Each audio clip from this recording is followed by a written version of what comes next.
If you think royal funerals were grand, think again. Behind the gold and velvet hides, the stench of decay, the bursting coffins, and the grotesque secrets history tried to bury. Stay with me, because what you're about to hear will make you see kings and queens in a way you never imagined. The air inside Versailles on September 1715 was not filled with perfume, but with the unmistakable stench of something rotten. For 72 years, Louis XIII had ruled as the Sun King, dazzling Europe with golden halls, endless wars, and ballets where he himself danced as Apollo. But when death finally came for him, all the silk and gold in the world could not disguise the truth that even kings decompose like the rest of us. Witnesses described how, almost immediately after his last breath, his body began to swell and darken, as if mocking the vanity of a man who had built his life around appearances. The irony was unbearable. A monarch who ordered mirrors and gardens designed to project eternal order was now the center of chaos, melting slowly inside his own skin. Funerals in the early 18th century were supposed to be grand affairs, orchestrated to remind subjects that monarchy was divine. Yet Louis XIV's farewell smelled less like heaven and more like a poorly managed butcher shop. His physicians, who had long insisted that bloodletting and enemas were the cure for everything from toothache to gangrene, seemed completely unprepared for the avalanche of decay. The embalming, intended to preserve dignity, instead turned into an unholy experiment. Instead of slowing the process, it accelerated it, and soon the corpse gave off waves of odor so intense that courtiers fainted or discreetly pressed scented handkerchiefs to their noses. Imagine traveling from faraway provinces to pay respect to the King of France, only to find yourself gagging as if you had stepped into an open sewer. That, in a sense, was Louis XIV's last gift to his people, the reminder that perfume cannot outmatch putrefaction. There is a cruel comedy in how death strips power. Louis, who had once ordered that even the nobility should not sit in his presence, now lay helpless on a slab, his belly bloated, his face blackened, his teeth protruding grotesquely. Those who once trembled before him now whispered about the smell. Servants tasked with guarding the room invented excuses to leave. Priests, who had spoken of sanctity, looked queasy. If ever there was proof that authority dissolves the moment a body does, this was it. We often imagine royalty as eternal, preserved in paintings and statues. Yet here was a king reduced to an inconvenient pile of flesh. Some said it was God's justice. Others whispered it was the punishment for his endless wars, while cynics simply shrugged.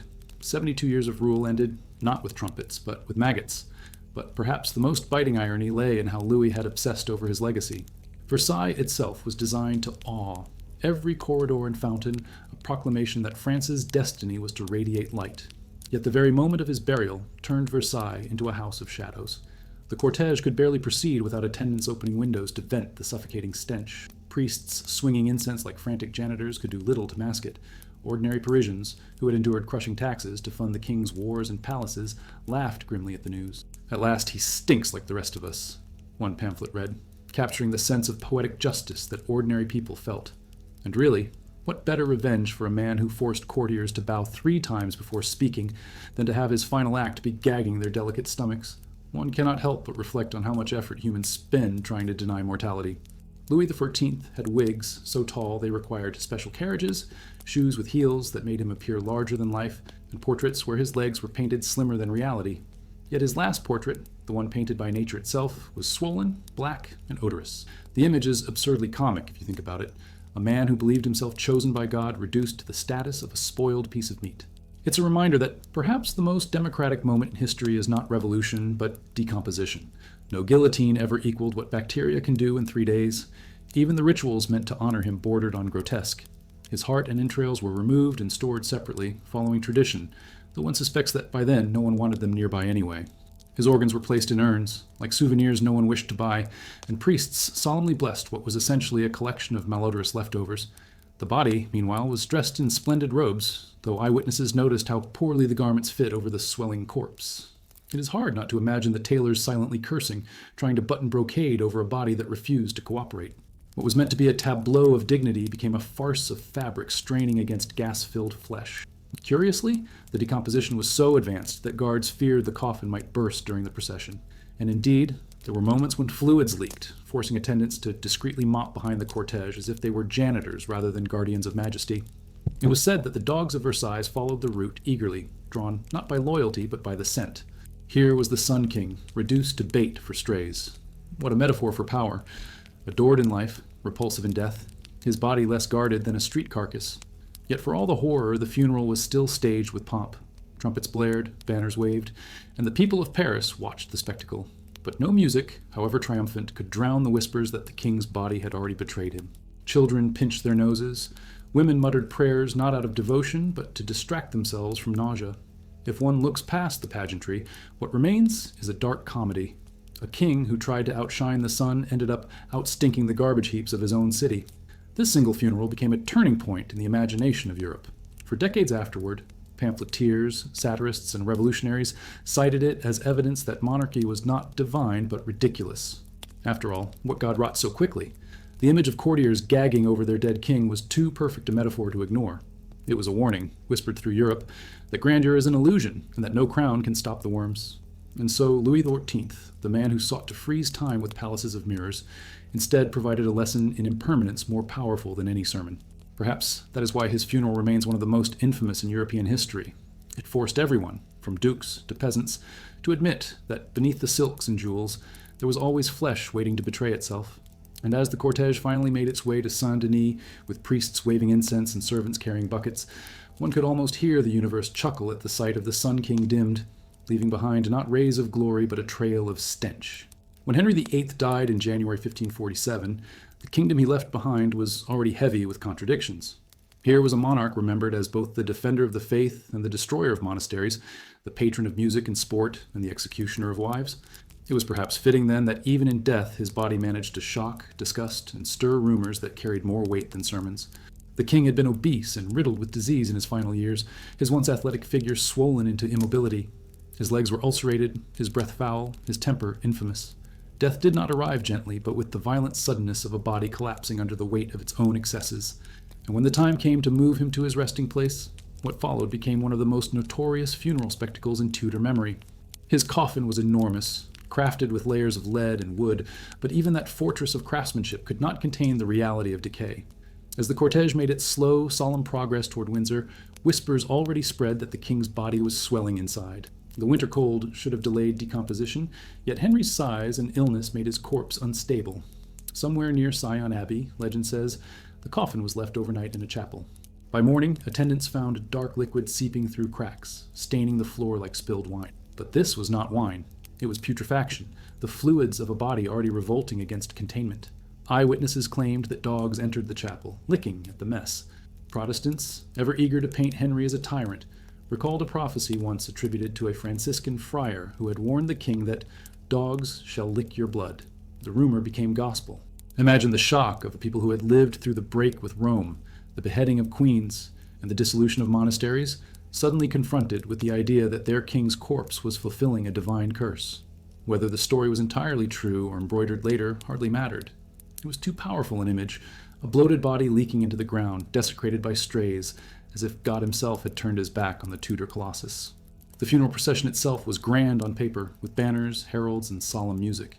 Yet one cannot help picturing the unease of courtiers forced to march beside a coffin they suspected might burst at any moment. Every bump on the road must have felt like a drumbeat of suspense. Would the seams hold? Would the king's flesh betray them in public? The symbolism is almost comical. Henry, who demanded absolute control over court, wives, and church, was now a silent prisoner of gravity, his body threatening to humiliate him with every mile. Even the horses seemed reluctant, pulling their burden as if they sensed what lay inside. The sight of Sion Abbey leaking with royal remains must have carried a bitter taste of irony. This was the same abbey Henry had stripped of its monastic life, dissolving its community and taking its wealth during the Reformation. Now, his corpse dishonored its floor. It's as if the past came back to laugh at him, staging its own theater of revenge. There is a dark humor in history's timing. The king who had sent abbots to their deaths was now seeping into the very stones of a monastery he had closed.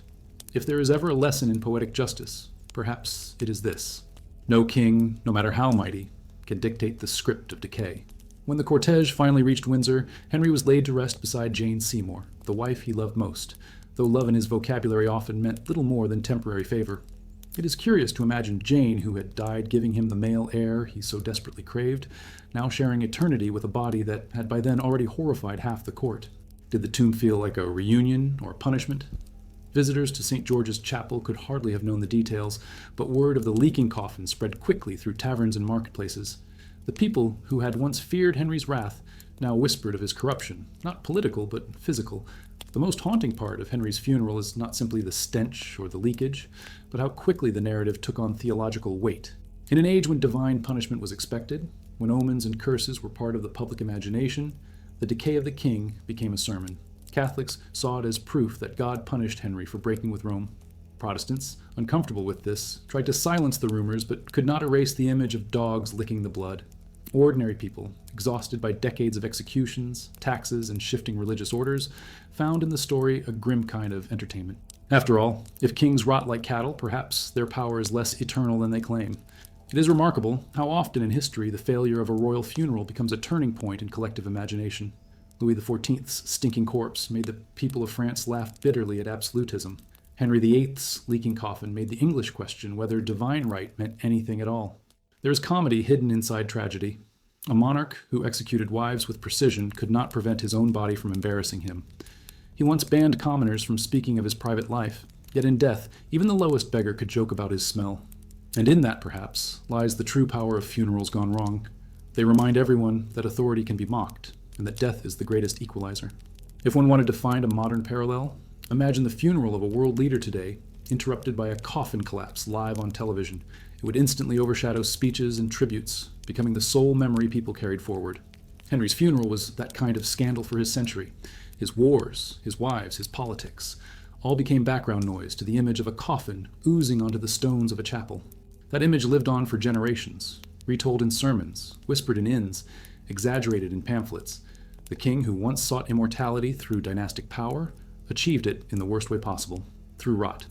And perhaps that is why Henry VIII's funeral remains etched in European memory. It was not the music or the prayers that endured, but the grotesque comedy of a bloated tyrant defeated by his own biology. It is hard not to smile darkly at the thought of courtiers choking on incense while dogs licked at royal blood. The king who reshaped religion, who toppled monasteries and crowned himself supreme head of the church, could not outwit decomposition. He had thundered, "I am the king," but in the end, the silence of rot answered louder. Charles II of Spain was called many names during his lifetime, but none so cruelly accurate as El Hechizado, the bewitched. He was the last of the Spanish Habsburgs, the product of generations of intermarriage, a man whose very body became a living warning of dynastic obsession. Born with twisted jaws, weak limbs, and chronic illness, he spent his short reign as a walking catalogue of infirmities. By the time he died in 1700, Spain itself was exhausted, bled dry by wars, famine, and corruption. But if his life had been a spectacle of frailty, his death and funeral were nothing short of grotesque. The irony is almost theatrical. A kingdom that had wrapped its king in superstition and whispered that curses haunted him now found itself terrified by his corpse. When he died, at the age of 39, Charles' body was so fragile that attendants feared it might collapse as they moved it. He had been unable to chew, barely able to walk, plagued with seizures and infections. Rumors already swirled that he had been bewitched since childhood, that sorcery or demons explained his grotesque appearance. So when the embalming began, every incision, every glimpse of what lay beneath his skin became fuel for legend. The surgeons who opened his body reported horrors: a shriveled heart, a single testicle as black as coal, intestines rotting, and a body so devoid of blood it seemed like a husk. For people who had lived under the spell of omens, this was confirmation of the curse. How could a man so royal have been so broken inside and out? The embalming was supposed to prepare his remains for a stately farewell. Instead, it turned into a morbid revelation. His body deteriorated at an alarming pace, far quicker than expected for someone who had just died. Perhaps the years of illness had already weakened the tissues. Perhaps the embalming itself was poorly done. Whatever the cause, decomposition set in almost immediately, filling the air with a stench that priests could not conceal with incense. Witnesses described how mourners gagged as they approached the bier, some making the sign of the cross, not out of reverence, but out of fear. The king whose face had once terrified children in the streets was now terrifying his court in death. What makes this funeral especially haunting is how seamlessly superstition and biology intertwined. To a modern reader, the story of a decomposing corpse is grotesque but predictable. But in 17th century Spain, where witchcraft trials were still held and the Inquisition wielded power, the rotting of the king's body was read as divine commentary. His deformities in life had been proof enough, but the rapid decay seemed like the final judgment. Pamphlets whispered that the devil had come to claim him. Others suggested that his enemies had poisoned him, leaving his body unfit for burial. In an age when science had little power compared to rumor, every odor, every blotch on the corpse became a sermon. And yet, there is something darkly comic about the scene. Imagine the grand hall where his coffin lay, banners draped in black, courtiers dressed in mourning. priests chanting Latin hymns, all while the overpowering smell of rot filled the air. Picture noblemen discreetly stepping back, pretending to adjust their cloaks, when in reality they were desperate to breathe. Picture servants whispering excuses to escape, leaving incense smoke so thick that some fainted. All the pomp of empire reduced to a bad farce. The Spanish Empire once boasted that the sun never set on its dominions. But here, in the heart of Madrid, the only thing rising was the odor of its last Habsburg king. Even the coffin could not contain him. Accounts tell of fluids seeping out, of cloths hastily replaced, of guards embarrassed to stand too close.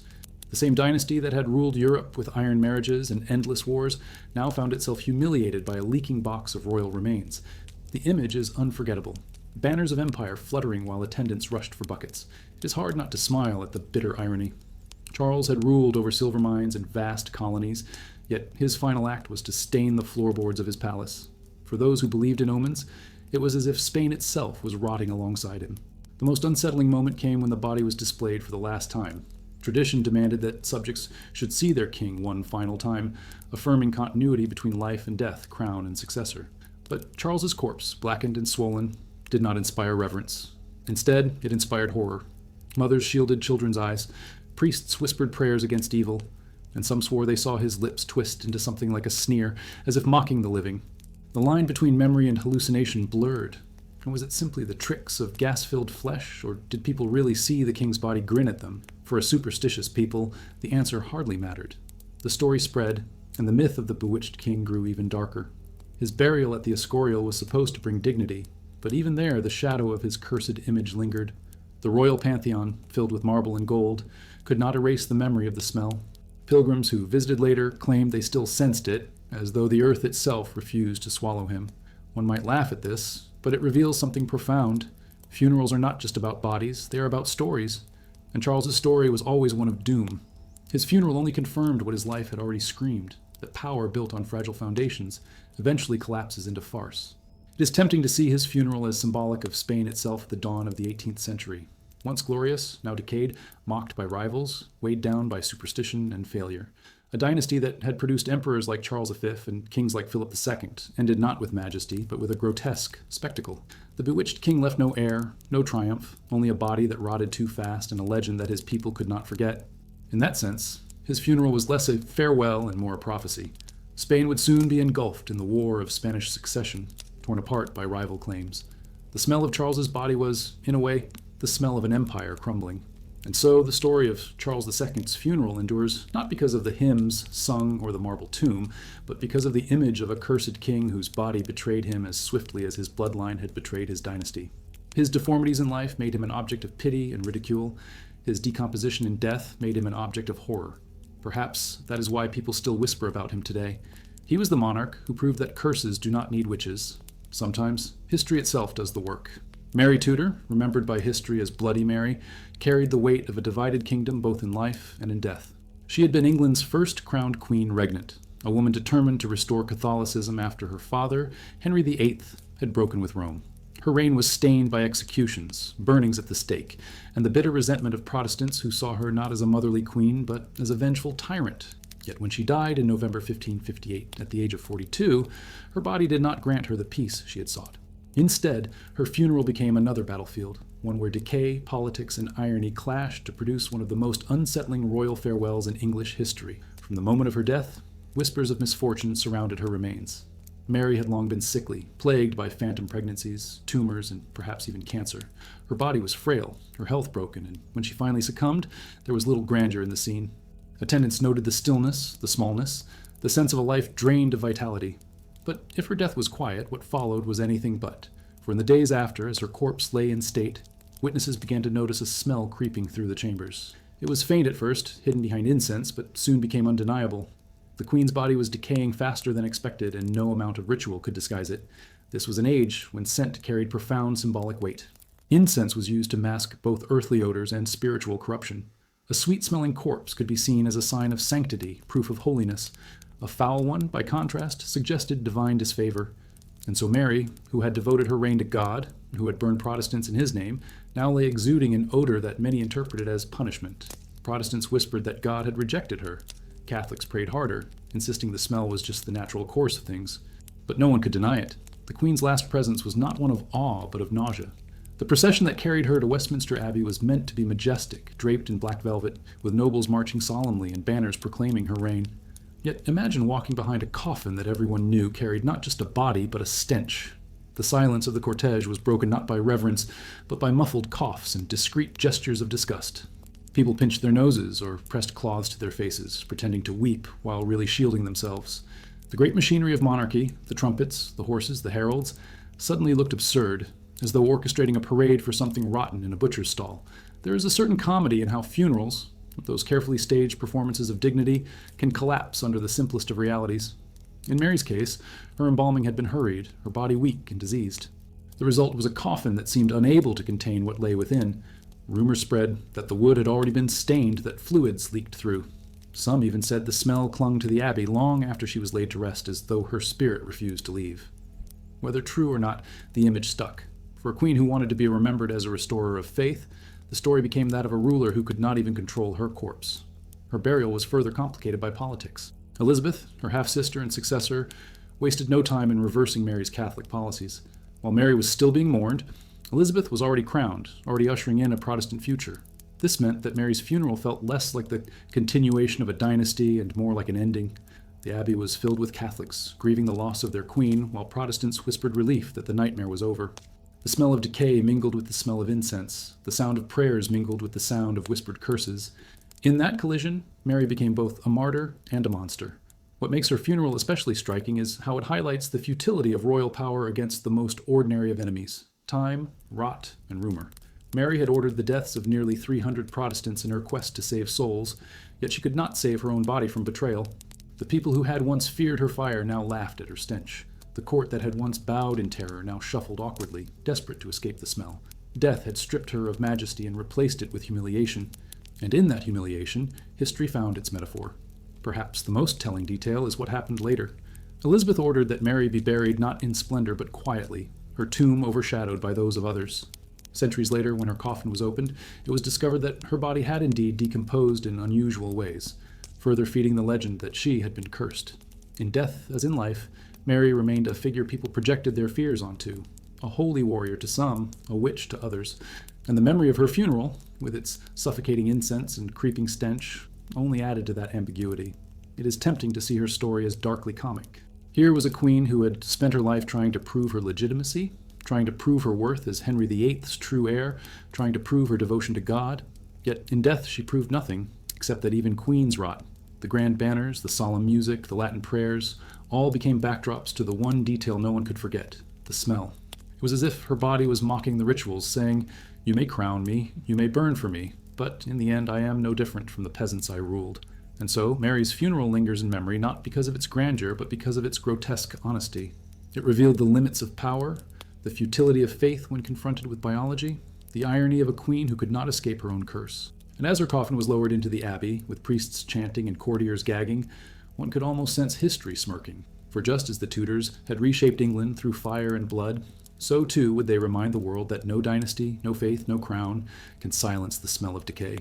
Napoleon III's funeral in 1873 should have been a moment of national mourning, the farewell of a man who had once ruled the French Empire with pomp and grandeur. Yet instead of a state ceremony in Paris, draped in tricolor flags and thunderous military salutes, his body was carried quietly through the damp streets of Chislehurst, a small village in England where he had lived out his exile. The irony was brutal. The nephew of Napoleon Bonaparte, who had dreamed of restoring imperial glory, ended his days in a foreign land, stripped of power, and buried with more embarrassment than majesty.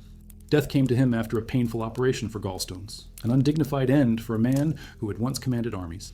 And if his reign had been full of contradictions, building Paris into a modern capital while losing disastrously to Prussia, then his funeral embodied that same uneasy mixture of grandeur and shame. From the moment his body was placed in the coffin, the tone was set. Gone were the golden eagles, the booming cannons, the thousands of soldiers that had once paraded before him. Instead, a handful of loyal Bonapartists gathered in a rented English church, whispering prayers in French while the local villagers watched with curiosity rather than reverence. Some did not even know who he was. To them, Napoleon III was not the Emperor of the French, but a sickly old man who had been living quietly in Kent. It must have been shocking for his followers to see their once mighty leader reduced to such obscurity. Imagine spending decades telling the world you were destined to revive the empire of Napoleon, only to be laid to rest among strangers who had little interest in your name.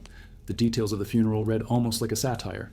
His coffin, heavy with imperial insignia, was carried not through the boulevards of Paris, but along muddy English paths, past hedges and stone cottages. There were no massive crowds, no weeping citizens, no endless sea of black veils. Instead, a few exiles dressed in outdated uniforms marched stiffly, trying to imitate the pageantry of empire while looking more like actors in a failing theater troupe. To the locals, it must have looked curious, like a historical reenactment gone wrong. The Emperor of the French had become a spectacle for gossip, not glory. Inside the church, the scene was no less awkward. Incense filled the air, attempting to cloak the raw smell of a body that had already begun to show signs of decay. His health had been poor for years. His body was swollen, fragile, and difficult to prepare. The embalming was hurried, and some whispered that it had been poorly done. His widow, the Empress Eugenie, wept openly, her face hidden by a heavy veil, while their young son, the Prince Imperial, tried to hold back tears. The pathos of the scene could not be ignored. An exiled empress, a grieving son, and a dead emperor surrounded by loyalists who still pretended the empire lived. Yet beneath the sorrow there was a whiff of farce. The hymns were grand, but the pews were nearly empty. The rituals were majestic, but the context was absurd. One could almost hear history laughing. Perhaps the most tragic irony of all was that his death came so soon after his defeat. Only 2 years earlier, Napoleon III had been captured at Sedan during the Franco-Prussian War, a humiliation so severe it destroyed the Second Empire overnight. He had been marched through enemy territory like a prisoner, mocked by German soldiers and abandoned by much of his own people. That image, an emperor in captivity, clung to him in exile. And so his funeral was colored, not by nostalgia, but by embarrassment. Even in death, his shadow was Sedan, the surrender, the shame, the collapse. His coffin carried not just a corpse, but the memory of national disgrace. There's a curious comedy in imagining what his uncle, Napoleon Bonaparte, would have thought. The first Napoleon had died in exile too, on the island of St. Helena, but his funeral had been transformed into myth, a heroic tale of the great general undone by fate. When his body was brought back to Paris in 1840, millions gathered, and the Invalides became his eternal shrine. Napoleon III must have dreamed of a similar apotheosis. Yet instead of Parisian boulevards, he received muddy English lanes. Instead of immortality, he received obscurity. Perhaps history was telling France that lightning never strikes twice. After the ceremony, his coffin was placed in St. Mary's Church in Chislehurst, a modest resting place for a man who had once ruled an empire. Locals who passed by did so out of curiosity rather than devotion. Children played near the churchyard. Farmers tipped their hats without reverence. His grave looked less like the tomb of an emperor and more like the burial of a forgotten aristocrat. The contrast was painful. In life, he had rebuilt Paris, commanded armies, and reshaped Europe. In death, he became a footnote in a foreign village. For Bonapartists, it was almost unbearable to watch. For Republicans, it was poetic justice. And yet, even in this grotesque anticlimax, there was drama waiting to unfold. The Empress Eugenie, determined to preserve her husband's legacy, began plotting to move his remains to a grander site. She dreamed of a mausoleum worthy of the Bonaparte name, a place where the family could rest together. But fate, as always, had its own plans. Her beloved son, the Prince Imperial, would soon die in 1879 in South Africa, speared to death while fighting with the British Army against the Zulu. When news reached Eugenie, she collapsed. The Bonapartist dream had died with her son, and the emperor's humble grave became the symbol of a dynasty doomed to exile, humiliation, and tragedy. Looking back, one cannot escape the absurd comedy hidden in the spectacle. Napoleon III, who once paraded through Paris with thousands cheering, ended up as a curiosity in a Kentish village. His empire, built on ambition and illusion, collapsed in a matter of weeks, and his funeral revealed just how fragile that illusion had been. Death once again stripped away the pageantry and left only the raw truth. Emperors rot like everyone else, and dreams of glory dissolve into mud and incense. And perhaps that is why Napoleon III's funeral, though modest and almost pitiful, still fascinates us today. It is not a tale of grandeur, but of failure, not of triumph, but of irony. It reminds us that history is not kind to those who try to imitate greatness without the strength to sustain it. His uncle had died a legend. He died a punchline. And as his coffin sank into the ground of Chislehurst, one could almost hear the mocking echo of Europe. The empire of dreams had ended, not with cannons, but with silence in a small English churchyard. Catherine de' Medici, the Florentine queen who ruled France in spirit, if not in name, lived her life surrounded by whispers of poison, sorcery, and manipulation. She was the widow of Henry II, mother of 3 kings, and the calculating matriarch who steered France through one of its bloodiest chapters, the Wars of Religion. For decades, pamphleteers painted her as the Black Queen, a woman with a cabinet of poisons and a heart steeped in ambition. In truth, she was more survivor than sorceress, forced to wield power in a court that mistrusted women. Yet if her life was controversial, her death in 1589 and the funeral that followed were nothing short of grotesque. The woman who had spent her years ensuring dynastic survival left behind not majesty, but a scene of indignity and chaos. She died in Blois, just months after her son Henry III was assassinated. France at the time was a nation in tatters, torn between Catholics and Protestants, its throne contested, its streets filled with riots. Catherine had been the great manipulator, always balancing factions, always scheming to keep the crown in her family. Yet by the time she drew her last breath, her influence had waned, and her body was treated with the same neglect that her politics had suffered. The first indignity was simple. There was no money. Wars and extravagance had drained the royal coffers, and Catherine's funeral became a victim of financial ruin. The queen who had once thrown elaborate pageants, who had filled the Louvre with music and dance, was now carried to her resting place with shocking modesty. Her body, already weak and diseased, began to decay almost immediately. Witnesses described how the embalming was rushed and poorly done, leaving her corpse swollen and discolored. The odor that filled the air was unbearable, forcing attendants to mask their faces. Unlike the grandiose embalming rituals of earlier monarchs, Catherine's preparation seemed more like damage control, an effort to keep her together long enough to stage something resembling dignity. Yet even that failed. As her body lay in state, courtiers muttered about the smell, Protestants sneered that it was proof of divine judgment, and Catholics whispered prayers that no one seemed to believe. The procession itself was pitiful. Gone were the great banners, the trumpets, the carefully staged spectacle that had accompanied French monarchs before her. Instead, Catherine's coffin was carried almost in secret, through streets lined with indifferent or hostile citizens. Some jeered openly, remembering her role in the St. Bartholomew's Day massacre, when thousands of Protestants were slaughtered in Paris and beyond. To them, the stench of her body was not a tragedy, but a symbol of her guilt. It is difficult to imagine a sharper contrast. In life, she had controlled France with invisible strings. In death, she was reduced to a decaying corpse, paraded without honor, mocked by those she once commanded. Perhaps the most grotesque detail was the fate of her remains. Catherine had wished to be buried beside her husband, Henry II, at the Basilica of Saint-Denis, the traditional resting place of French royalty. Yet civil war made this impossible. The roads to Paris were unsafe, and her body had to remain temporarily at Blois. Temporary became indefinite. For months, her coffin lingered in a damp, cold chamber forgotten by many, avoided by most. Soldiers and servants passed by, sometimes with reverence, more often with curiosity. The once feared queen had become an object of neglect. It was as though her power evaporated not only in life, but in death, leaving her corpse stranded between worlds. Eventually, when it was safe to move her, Catherine's body was transported to Saint-Denis. But even then, the final rites were far from glorious. The wars had scarred the kingdom too deeply. There was little appetite for honoring the woman many blamed for decades of bloodshed. Instead of grandeur, there was haste. Instead of reverence, there was bitterness. And in later years, during the French Revolution, her tomb, like so many others, was desecrated, her bones scattered, her memory further humiliated. The queen, who had spent her life maneuvering for control, could not even control her eternal rest. And yet, in this humiliation lies something darkly comic. Catherine de' Medici, who was accused of dabbling in occult sciences, who was said to summon astrologers and poison enemies, could not summon so much as a dignified burial. The woman who ruled behind veils and whispers ended up reeking in a chamber, her coffin stranded like lost baggage. History has a way of mocking ambition, and Catherine's funeral became another example of this cruel theater. She had built festivals to dazzle, arranged marriages to strengthen alliances, orchestrated massacres to secure power. Yet her own farewell was marked not by awe, but by neglect. It is worth pausing to reflect on how often funerals reveal the truth that politics hides. In life, Catherine projected control, an aura of inevitability. In death, her stinking coffin revealed fragility, the inability of human flesh to uphold the illusions of power. One could say that her funeral was her most honest act. Stripped of pageantry, stripped of fear, stripped of illusions.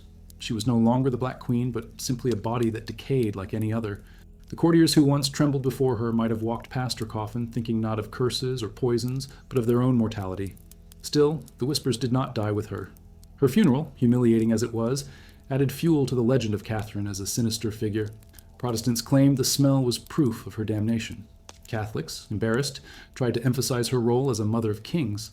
But the people remembered something else, that even the most feared queen could rot, unguarded, uncelebrated, and unloved.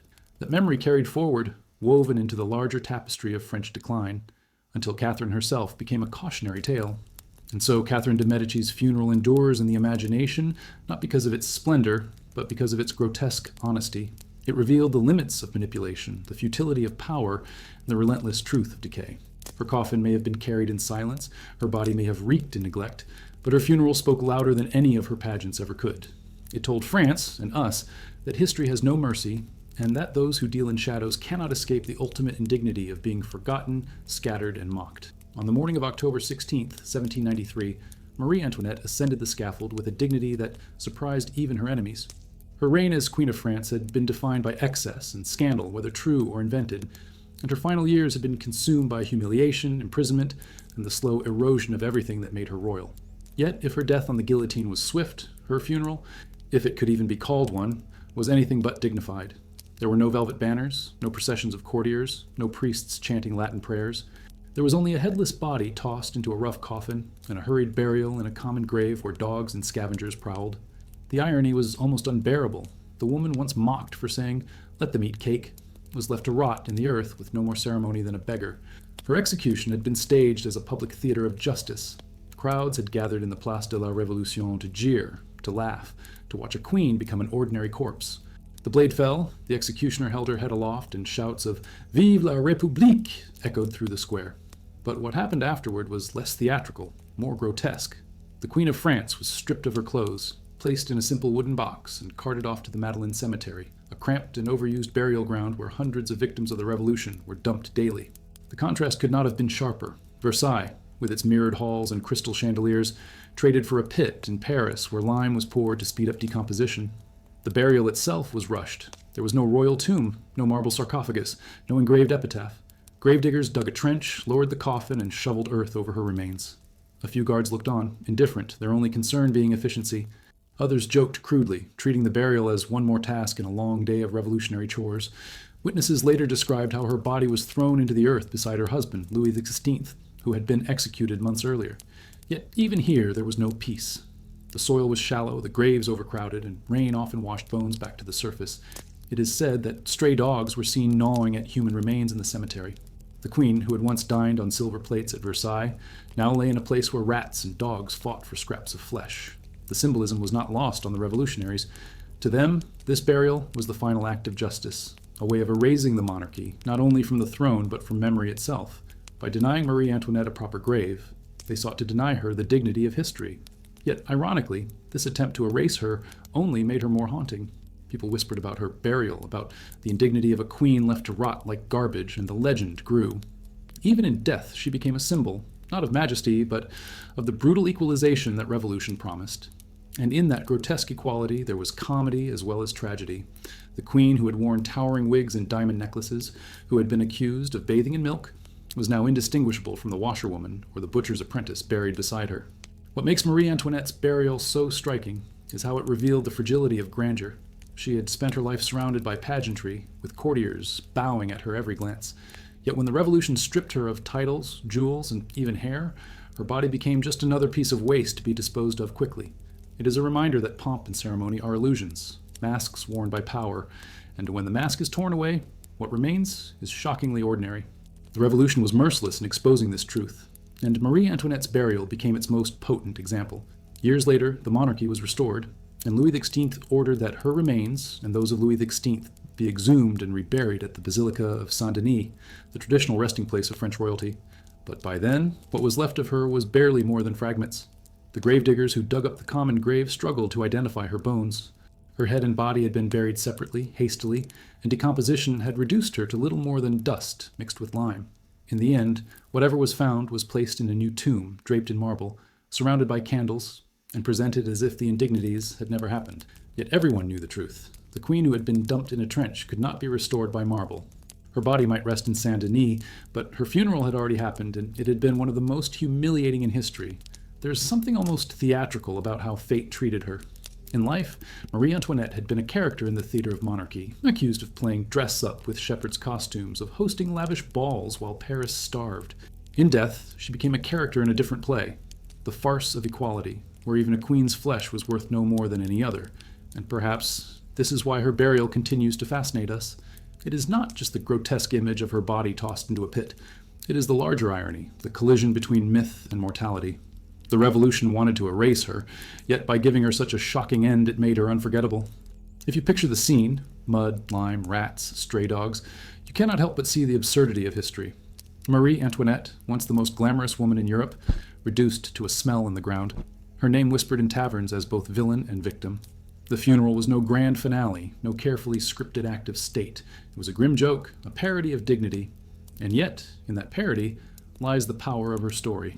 For every time we remember how she was buried, we also remember how fragile power is, how quickly crowns become bones, and how even the most gilded life can end in the mud.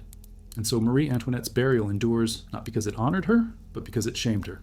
It stands as one of the most grotesque royal funerals in European history, a cautionary tale about the dangers of excess and the brutality of revolution. Her marble tomb in Saint Denis is silent, cold, and impressive, but the memory of her common grave is louder. It reminds us that history often prefers scandal over ceremony, and that funerals, like lives, are never as controlled as the powerful wish them to be. Peter of Castile, remembered by history as Pedro el Cruel, or Pedro the Cruel, was a monarch whose very name carried the weight of blood and betrayal. His reign in 14th century Castile was marked by brutal executions, family feuds, and a reputation so blackened that even his funeral became an extension of his dark legend. He was stabbed to death in 1369 by his own half-brother, Henry of Trastamara, in a duel that was less heroic combat than savage assassination. What followed should have been the solemn burial of a king, but instead turned into a grotesque spectacle of vengeance, dishonor, and political theater. The irony was that Peter had spent his life terrorizing others, yet in death, it was his own body that became the object of mockery. The moment of his death set the tone. Accounts tell us that Peter begged for mercy as Henry's men held him down, and Henry himself drove a blade into his skull and face. The violence disfigured him so badly that his corpse was barely recognizable. In an age when funerals were as much about public display as mourning, this disfigurement already spoiled the script. The body of the king, which should have been preserved and presented as a symbol of continuity, was instead a ruin, a mangled reminder of how far he had fallen. His followers, few as they were by then, tried to claim his dignity, but Henry, eager to assert his own legitimacy, saw the corpse not as sacred, but as a weapon of propaganda. Peter's remains were dragged through the streets like a trophy, displayed as proof that the tyrant was truly dead. Imagine the shock of Castilian citizens watching the body of their king paraded like common carrion. Some spat on it, others crossed themselves in fear, and many whispered that it was God's judgment for his cruelty. Henry allowed this indignity because it suited him. Every jeer, every insult thrown at the corpse was another nail in Peter's reputation. In this sense, his funeral began not in a church, but in the gutter, where politics and revenge mingled with the smell of blood. When the time came for burial, things grew no less grotesque. His body, swollen and badly decomposed after days of neglect, was hurriedly placed in a coffin. There was little ceremony, little reverence. Chronicles describe a stench so strong that mourners covered their faces with cloth. Some claimed that fluids seeped through the wood, staining the floor of the chapel. Priests, who should have praised the king's soul, instead mumbled prayers as quickly as possible, eager to be done. The man who had once ruled with absolute authority was now reduced to something people wished to escape. But Peter's funeral indignities did not end with that hasty burial. His body became a pawn in the struggle over memory. Henry of Trastamara, now Henry II, needed to ensure that his brother would be remembered as a monster, so that his own usurpation would appear just. Tales of Peter's cruelty multiplied. He was accused of murdering nobles at banquets, of boiling prisoners alive, of burning enemies with sadistic delight. Whether true or exaggerated, these stories clung to his corpse like a second skin. The very ground where he was buried was said to reek with the corruption of his soul. People whispered that the earth rejected him, that storms gathered over his grave, that dogs prowled the site at night as if drawn to his restless spirit. Centuries later, even chroniclers could not resist weaving macabre details around his remains. Some claimed his body was exhumed and found blackened and shrunken, a sign of damnation. Others insisted that curses followed those who touched his coffin. His tomb became less a place of reverence and more a warning.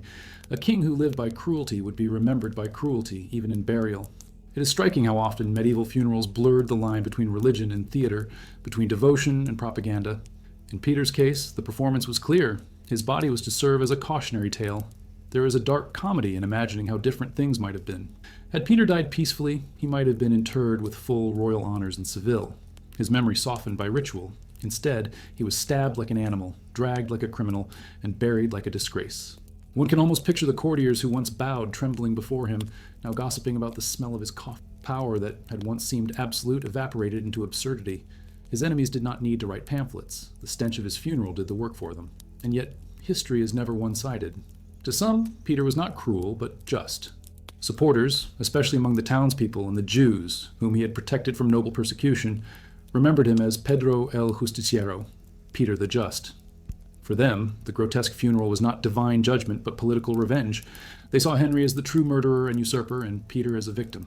In this clash of narratives, his corpse became a battlefield of memory. Was the stench a sign of God's wrath, or simply the natural consequence of a body left too long unburied? Was the dishonor of his funeral justice, or blasphemy? The ambiguity only made his story more haunting. What survives most strongly is the image of degradation. A king stabbed in the face, mocked in death, hurried into the ground, and remembered through rumor and horror. His funeral, like his life, was a blend of tragedy and farce, cruelty and irony. And, in that sense, it captured something essential about medieval monarchy: that power was never secure, that death was always dangerous, and that funerals could destroy reputations as surely as assassins. Peter the Cruel's burial endures in European memory because it blurs the line between justice and vengeance. It forces us to ask whether a funeral should honor the dead or punish them, whether a coffin can be a tomb or stage. And, as his body rotted in its coffin, staining wood and stone, the story of his cruelty rotted into legend, leaving behind a smell that no incense could hide. Elizabeth Erm's death in March of 1603 was not the swift and clean ending of a triumphant reign, but a long, slow surrender of body and spirit. For weeks she had sat silent, refusing food, refusing bed, sitting on cushions in her chamber as if afraid that lying down would admit defeat. The once glittering virgin queen, who had danced, debated, and dazzled, slipped into a shadow of herself. Her courtiers whispered that she was haunted by visions, by regrets, by the ghosts of the hundreds who had gone to the scaffold under her rule. When she finally died at Richmond Palace at the age of 69, the kingdom knew it had lost more than a monarch. It had lost an era. But even in death, Elizabeth refused to behave neatly. Her funeral, like her life, was grand and theatrical, yet beneath the pageantry lurked an unsettling current of unease, rumor, and grotesque detail that still makes her farewell one of the most peculiar royal funerals in European history. Her body lay in state for several weeks before the funeral procession to Westminster Abbey. This was partly practical. Time was needed to prepare the massive ceremony, but it was also political. Elizabeth's death meant the end of the Tudor line and the succession of James VI of Scotland as James I of England. England was entering a new dynasty, and the body of the dead queen became a stage for continuity and reassurance. Yet the longer she lay in her coffin, the more difficult it became to preserve her remains. Accounts from attendants suggest that the coffin began to swell, that ominous sounds were heard inside, and that a foul odor clung to the bier. Some whispered that the wood had cracked under pressure, releasing gases. Others claimed that liquid seeped out, staining the velvet coverings. Whether exaggerated or not, such stories spread quickly. To Elizabethans, these were not just unpleasant details, they were omens. The day of the funeral itself, April 28th, 1603, was designed to erase these whispers. It was the most elaborate state funeral England had ever seen, with thousands in attendance, draped banners, tolling bells, and black-clad mourners stretching for miles. Yet the grandeur did not silence the sense of foreboding. Elizabeth had been a queen of symbols, and in death she became one again. Atop her coffin lay an effigy so lifelike that people swore it breathed. Dressed in her robes of state, holding a scepter, crowned with a golden circlet, the wax figure of Elizabeth looked down upon her subjects with the same commanding presence she had wielded in life. For many, it was uncanny. A dead queen replaced by a simulacrum, as if she refused to vanish completely.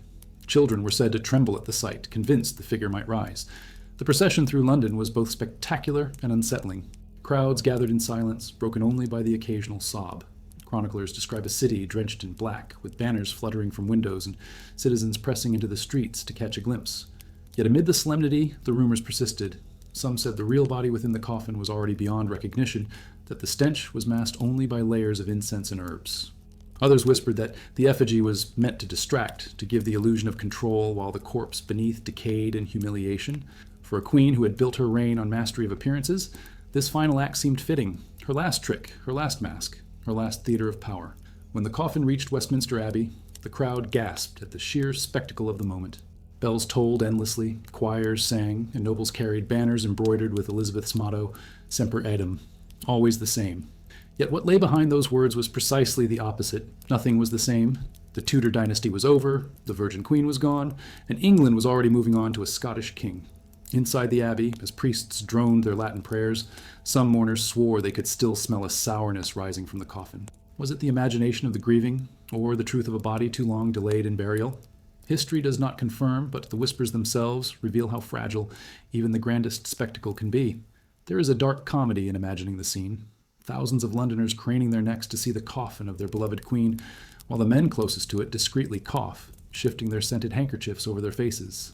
Nobles who had spent their lives flattering Elizabeth now flinching at her odor. Priests waving incense not only as ritual, but as desperate deodorant. The funeral was meant to embody majesty, yet nature kept intruding, mocking the attempt. Elizabeth, who had survived plots, wars, and the Spanish Armada, was now undone by bacteria. And yet the contradictions made the spectacle even more powerful. For the people of England, the sight of her coffin rolling through London was unforgettable. Chroniclers noted that women wept openly, men fell to their knees, children asked if the Queen would rise again. The effigy became the image engraved in memory, a queen forever regal, untouched by decay, carried as if still alive. The grotesque details only added to the mythology. In Elizabeth's reign, theater and reality had always blurred. Her funeral was no different. What lingers most is the sense that her farewell was a mirror of her reign, glorious, unsettling, layered with performance and rumor. She had been adored and feared, praised and slandered, worshipped and doubted. Her funeral carried the same paradox. It was both majestic and grotesque, both reassuring and disturbing. And in that tension, Elizabeth secured her immortality. The people who walked away from the abbey did not remember just the prayers or the banners. They remembered the feeling that something uncanny had happened, that the Queen was gone but not gone, that her shadow still lingered. And so, Elizabeth I's funeral remains one of the most fascinating in English history, not because it was flawless, but because it was flawed.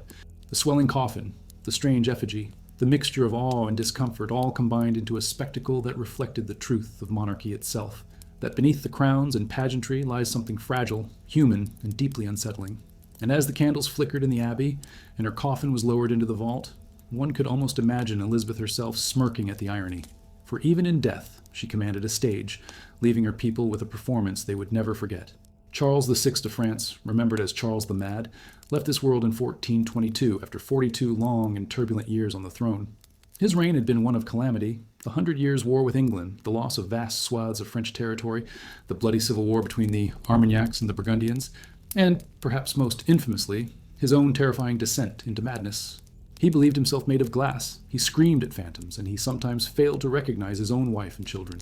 By the time death finally claimed him, many in France felt he had been dead for years already, a ghost haunting a throne.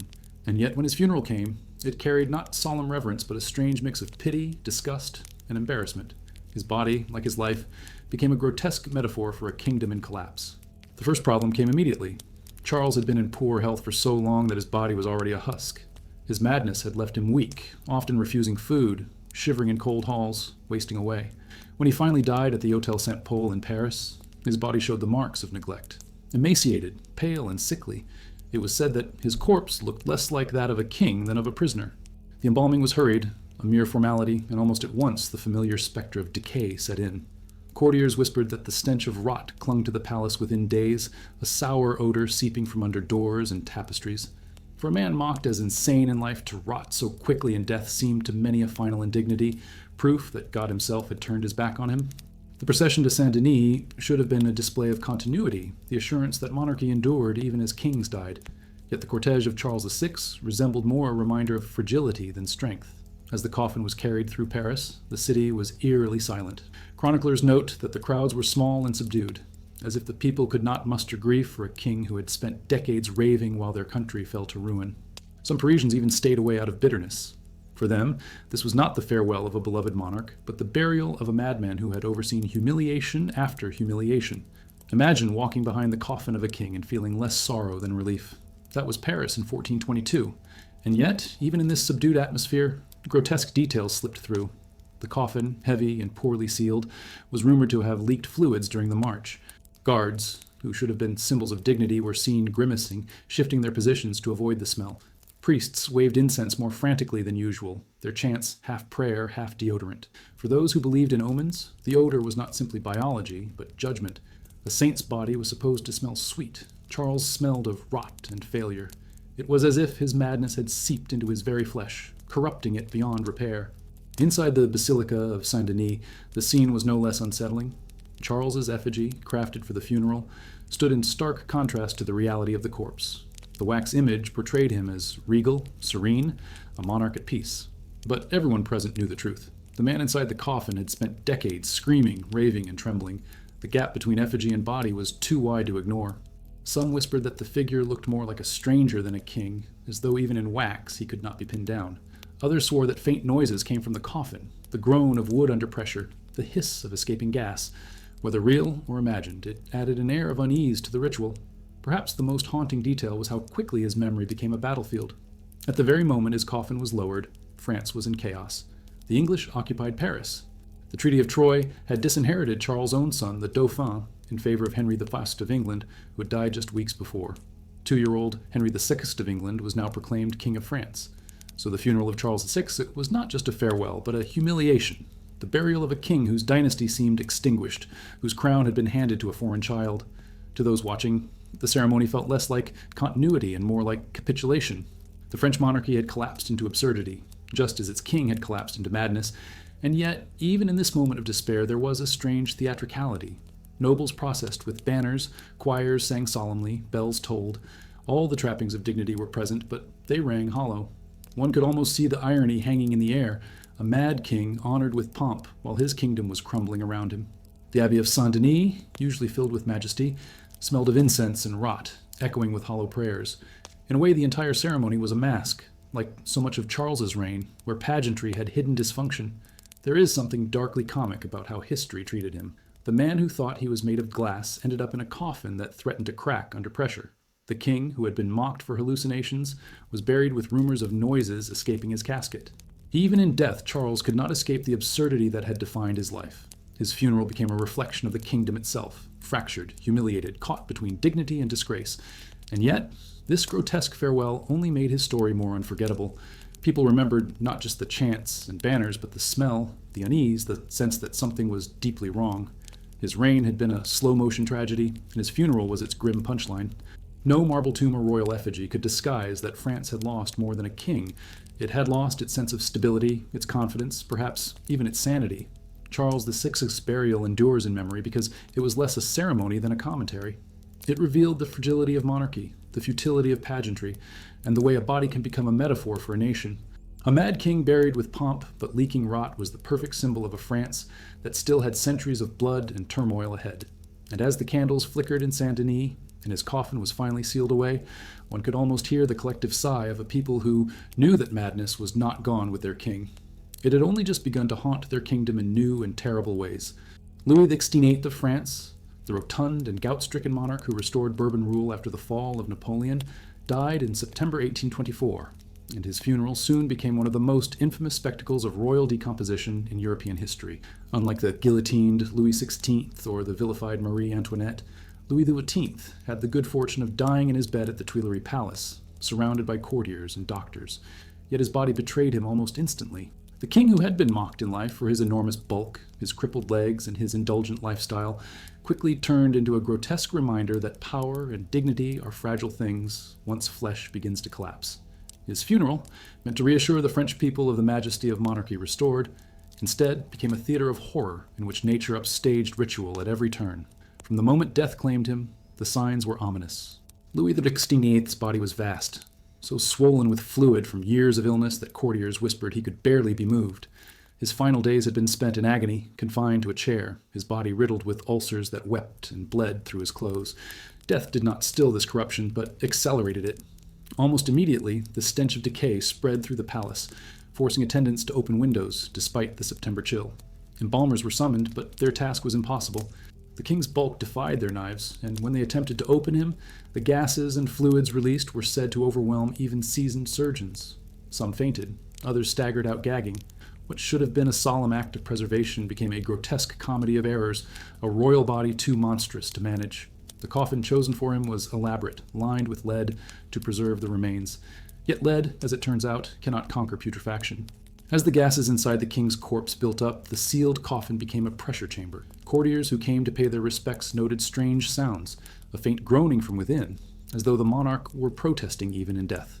Within days, cracks appeared, and then came the moment that cemented his funeral as legend. The coffin burst. Not dramatically like an explosion, but with enough force to release a noxious cloud into the air. The smell, witnesses claimed, was so powerful that priests dropped their incense burners and nobles gagged into their lace handkerchiefs. Some fled the chamber, others fainted outright. The Sun King might have stunk, but Louis XVI went one further. His coffin itself became a weapon. It is difficult not to see the black humor in this scene. Imagine the Archbishop of Paris chanting solemn prayers, suddenly interrupted by the hiss of escaping gas and the wave of stench that followed. Imagine the courtiers who had flattered Louis in life now fighting the urge to vomit in his presence.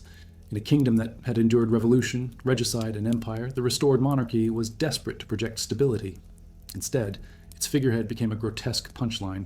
One pamphleteer later quipped that the Bourbons had tried to rule from the grave, but succeeded only in poisoning the air. The procession to Saint-Denis did not erase the scandal. As the massive coffin was carried through the streets, Parisians whispered about what had happened. Some claimed the king's body was still boiling inside, that the coffin might burst again. Guards marched stiffly, but many looked pale, as if terrified of another eruption. Priests swung incense more vigorously than ever, the sweet clouds of frankincense colliding with the sourness of decay. The people of Paris lined the route, silent, their respect mingled with curiosity and disgust. For a man mocked as corpulent and gluttonous, it seemed fitting that his last public appearance was as a bloated coffin reeking of corruption. Inside the Basilica of Saint-Denis, where the kings of France had been buried for centuries, the stench lingered like an uninvited guest. Monks who had spent their lives in prayer and ritual gagged behind pillars. Some swore the odor seeped into the very stones, clinging to the basilica long after the coffin was sealed in the crypt. For the faithful, it was a troubling omen. Saints were supposed to smell sweet in death, but Louis XVIII's scent was one of rot and excess. For cynics, it was poetic justice.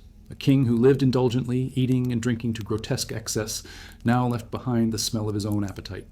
Even in memory, the scandal persisted. Rumors spread across Europe that the king's coffin had exploded in full view of the court, showering attendants with filth. The truth, that it leaked and vented gases, was bad enough, but exaggeration made it legendary.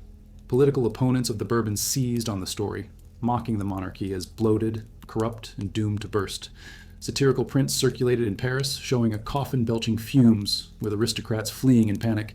It was comedy wrapped in tragedy, and it lodged itself in the imagination of a people who had never fully accepted the Restoration.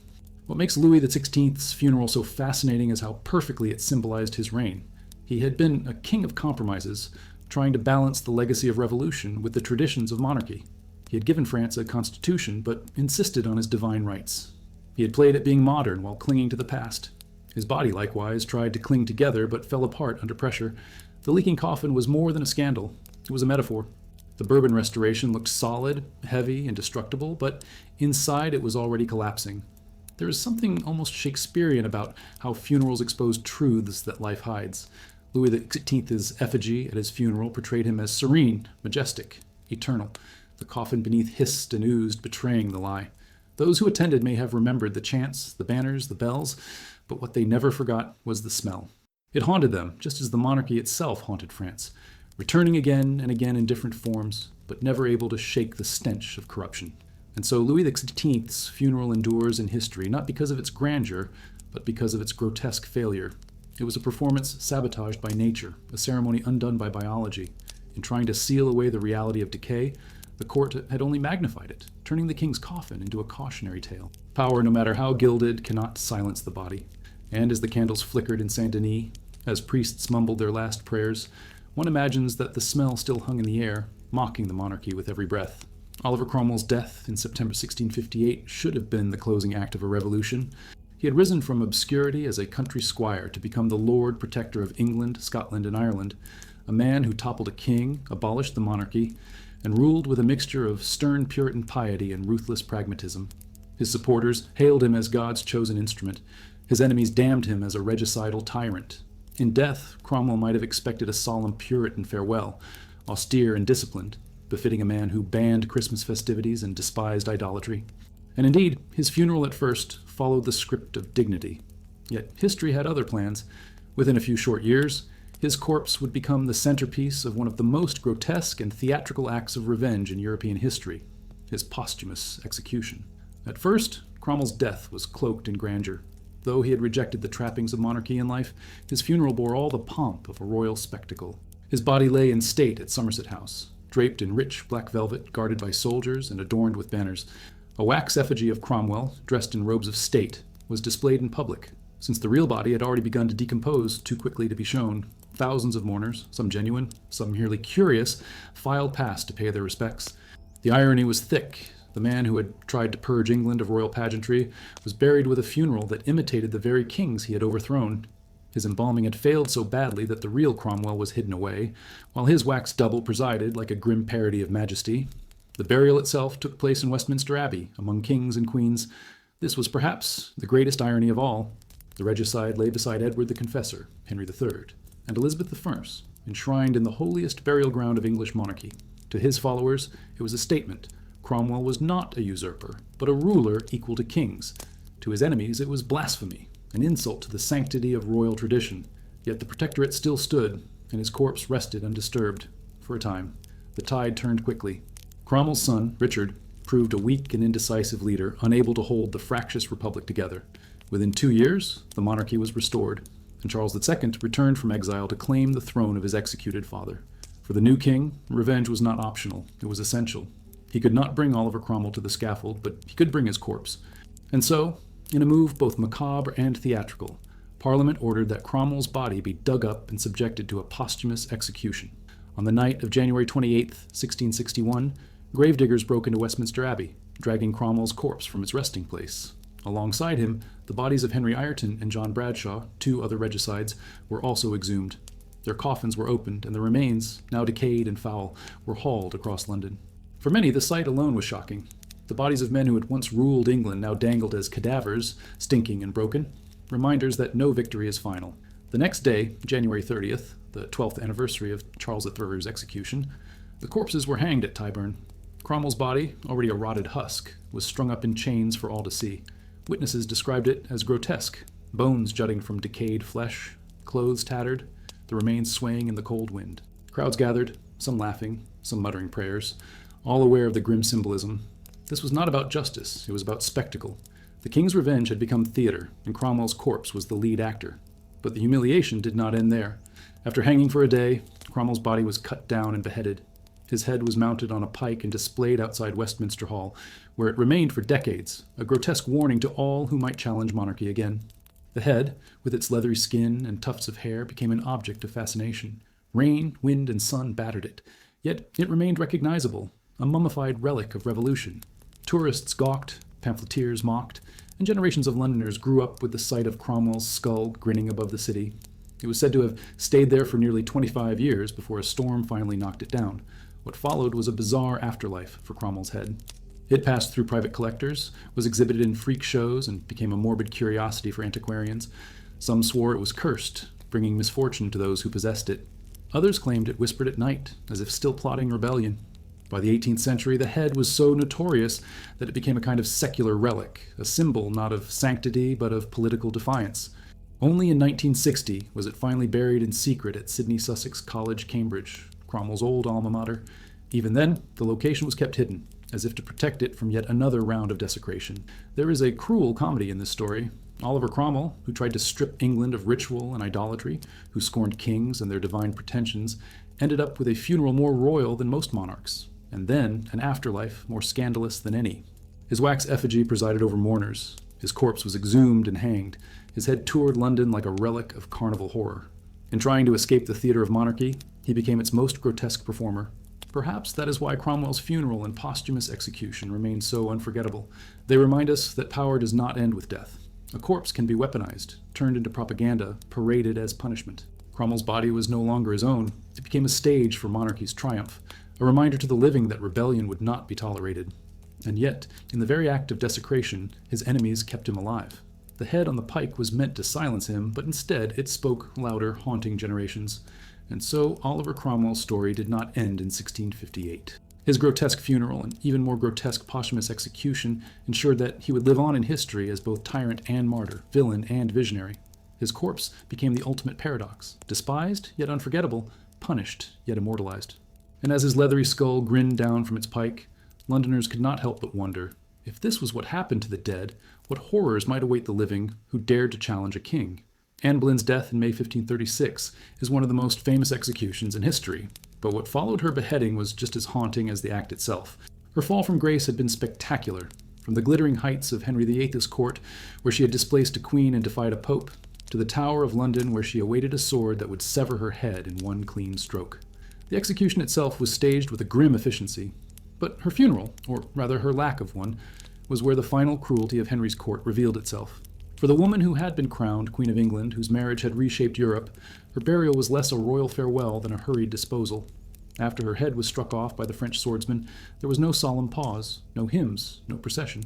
The crowd that had gathered in the Tower Yard dispersed quickly, some in silence, others whispering about omens and divine justice.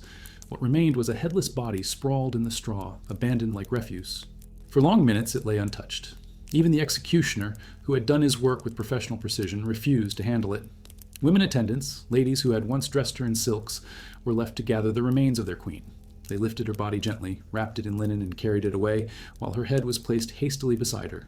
But the indignities only grew worse. No coffin had been prepared. It seems incredible that the Queen of England, condemned and executed on charges of adultery and treason, had been denied even the most basic of funerary arrangements. Yet such was the speed and cruelty of her fall. When her attendants asked for a coffin, none could be found. Instead, they procured an old arrow chest, a wooden box roughly the length of her torso, once used to store weapons for the tower guards. Into this crude container they folded her remains, bending the limbs of the woman who had once been the center of Europe's attention so she could fit inside. It is one of the most grotesque images of Tudor history. Anne Boleyn, once crowned in Westminster Abbey, shoved into a box designed for arrows. She was buried beneath the floor of the chapel of St. Peter ad Vincula, the small church within the Tower grounds, in a grave that was unmarked and forgotten for centuries. There was no procession through London, no solemn chanting of monks, no marble effigy. Instead, laborers dug a shallow hole, lowered the box, and covered it with earth. Within hours, her resting place was indistinguishable from that of common prisoners and traitors who had been buried there before her. The irony is brutal. Anne, who had elevated her family to power and changed the course of English religion, was denied even the dignity of a queen's tomb. The neglect of her burial reveals more than just Henry's anger. It reflects the calculated erasure of her memory. By denying her a coffin, a tomb, or a marker, the court sought to reduce her from queen to nothing, a body hidden under stones.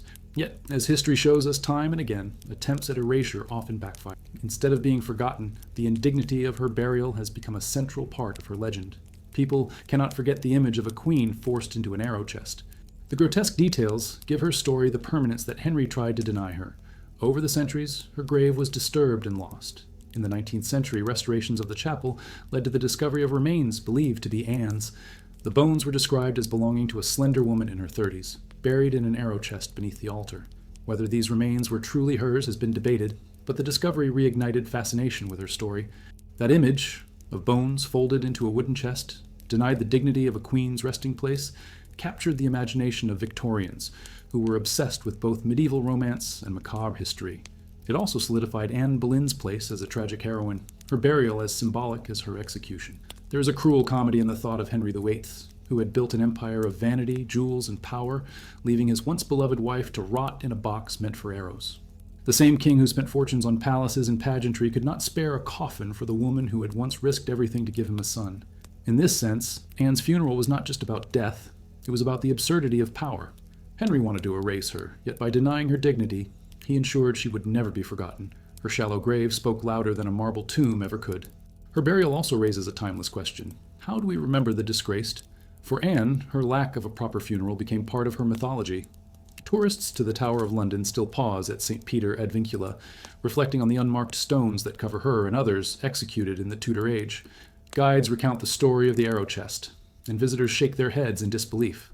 In the absence of a monument, the story itself became the monument. The grotesque became eternal.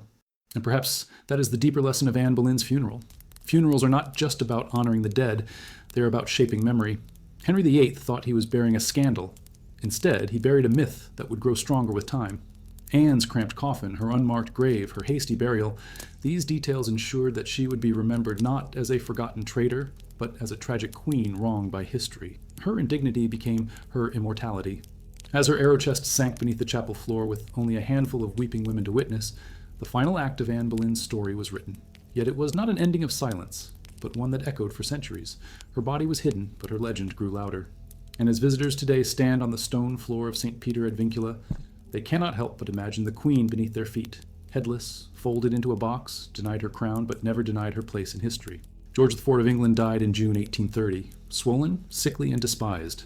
A man whose life of gluttony and vanity had eroded whatever affection his subjects might once have felt. He had styled himself as the grandest of monarchs, a patron of architecture, fashion, and excess. He had built the Brighton Pavilion, stuffed with exotic extravagance, and presided over banquets so enormous that even his courtiers groaned at the sight. Yet when death finally came, after years of obesity, gout, and dropsy, the public mood was not grief, but grim relief. His funeral, intended to be stately and dignified, instead became a grotesque theater of hypocrisy, a grand ceremony for a king whom most of his subjects could barely tolerate, and whose body betrayed him even more cruelly than his people had. For years before his death, George had been the subject of ridicule. Cartoons by satirists like James Gilray and George Cruikshank depicted him as a bloated pig, a man who ate and drank himself into absurdity. By the end of his life, his waistline reportedly stretched beyond 50 inches. His legs were wrapped in bandages to contain ulcers, and he could barely walk without assistance. His breath was foul, his skin mottled, his appetite unchecked. Servants whispered that he demanded meat pies in the middle of the night, and drank brandy as if it were water. So, when he finally expired, the courtiers around him were left not only with a corpse, but with the question of how to disguise years of decay that had already taken their toll on his body. The embalming was hurried and clumsy. His enormous size made the process difficult, and almost at once the body began to bloat further, pushing against the coffin prepared for him. Those who came to pay their respects reported that the king's face was discolored, grotesquely swollen, his features distorted beyond recognition. Some whispered that the coffin had to be forced shut with ropes and nails, a macabre struggle between carpenters and nature. It was as though the king's own body refused to submit to the dignity of ritual. On the day of the funeral, Windsor was cloaked in ceremonial black. Banners flew, cannons boomed, and the cortege made its way towards St. George's Chapel. The pageantry was perfect on the surface. Soldiers in gleaming uniforms, clergy in solemn procession, heralds reading out the long and ridiculous string of George's titles. Yet beneath the pomp, there was an air of unease. Many who marched in the procession could remember the endless scandals of his reign. The disastrous marriage to Caroline of Brunswick, his public drunkenness, his wasteful extravagance while the country struggled with debt. Some muttered that the funeral felt more like a charade than a farewell. One observer noted that the crowds lining the route were unusually quiet, not out of grief, but out of indifference. He lived hated, and he died unlamented, one newspaper cruelly summarized. Inside St. George's Chapel, the atmosphere turned even more suffocating. The summer heat mixed with the odor of the coffin, and priests swung censers frantically to disguise it.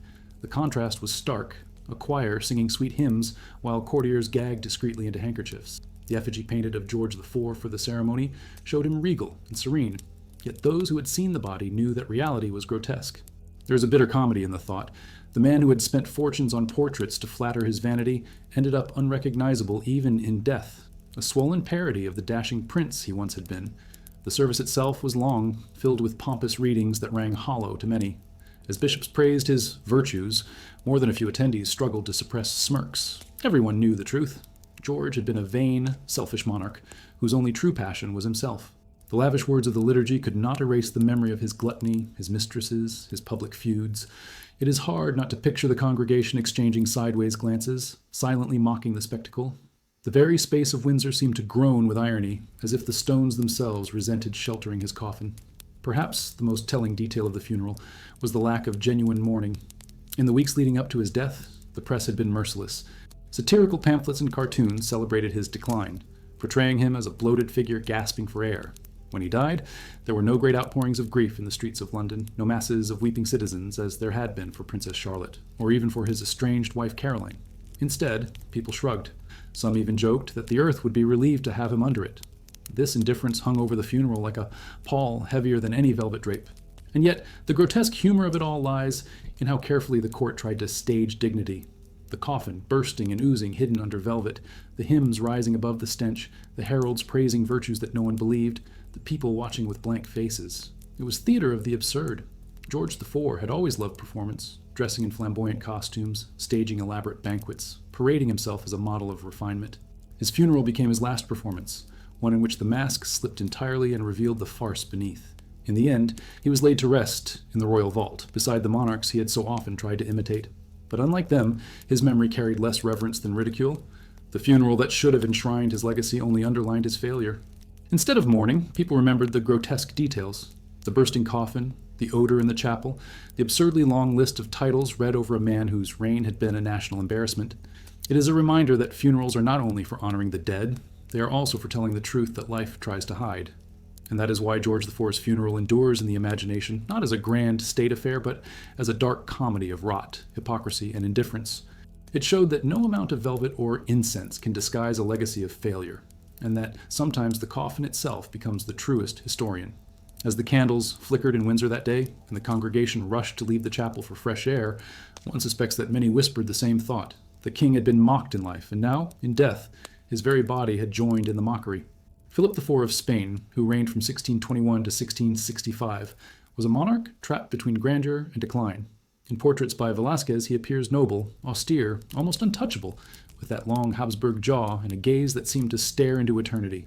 But the truth behind the paint was less flattering.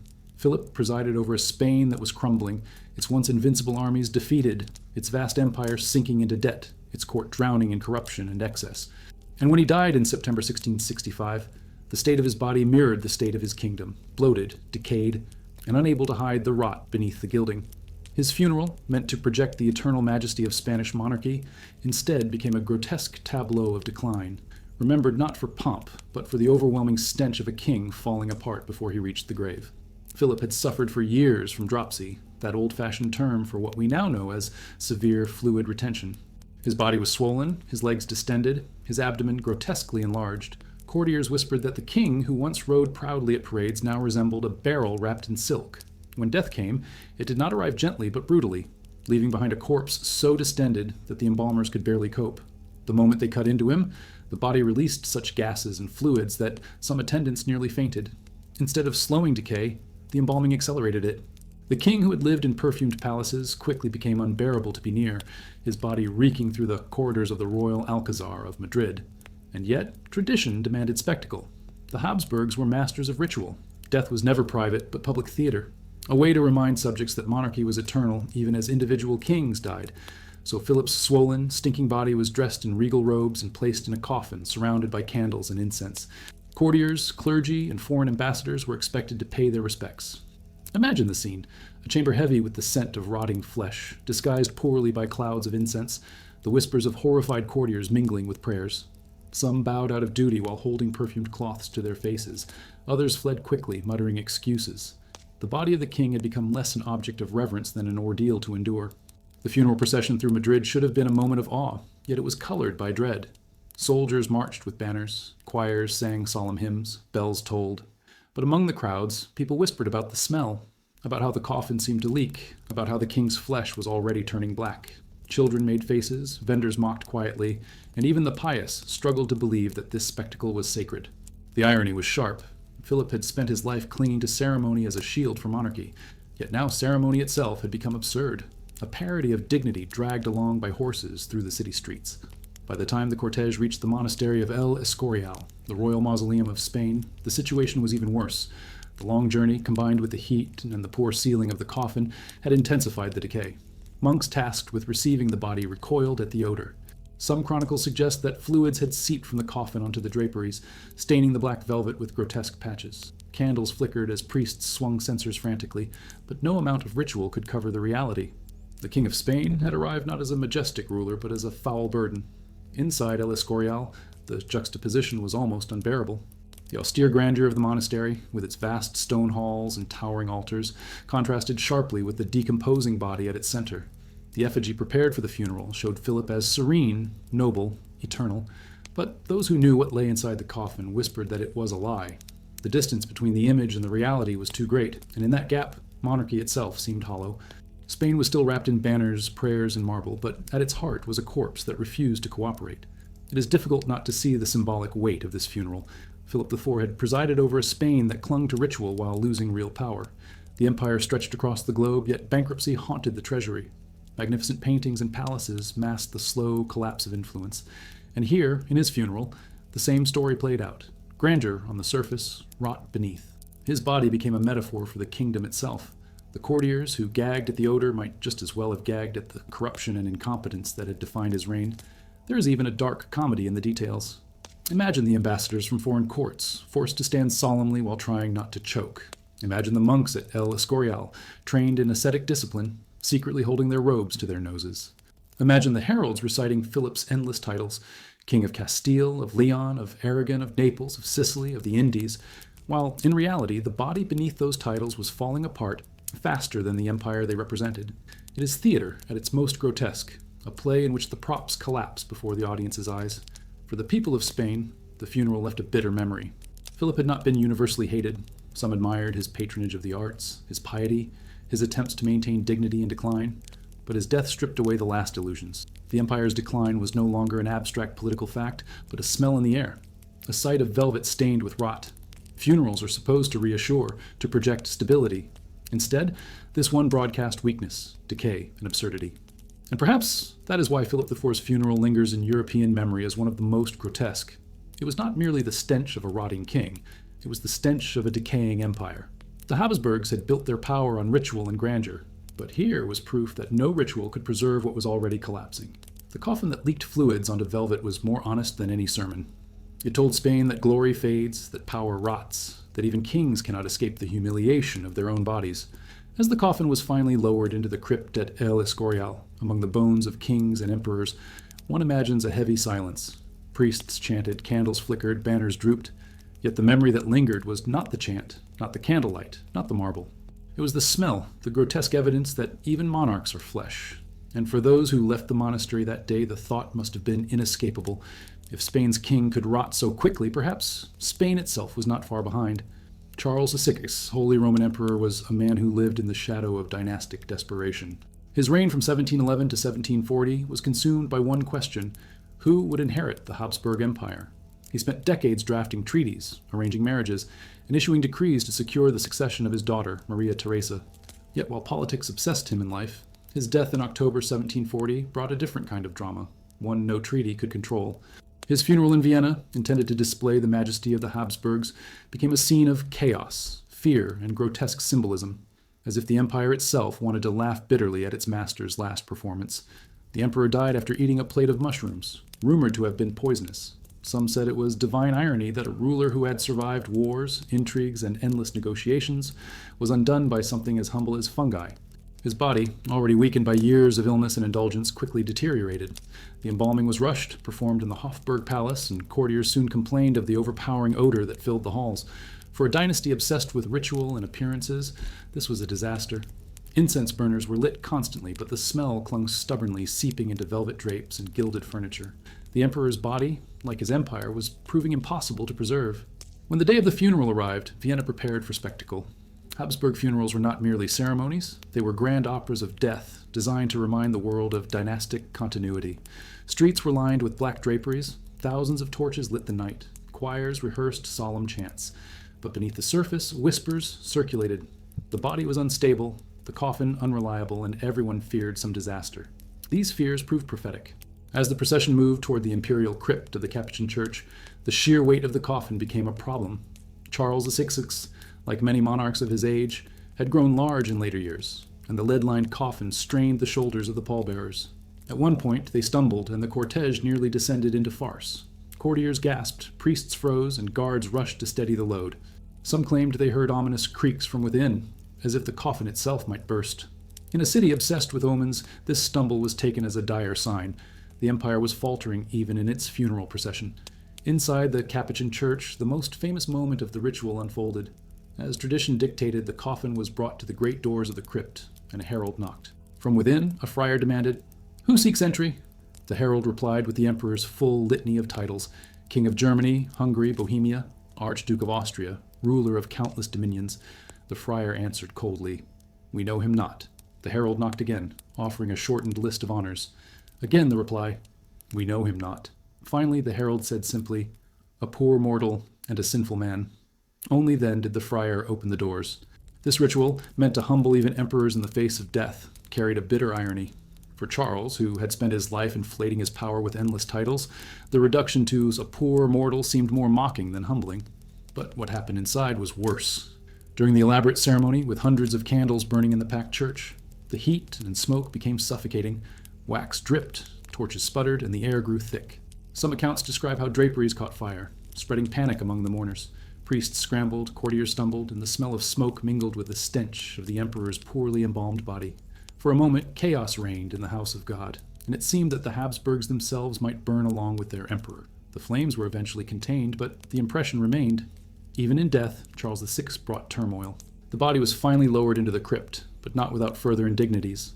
Monks struggled with the size of the coffin, maneuvering awkwardly as courtiers pretended not to notice the grunts and curses of the laborers. Some whispered that fluids had seeped from the coffin during the long rites, staining the cloth beneath it. Others swore they heard faint cracking noises from within, as if the emperor's corpse was rebelling against confinement. Whether truth or rumor, the stories spread quickly, feeding the sense that Charles' funeral had been cursed. What made this spectacle unforgettable was how perfectly it mirrored the state of the empire he left behind. Charles VI had devoted his life to preserving Habsburg dominance, yet his death triggered the War of the Austrian Succession, plunging Europe into chaos. His swollen, unstable body reflected an empire swollen with ambition, yet unstable at its core. The stumbling procession, the bursting candles, the suffocating stench, all became metaphors for a dynasty that clung to grandeur while rotting within. There's a dark comedy in imagining the great nobles of Europe, dressed in black velvet and heavy jewels, gagging discreetly behind lace handkerchiefs as the smell of their emperor's corpse filled the crypt. There is irony in the thought of choirs singing hymns of eternal glory while monks stamped out fires spreading across the draperies. And there is tragedy in the knowledge that Charles himself, so obsessed with his legacy, could not even manage a dignified funeral. His body betrayed him, his empire betrayed him, and even his funeral betrayed him. And yet, the grotesque elements of Charles VI's funeral only ensured its place in history. No one remembered the hymns sung or the banners carried, but everyone remembered the smell, the stumble, the fire. Just as Louis XVI's coffin burst in Paris, just as Marie Antoinette was tossed into a common grave, Charles VI's farewell became a story less of majesty than of mockery. His death reminded Europe that grandeur cannot mask rot, and that even emperors end as nothing more than bodies too heavy to carry and too unstable to contain. As the crypt door closed behind him, with monks chanting and nobles sighing in relief, one imagines the symbolism was not lost on those present. The empire would stumble on, but the chaos of the funeral whispered a deeper truth. If an emperor's coffin could almost burst and set fire to his own farewell, perhaps the empire he left behind was destined to do the same. Ferdinand VII of Spain, who died in 1833, was nicknamed El Deseado, the Desired One, when he first ascended the throne. Yet by the time of his death, his subjects called him something very different, the Tyrant. His reign had begun with high hopes as he returned to Spain after the Peninsular War and the humiliation of Napoleon's occupation. But hope quickly turned into disgust. He abolished the liberal constitution of 1812, reinstated absolutism, crushed dissent with prisons and firing squads, and sold pieces of the Spanish Empire to pay debts. He married 4 times in his obsessive quest for an heir, alienating nobles and commoners alike. By the time he died, bloated, despised, and surrounded by intrigue, the Spanish people were less inclined to mourn him than to spit on his grave. His funeral, intended to restore some shred of dignity, instead became a theater of rage, ridicule, and grotesque symbolism. The king's body was already in poor condition when death claimed him. Years of obesity, venereal disease, and indulgence had left him swollen and disfigured. Courtiers whispered that his legs were ulcerated, that he stank even in life, and that his breath could empty a room. When embalmers opened the body, the stench was so powerful that some attendants fainted. The embalming was hurried and botched, and soon the odor of rot spread through the royal palace. The very chambers that had once been filled with music and intrigue now reeked of death, forcing servants to burn incense constantly. Even in death, Ferdinand could not escape the reputation of being toxic. When the coffin was prepared for its journey to El Escorial, the atmosphere was tense. Spain was divided. Liberals despised him for crushing constitutional government, while conservatives resented the succession crisis he left behind. His decision to name his infant daughter Isabella as heir, under the regency of his wife Maria Cristina, had enraged supporters of his brother, Don Carlos. The nation teetered on the brink of civil war, and Ferdinand's corpse became less a symbol of unity than a spark for division. As the coffin was carried through Madrid, crowds gathered not to grieve but to jeer. Some shouted curses, others muttered prayers for the new queen, and still others demanded vengeance. Soldiers struggled to maintain order as whispers of violence spread. Inside the cortege, the reality was even more grotesque. Witnesses noted that the coffin seemed too small for the swollen king, and that fluids had begun to seep through the wood. Guards marched beside it, grimacing, trying to maintain composure while gagging at the odor. Priests swung censers wildly, creating thick clouds of incense that choked the mourners as much as the stench did. At one point, a soldier was seen stumbling, overcome by the smell, nearly dropping his weapon. The spectacle of supposed majesty was collapsing into absurdity, a parody of dignity. The desired one, who had become the hated one, was proving in death as unbearable as he had been in life. When the coffin reached El Escorial, the great mausoleum of Spanish kings, the tension peaked. The basilica, normally a place of solemn ritual, was filled with whispers and scorn. Priests chanted, choirs sang, but the people muttered louder. Some shouted openly against the king, calling him a tyrant even as his coffin passed. In one account, a woman screamed that the earth itself would reject him, that his corpse would never rest. Guards had to silence her, but the outburst lingered in everyone's mind. For centuries, El Escorial had been the resting place of Spain's monarchs, symbols of divine order. Ferdinand's arrival turned it into a theater of rage, and yet, in true Habsburg Bourbon tradition, the rituals went on. His titles were read out in full, stretching for minutes, proclaiming him King of Castile, Leon, Aragon, the Indies, and countless other dominions. But as the words echoed through the basilica, they rang hollow. Spain had already lost much of its empire. Mexico, Colombia, Argentina, Chile, all gone. Ferdinand's reign had been one of contraction, not expansion. The list of titles sounded more like a cruel joke than a proclamation of power. Some courtiers looked down, embarrassed. Others smirked. The grandeur of monarchy had been exposed as theater once again, and the coffin at the center of it all smelled too strongly to let anyone forget it. What makes Ferdinand VII's funeral so unforgettable is the sheer contradiction between form and substance. The velvet draperies, the golden banners, the solemn chants, all were meant to elevate him into majesty.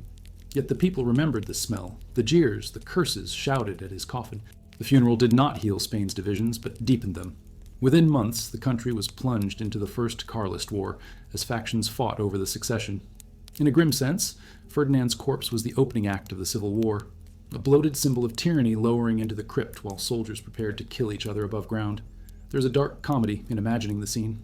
Nobles standing stiffly in lace collars, trying to keep their faces solemn while the odor of their king made them gag. Priests intoning prayers for his eternal soul while commoners outside spat on the ground at his name. The desired one, who had dreamed of glory, being remembered not for victories but for ulcers, venereal disease, and the stench of his funeral. Even the walls of El Escorial must have groaned at the hypocrisy. In the end, Ferdinand VII was laid to rest beside his ancestors, his coffin sealed away in marble. Yet his burial did not erase the memory of his failures. The funeral that should have sanctified his legacy instead mocked it, transforming him into a grotesque symbol of decline. To the people of Spain, the smell of his body and the anger in the streets told the truth more clearly than the prayers of priests or the titles of heralds. Funerals are supposed to ennoble. His funeral degraded. And that is why Ferdinand VII's funeral remains one of the most disturbing in European royal history. It showed that even kings who cling to power cannot command respect in death. It revealed that the theater of monarchy collapses when the audience no longer believes in the play. And as the heavy doors of El Escorial closed behind his coffin, Spain itself stepped into a new act of chaos, civil war, division, and bloodshed, foreshadowed by the grotesque spectacle of a tyrant's final journey. Richard III of England died on the battlefield at Bosworth in 1485, the last English king to fall in combat, his body hacked and battered, abandoned in the mud as Henry Tudor claimed the crown. His death was brutal enough, stripped naked, slung over a horse, jeered by crowds, but his burial was perhaps even more degrading. For centuries, his memory was stained by Tudor propaganda, immortalized in Shakespeare's play as a twisted, hunchbacked villain who murdered his nephews in the Tower. And his body, like his reputation, was denied the dignity of kingship. Richard's funeral was no solemn farewell, but a hurried disposal, a monarch tossed into a shallow grave without even a coffin. The indignities did not end there. His bones would vanish from memory, only to be rediscovered 5 centuries later beneath a parking lot, as if fate itself wanted his humiliation to be complete. After Bosworth, Richard's corpse was displayed for the people of Leicester. Chroniclers describe how his naked body, bruised and gashed, was carried slung over a horse like a sack of grain. His head, battered by blows, lolled grotesquely, blood dripping onto the cobblestones as townsfolk gathered to gawk. Some crossed themselves in fear, others mocked openly. For Henry Tudor, now Henry VII, this was deliberate theater. Richard's body was not a king's but a warning. This is what happens to usurpers, tyrants, and enemies of God. In a way, Richard's funeral began not in a church, but in the streets. His corpse paraded not in reverence, but in ridicule. When the time came for burial, the haste was shocking. Richard was interred in the Greyfriars Church in Leicester, a modest Franciscan friary, far from the grandeur of Westminster Abbey, where English kings normally rested. There was no grand procession, no chanting choirs, no marble effigy. Instead, his battered body was shoved into a hastily dug grave.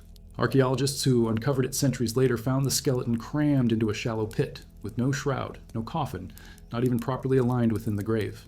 His skull bore the marks of fatal wounds, his spine showed the curvature of scoliosis, and his bones lay twisted as if he had been dropped carelessly into the earth. For a man who had worn a crown, it was an ending more fitting for a criminal than a king. The irony is thick.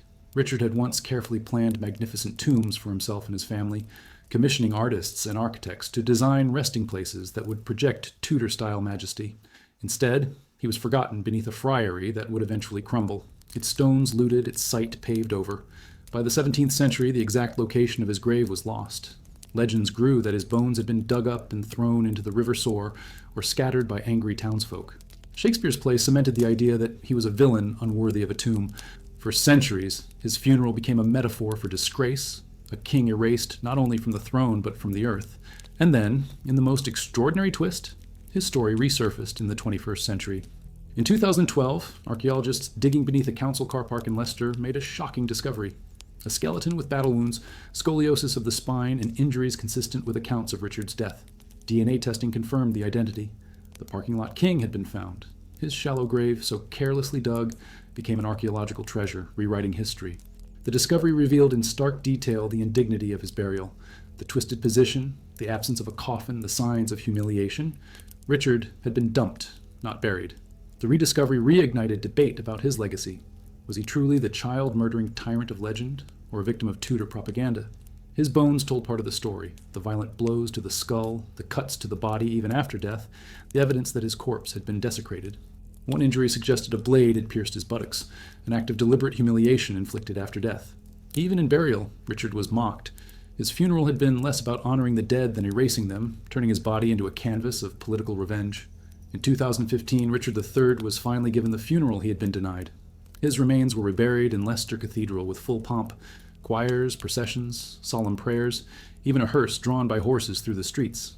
Thousands gathered to watch. Television cameras broadcast worldwide, and for a moment the maligned king received respect. Yet even this modern funeral carried irony. Instead of resting among kings in Westminster, Richard remained in Leicester, the very city where he had been mocked. Some saw it as justice, others as a final insult. His coffin, simple oak lined with lead, was carved by descendants of those who had fought against him at Bosworth. It was as if history refused to let Richard escape the theater of contradiction. The grotesque comedy of Richard III's funeral is that it spans centuries. His first burial was a disgrace, his second a spectacle. The king who was denied dignity in death became more famous for his bones than his reign. Tourists today visit Leicester not to see a palace or a battlefield, but a cathedral containing a skeleton once buried beneath a parking lot. In the end, Richard's funeral became his legacy. A story of humiliation, rediscovery, and the strange ways history refuses to let go of its villains. And perhaps that is the real lesson. Funerals are meant to settle the dead, but Richard's only unsettled him further. His shallow grave told of disgrace, his rediscovery told of fascination, and his reburial told of our endless need to turn history into theater. Richard wanted to be remembered as a king. Instead, he became a riddle, a body lost and found, a funeral that stretched across 5 centuries. And as one stands today in Leicester Cathedral looking at the polished tombstone of the once hated king, it is impossible not to wonder, was this dignity at last, or just another act in the long, macabre play of his memory? Henry IV of France, known as Le Bon Roi Henri, Good King Henry, was perhaps one of the most beloved monarchs in French history. He had converted from Protestantism to Catholicism with the famous line, "Paris is worth a mass," brought an end to decades of religious wars, and cultivated an image as a pragmatic ruler who wanted every peasant to have a chicken in the pot on Sundays. When he was assassinated in 1610 by a fanatical Catholic, his death plunged France into mourning. His funeral at the Basilica of Saint-Denis was solemn and grand, filled with banners, choirs, and processions, as befitted a king who had restored stability to a fractured kingdom. For decades afterward, his memory was venerated. His body lay among the Capetians and Valois as a sacred relic of monarchy. But centuries later, during the French Revolution, that dignity was obliterated. Henry IV's corpse was ripped from his tomb, desecrated, mutilated, and cast aside in a grotesque carnival of hatred. His funeral, once a model of majesty, was undone by a second, far more infamous spectacle, his posthumous humiliation. The Revolution of 1789 had unleashed a tidal wave of fury against monarchy. By 1793, with Louis XVI executed and the Reign of Terror in full swing, revolutionaries turned their rage not only against the living, but against the dead. The Basilica of Saint-Denis, burial place of French kings for nearly 1,000 years, became a target.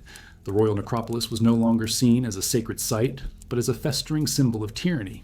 And so, in a series of macabre ceremonies, the tombs were opened, the coffins smashed, and the corpses of kings, queens, and princes desecrated.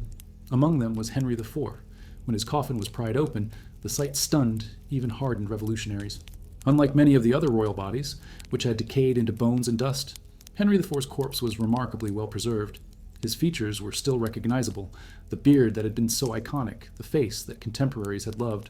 For a moment, silence fell. Some whispered that he looked as if merely sleeping, that le bon roi Henri had resisted decay itself. A few revolutionaries even hesitated, murmuring that this king had been beloved by the people, a monarch who had fed peasants and tried to reconcile faiths. But hesitation did not last. Hatred of monarchy demanded action, and reverence gave way to rage. The body was dragged from its coffin and mocked. Witnesses described how soldiers jeered, some yanking at the beard as if to test whether it was real. Others jabbed at the corpse with bayonets, laughing as though killing him all over again. His head was reportedly struck, his remains spat upon. For a man who had once been celebrated as the father of the nation, it was a grotesque parody of his reputation. The revolution had no patience for nuance. Even a good king was still a king, and therefore guilty. The desecration of Henry IV's corpse reveals the darkest irony of funerals. Dignity can be undone centuries later. His grand burial in 1610 had been meant to secure eternal memory, but the revolution reduced him to an object of mockery. Some chronicles insist his body was paraded before crowds, while others claim it was simply dumped into a common pit with lime to hasten its destruction. Either way, the message was clear. Monarchy itself was to be annihilated, not just politically, but physically, its very bones scattered. There is something almost theatrical in imagining the scene. The flickering torches illuminating the vast Gothic vault of Saint Denis, the echoes of crowbars on marble tombs, the shouts of men dragging coffins across stone, and then the sudden gasp as Henry IV's face appeared, still human, still eerily alive. For a moment, the revolutionaries confronted the uncomfortable truth that not all kings had been monsters. But theater demands consistency, and so the play continued. The good king was reduced to a carcass, his body forced to join the company of tyrants in the pit of the forgotten. What makes Henry IV's funeral saga so fascinating is how it forces us to question memory. His original burial had been a triumph of monarchy, a ritual meant to assure continuity, but memory is fragile. The revolution rewrote his story, not by altering chronicles, but by physically assaulting his remains. Even the body of a beloved king could not resist politics. In this sense, Henry's funeral is less about one man than about the fate of all monarchy. The pageantry of burial is always provisional, always subject to the whims of history. And yet, Henry IV did not disappear entirely. In the 19th century, after the revolution had spent its fury, the Bourbon monarchy was briefly restored, and efforts were made to reconsecrate Saint-Denis. Bones were gathered, crypts resealed, monuments rebuilt, but no one could be certain which remains belonged to whom. Henry IV's body, once intact and recognizable, was gone forever. Only stories remained, of his lifelike face, of his beard pulled by laughing soldiers, of the moment when reverence gave way to ridicule. His funeral, once majestic, was remembered less for the hymns of 1610 than for the curses of 1793. There was a cruel comedy in it all. Henry IV, who had worked so hard to reconcile Catholics and Protestants, was torn apart, not by religion, but by revolutionaries who claimed to speak for the people he had so often invoked. The king who had wanted every peasant to have a chicken in the pot was himself tossed like refuse into a pit. And yet, the irony is that this indignity made him unforgettable.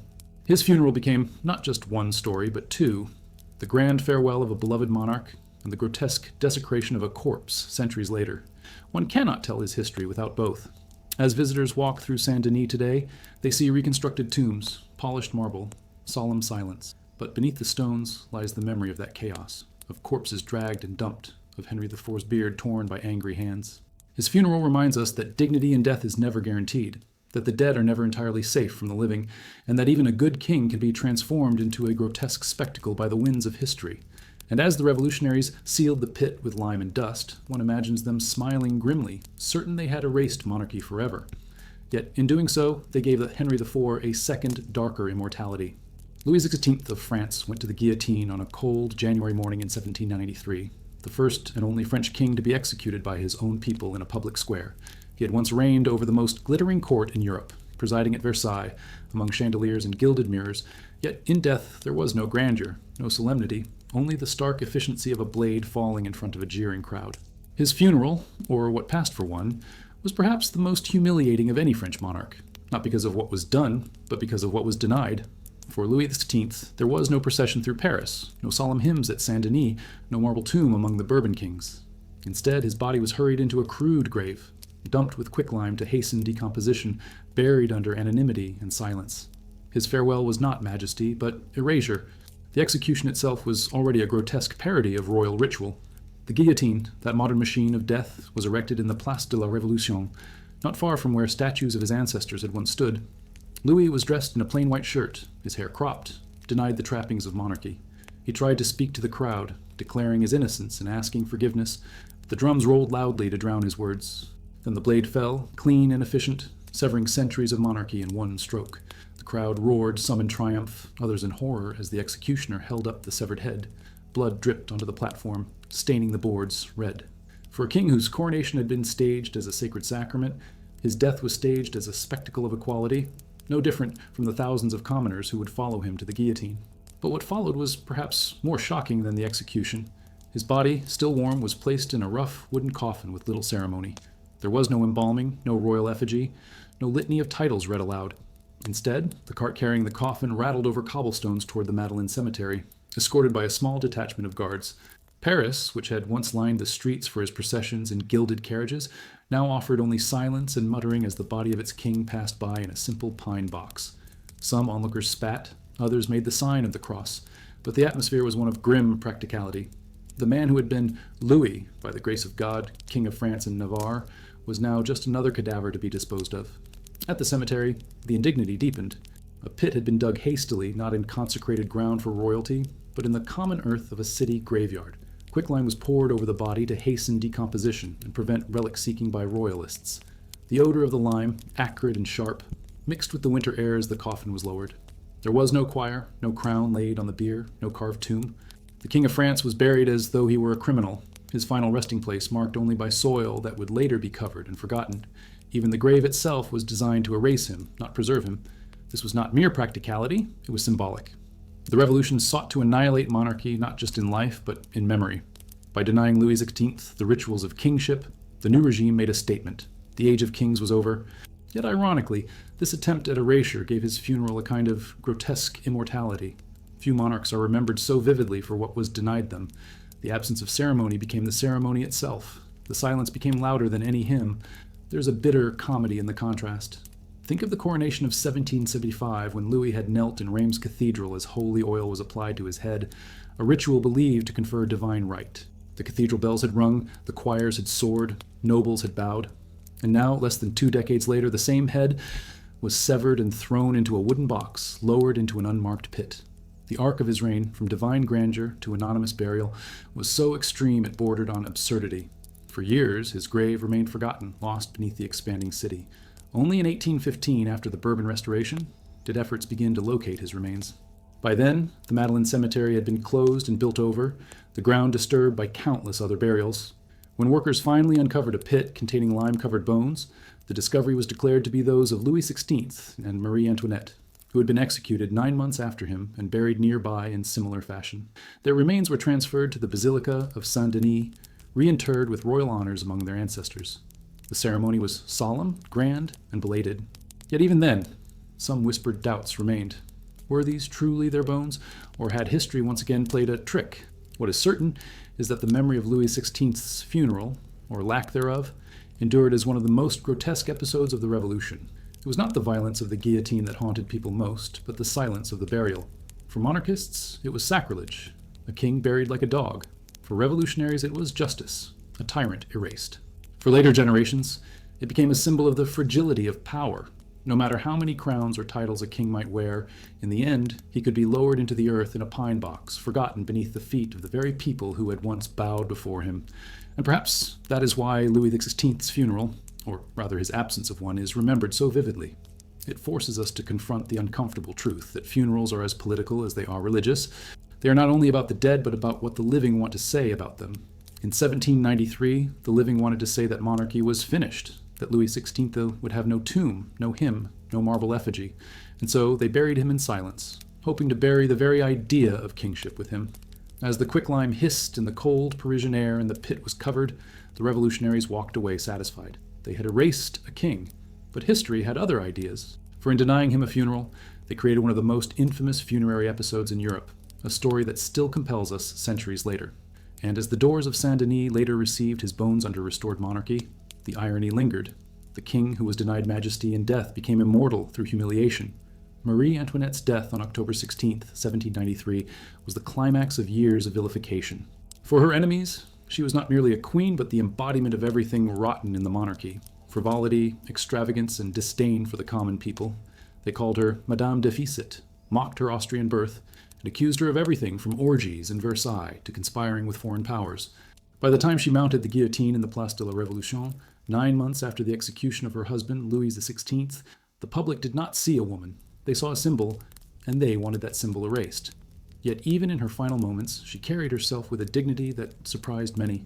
She apologized to the executioner when she stepped on his foot, kept her gaze steady, and refused to scream. The blade fell, the crowd roared, and the Queen of France was no more. What followed was not a funeral, but a burial that was calculated to humiliate. A hurried, anonymous interment in a common grave, designed to obliterate memory rather than preserve it. Her body, headless and bloodied, was taken immediately from the scaffold to the Madeleine Cemetery, the same ground where Louis XVI had been buried earlier that year. There was no procession, no hymns, no clergy to sanctify the act. The cart carrying her corpse was guarded by soldiers, but the escort was perfunctory, not ceremonial. The crowds who had watched her execution dispersed into the streets of Paris, some to celebrate, some to whisper, others to hawk crude souvenirs. Unlike the grand funerals of her predecessors, where choirs sang and banners proclaimed dynastic glory, Marie Antoinette's final journey lasted only minutes, and the only sound was the rattle of wheels on cobblestones. At the cemetery, the Queen's body was treated as if it belonged to a criminal. A pit had been dug hastily, already prepared for others guillotined that week. Her remains were stripped of the plain white dress she had worn to the scaffold and lowered into the earth with no coffin, only a wooden box barely large enough to hold her. Quicklime was poured over her, hissing as it met the blood and flesh, a chemical meant to accelerate decay and prevent monarchists from retrieving relics. The grave was filled quickly, marked with nothing more than dirt and silence. The woman who had once worn gowns woven with gold thread, who had walked the mirrored halls of Versailles with diamonds in her hair, was reduced to an anonymous mound in a crowded cemetery. The revolutionaries had achieved their aim, to erase not only her life, but her memory. Yet erasure rarely works the way it is intended. Within days, rumors spread about her burial. Some said her face had retained its beauty even in death, that the executioner had remarked on her composure. Others whispered that the earth rejected her, that the pit had sunk unnaturally as if unable to contain her spirit. Monarchists in secret murmured prayers, smuggling flowers to the cemetery at night. Even in anonymity, Marie Antoinette's grave became a silent battlefield of memory. For decades, the Madeleine Cemetery remained closed and neglected. The exact spot of her burial, like that of Louis XVI, was forgotten under weeds and stones. Yet memory is stubborn. In 1815, after the Bourbon monarchy was restored, King Louis XV ordered that the remains of his brother and sister-in-law be located and reinterred at Saint-Denis with royal honors. Workers exhumed pits filled with quicklime and bones, and in one they found remains believed to be hers, fragments of a female skeleton, strands of hair, traces of lime. These were gathered reverently, placed in a new coffin, and carried with solemnity to the basilica. At last, Marie Antoinette received the funeral she had been denied: choirs, processions, and burial among the kings and queens of France. But the irony lingered. Her legend had grown not from her grandeur, but from her degradation. There is something almost theatrical in this dual burial. The first, in 1793, was silence, anonymity, erasure. The second, in 1815, was spectacle, reverence, rehabilitation. And between them stretched 2 decades of myth-making. The revolution had tried to bury her in shame, but instead created a martyr for monarchists, a tragic heroine whose suffering became more powerful than her diamonds ever had been. Pamphlets, plays, and poems romanticized her final moments. The very anonymity of her grave made her unforgettable, because it symbolized the attempt to erase a queen who refused to vanish. The grotesque humor lies in the contrast between her life and her funeral. Marie Antoinette, who had once been ridiculed for saying, "Let them eat cake," a phrase she never uttered, was buried in a pit as if she were refuse. The queen, who had presided over masked balls and feasts of unimaginable luxury, was lowered into the earth with nothing but lime. And yet, it was this very contrast that transformed her into a legend. People remembered not the gowns or the jewels, but the image of a queen reduced to nothing, maintaining dignity while stripped of everything. Today, visitors to Saint-Denis see a marble tomb with her name, alongside Louis XVI, a monument of permanence and reverence. But beneath the marble lies the memory of that crude grave, the quicklime, the silence. Her true funeral was not in the basilica, but in the Madeleine pit, where the revolution tried to bury monarchy itself. That attempt at erasure became the most powerful chapter of her story. And that is why Marie Antoinette's funeral is remembered as one of the most grotesque in Europe, not because of violence done to her corpse, but because of the deliberate denial of dignity. It was a burial designed as an insult, a calculated humiliation. Yet like so many acts of humiliation, it backfired, ensuring that she would live forever in memory. The revolution silenced her body, but history gave her a louder voice. As the quicklime hissed and the earth was shoveled over her remains in that anonymous pit in 1793, the revolutionaries believed they had buried a queen forever. Instead, they created a myth, one that would outlast not only them but the revolution itself. And as visitors now stand in the grandeur of Saint Denis, gazing at her monument, they cannot help but imagine the pit beneath Paris, where her story truly ended and where her legend truly began. Louis XVI of France never wore a crown, never sat on a throne, and never signed a decree. He was a king only in name, a child prisoner whom royalists considered the rightful heir after the execution of his father Louis XVI in 1793. But in reality, he lived out his short life in filth and silence, locked inside the Temple prison in Paris. By the time he died in June 1795, at just 10 years old, he had become less a boy than a symbol. To royalists, the martyred son of a murdered king; to revolutionaries, an inconvenient remnant of monarchy that had to be erased. His funeral, if one can call it that, was a disgrace, an event marked not by solemnity but by neglect, secrecy, and grotesque indignities that mirrored the cruelty of his captivity. The boy's decline had been visible for months. After being torn from his mother, Marie Antoinette, and subjected to the brutal re-education of a cobbler jailer, Louis grew weak. He suffered from scrofula, malnutrition, and neglect. He was beaten, starved, and left in a vermin-infested cell, his cries often ignored by guards who viewed him as nothing more than a dangerous name. By 1795, his body was riddled with sores, his legs so swollen with disease that he could barely walk. Witnesses later claimed that he spent his final days lying in bed, staring silently at the wall, broken in spirit long before his body gave out. When death finally came, it was not sudden, but the slow extinguishing of a life denied even the dignity of childhood. The authorities of the French Republic wasted no time in disposing of him. A perfunctory autopsy was ordered, partly to quiet rumors of mistreatment, but also to ensure that no royalist could claim he had been spirited away. Doctors noted that his body was emaciated, scarred, and diseased, evidence of neglect so severe that even hardened revolutionaries felt uneasy. Yet the autopsy revealed something stranger still.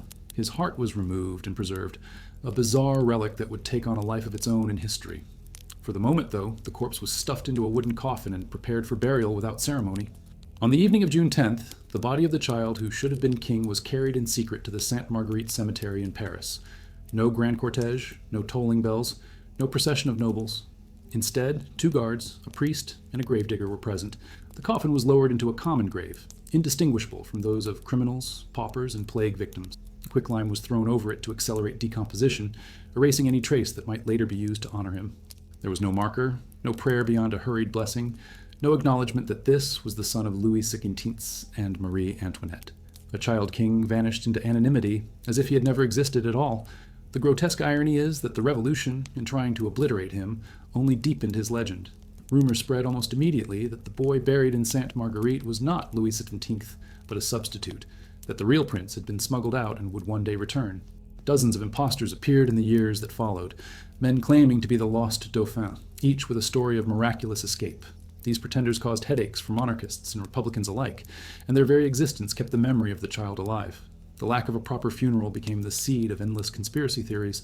The unmarked grave, the fertile ground of myth. The preserved heart only added to the grotesque drama. One of the doctors at the autopsy, Dr. Pelletan, had secretly taken the heart and hidden it, perhaps out of sentiment, perhaps out of morbid curiosity. The relic passed from hand to hand over the decades, stolen, sold, displayed, and even kept in a jar on a mantelpiece. At one point, it was said to have been eaten by rats, only for another version to reappear later. In the 19th century, royalists claimed it as the true heart of Louis XVII, a sacred relic of the martyred child. Finally, in the year 2000, DNA testing confirmed that the preserved heart indeed belonged to a child closely related to Marie Antoinette. The body may have vanished in a common grave, but his heart endured, a macabre testament to how even in death he could not rest. What makes Louis XVII's funeral, or the absence of one, so haunting is how perfectly it captures the absurdity of the revolution's violence. A monarchy that had once buried its kings in marble tombs beneath the soaring vaults of Saint Denis now left its rightful heir in an unmarked pit. The boy who should have been crowned in Reims Cathedral was instead erased in a pauper's grave. Funerals are meant to sanctify memory, but his was meant to destroy it, and yet the very act of destruction ensured that people would never stop asking about him. There is a cruel comedy in imagining the scene. A gravedigger, weary and indifferent, tossing lime over the tiny coffin while 2 guards look on impatiently. A priest mumbling prayers under his breath, knowing full well that the world outside is preparing for more bloodshed. No choirs, no banners, no velvet, only silence, quicklime, and dirt. The desired king, the boy who never reigned, reduced to anonymity in the Parisian soil, and yet, even in that moment, history was already conspiring to make him unforgettable. His so-called funeral reminds us that death is not always the end. Sometimes it is the beginning of myth. Louis XVI's anonymous grave became a blank canvas onto which generations projected their fears, hopes, and conspiracies. To some, he was the lost king who would return to restore monarchy. To others, he was a martyr, a symbol of innocence crushed by ideology. And to historians, he remains a puzzle, a child erased yet never forgotten. In the end, Louis XVI's burial was less a funeral than an act of political vandalism. It was not about honoring a life, but about silencing a name. Yet silence has a way of echoing. The revolution tried to bury a child, but what it created was a legend that outlived republics, empires, and restorations. Today, in the royal crypt of Saint-Denis, a simple plaque honors him, though his bones remain lost. It is a reminder that even in absence, memory endures, and that sometimes the most grotesque funerals are the ones that try hardest to erase the dead. Catherine de' Medici, Queen Consort of France and later Queen Mother to 3 kings, died in January 1589 at the age of 69. She had been one of the most powerful and feared women of the 16th century, a Florentine by birth who had navigated the dangerous waters of French politics with cunning and ruthlessness. She had presided over a court glittering with art and intrigue, yet also overshadowed by blood. The St. Bartholomew's Day massacre of 1572, in which thousands of Protestants were slaughtered, was forever linked to her name. For decades, she had been called La Reine Noire, the Black Queen, because she always wore mourning clothes after the death of her husband, Henry II, and because her reputation was steeped in suspicion, poison, and plots. One might think her funeral would be a moment of grandeur, the farewell of a matriarch who shaped an era. Instead, her burial was a grotesque, chaotic spectacle marked by neglect, mockery, and the collapse of dignity. The timing of her death could not have been worse. Catherine died in Blois just days after the assassination of her political rival, the Duke of Guise, and during the chaos of the French Wars of Religion. France was in flames, divided between Catholic and Protestant factions, with King Henry III clinging desperately to power. The court was distracted, the treasury was empty, and enemies whispered that her death was divine punishment.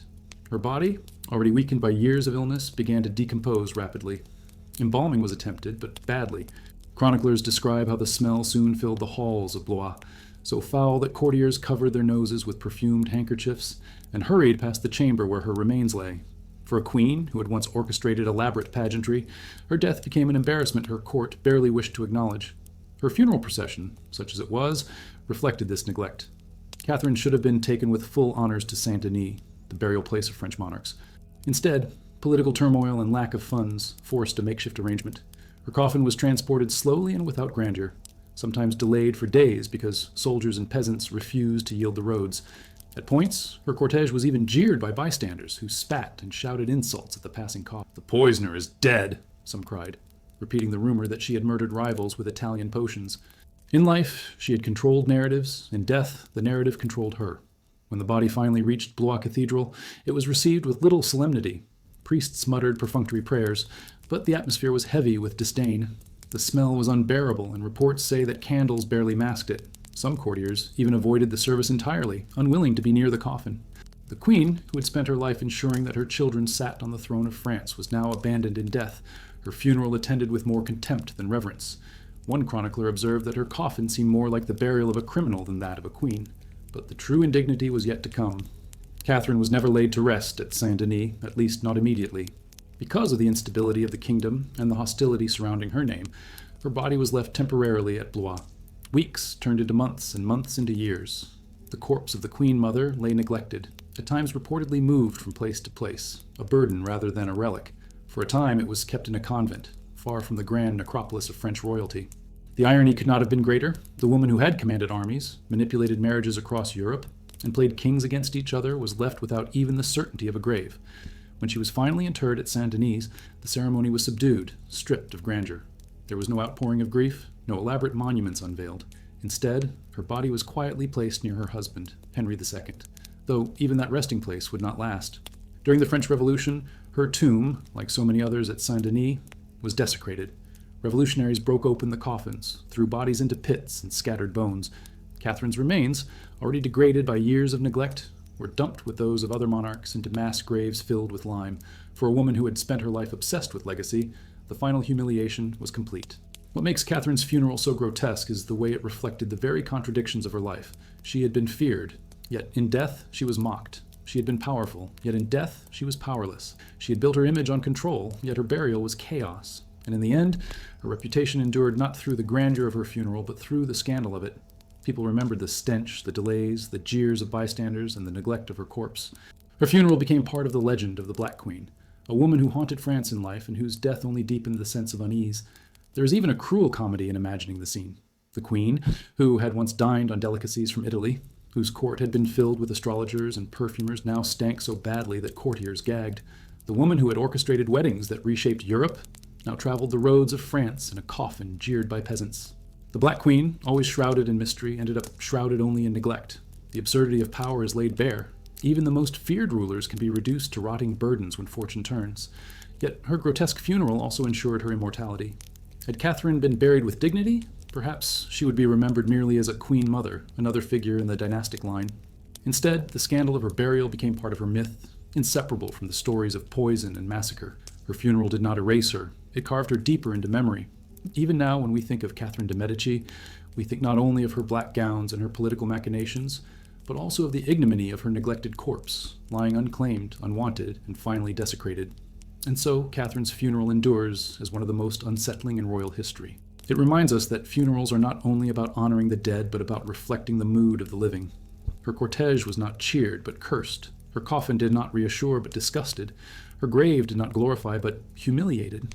In that sense, her funeral was the final chapter of her reign, one last act of theater in a life that had always balanced grandeur with scandal.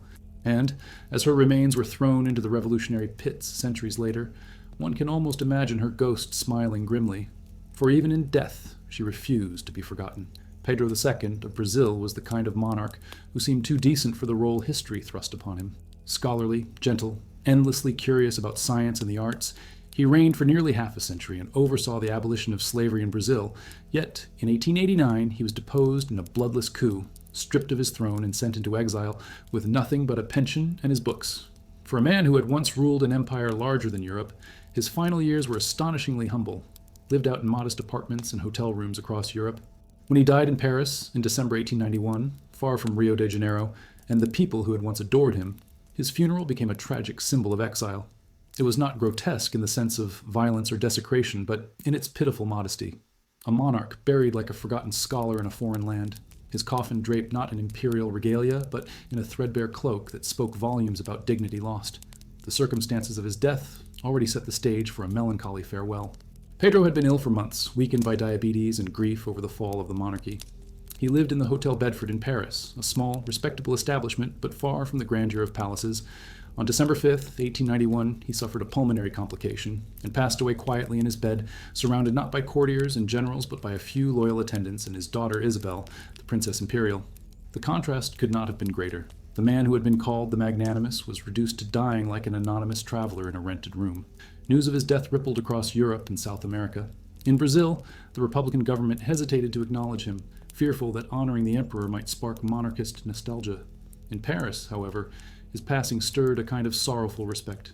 The French press noted his dignity, his simplicity, his habit of frequenting libraries and lectures rather than salons. He had lived in exile, not as a schemer plotting return, but as a quiet gentleman, almost invisible. And yet, when his coffin was prepared, the humiliation of exile was clear. No Brazilian officials were present, no imperial guards, no thunder of cannon salutes. Instead, it was the French Republic, of all governments, that honored the fallen emperor with a modest state funeral. The funeral procession wound through the streets of Paris on a gray winter day. Crowds gathered out of curiosity as much as reverence, whispering that this was the emperor of a faraway land dethroned and forgotten. His coffin was draped not with jewels or gold-embroidered banners, but with a simple Brazilian flag, placed there by his daughter and a handful of loyalists. Soldiers of the French Republic marched in solemn formation, a bitter irony for a man deposed by Republicans in his own country. As the cortege passed, some Parisians removed their hats, while others remarked how extraordinary it was that an emperor could die in such obscurity. At the Church of La Madeleine, the same grand neoclassical temple where Chopin's funeral had once been held, Pedro's coffin was received with dignity, if not grandeur. Clergy intoned prayers, choirs sang, and diplomats paid their respects. Yet what struck many was the humility of the scene. The emperor's personal possessions were few, and his coffin was plain. One account recalls that Isabel placed over the coffin the old cloak Pedro had worn during cold nights in exile, a threadbare garment that symbolized not only his modesty, but also his fall from power. That cloak, draped over imperial remains, was perhaps the most eloquent commentary on his life. A king reduced to a scholar, an emperor reduced to an exile. His burial was even more revealing. Pedro II was laid to rest not in Brazil, not even in a mausoleum fit for royalty, but in the crypt of the Church of Saint Denis, the traditional burial site of French kings. Yet his presence there was almost accidental, a courtesy extended by France rather than a claim of legitimacy. He lay among Capetans and Bourbons, a Brazilian monarch buried in a foreign necropolis as though history had misplaced him. For Brazilians, this was a wound. The father of their nation, the man who had freed the slaves, buried an ocean away because his homeland had rejected him. The irony deepened over the years. In Brazil, the republic that replaced him quickly slid into instability and corruption, while Pedro's memory grew brighter. By the early 20th century, many Brazilians looked back on his reign as a golden age of stability and dignity. Yet his body still lay in Paris, visited by European tourists who knew little of his significance. Only in 1921, 30 years after his death, were his remains repatriated to Brazil. When his coffin finally arrived in Rio de Janeiro, enormous crowds gathered, weeping and chanting, as if to atone for the betrayal of 1889. The exile had finally come home, and here lies the grotesque comedy of Pedro II's funeral. He was denied in death what he had been denied in life, recognition by the nation he had served.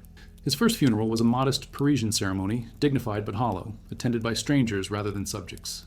His true funeral came decades later when Brazil at last claimed him, turning his repatriation into a national event. Yet the two funerals cannot be separated. The exile in Paris and the triumphal return in Rio form a single narrative, a story of humiliation and redemption. What makes Pedro II's case so compelling is not the grotesque spectacle of decay or violence, but the grotesque irony of exile. The emperor, who had abolished slavery, who had sought nothing but education and progress for his people, died abandoned in a hotel room, buried first in foreign soil. His funeral forces us to reflect on the cruelty of politics, how easily a ruler can be cast aside, how even the most beloved sovereign can die unwanted, how the trappings of empire can dissolve into a threadbare cloak. And yet, his story also reminds us that funerals are not fixed moments but evolving symbols. The Parisian burial spoke of exile, while the Brazilian reburial spoke of reconciliation. Both are true, both are necessary, and perhaps that is why Pedro II's funeral remains so haunting. It was not the end of his story, but the continuation of it, proof that even in death, history never stops rewriting the fate of kings. Charles V of Sweden, often called the Warrior King, lived and died on the battlefield. He came to the throne as a teenager in 1697 and almost immediately was plunged into the Great Northern War against a coalition of Denmark, Poland, and Russia. Unlike other monarchs of his age, Charles refused to sit on a throne surrounded by courtiers. He led from the front, sleeping in tents, marching with his men, and exposing himself constantly to danger. For more than 2 decades, he turned Sweden into a war machine, his life consumed by battles that stretched from Narva to Ukraine. But in 1718, during the siege of the Norwegian fortress of Fredriksten, his story ended abruptly. A single shot, whether from an enemy sniper or, as many have whispered for centuries, from within his own camp, pierced his skull and killed him instantly. His death was sudden, violent, and surrounded by mystery. And his funeral, rather than resolving the drama of his reign, only deepened it, turning his corpse into a political weapon and his burial into a grotesque spectacle of suspicion and legend. The night of his death was one of chaos and disbelief. Charles had been inspecting trenches near the fortress, his head visible above the ramparts, when the fatal shot struck. Soldiers found his body with the skull shattered, one eye destroyed, the other frozen wide open in a haunting stare.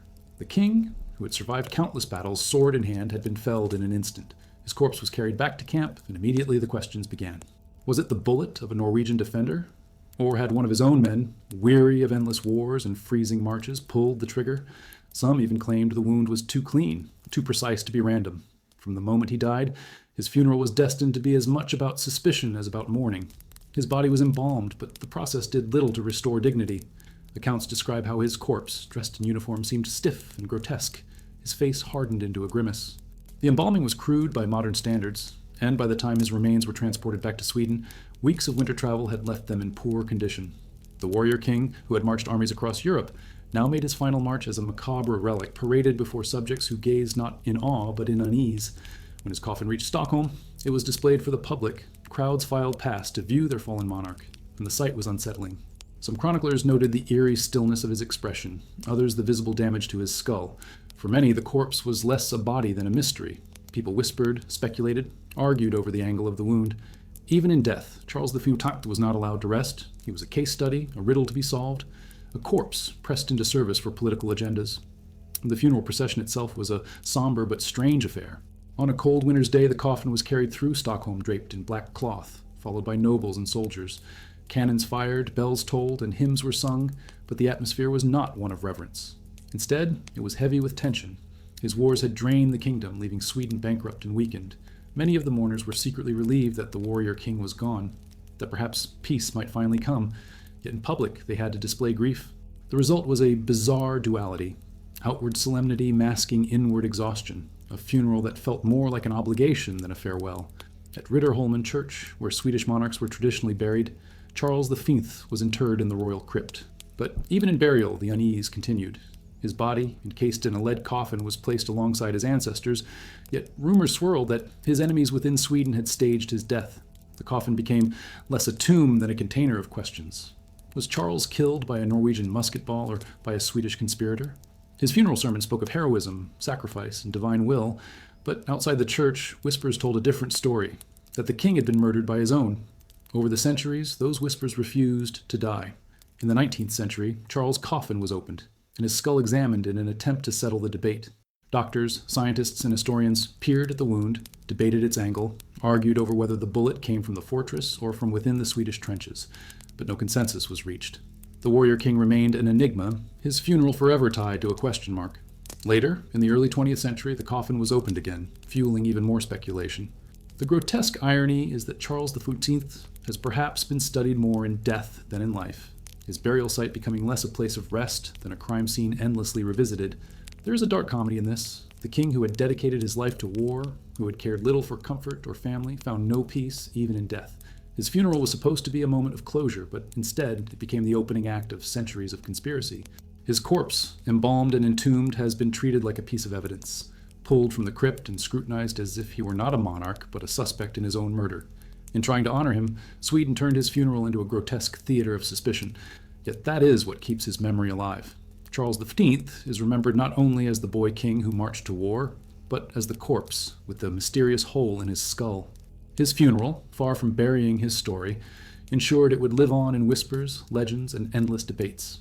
Visitors to Riddarholmen today gaze at his tomb not in reverence, but with curiosity, wondering about the bullet, the angle, the betrayal.